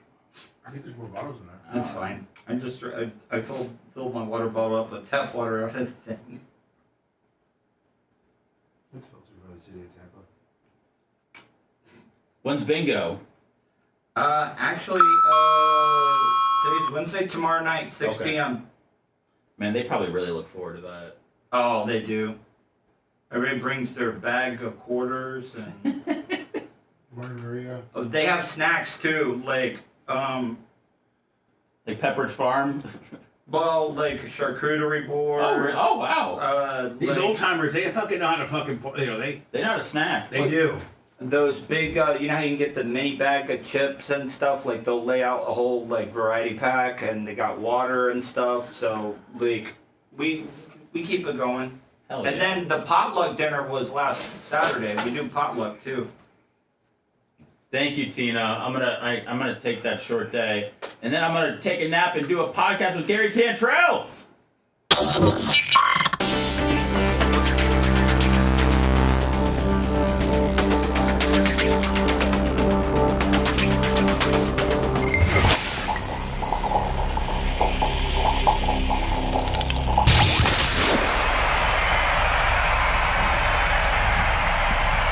Bubba the Love Sponge. The only man that thinks ketchup is a food group. It's pretty tasty. Back to the Bubba the Love Sponge Show.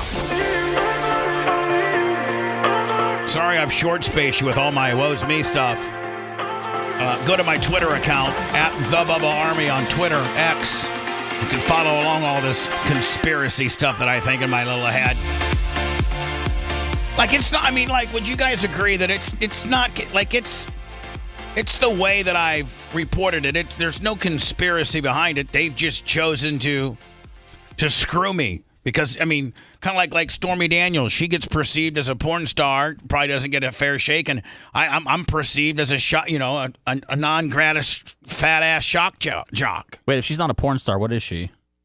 Yeah, if I'm not a shock jock, what am I? You're Todd, the entertainer? There you go. There Todd you the go. Entertainer. Todd the Entertainer. Yeah, Thanks. that sounds We'll like a go guy with who does birthday parties. Yeah. And I'm doing your dad's bar mitzvah. Todd the Entertainer. We could use somebody. Hello? Hey, Bubba. First, I just got two questions. I'll get out of your hair. Tuddle, I really appreciate you allowing Bubba to tell your story, man. I'm going through some crap myself. I can relate to you. And it's nice to see that the light at the end of the tunnel is not an effing freight train, if you know what I mean.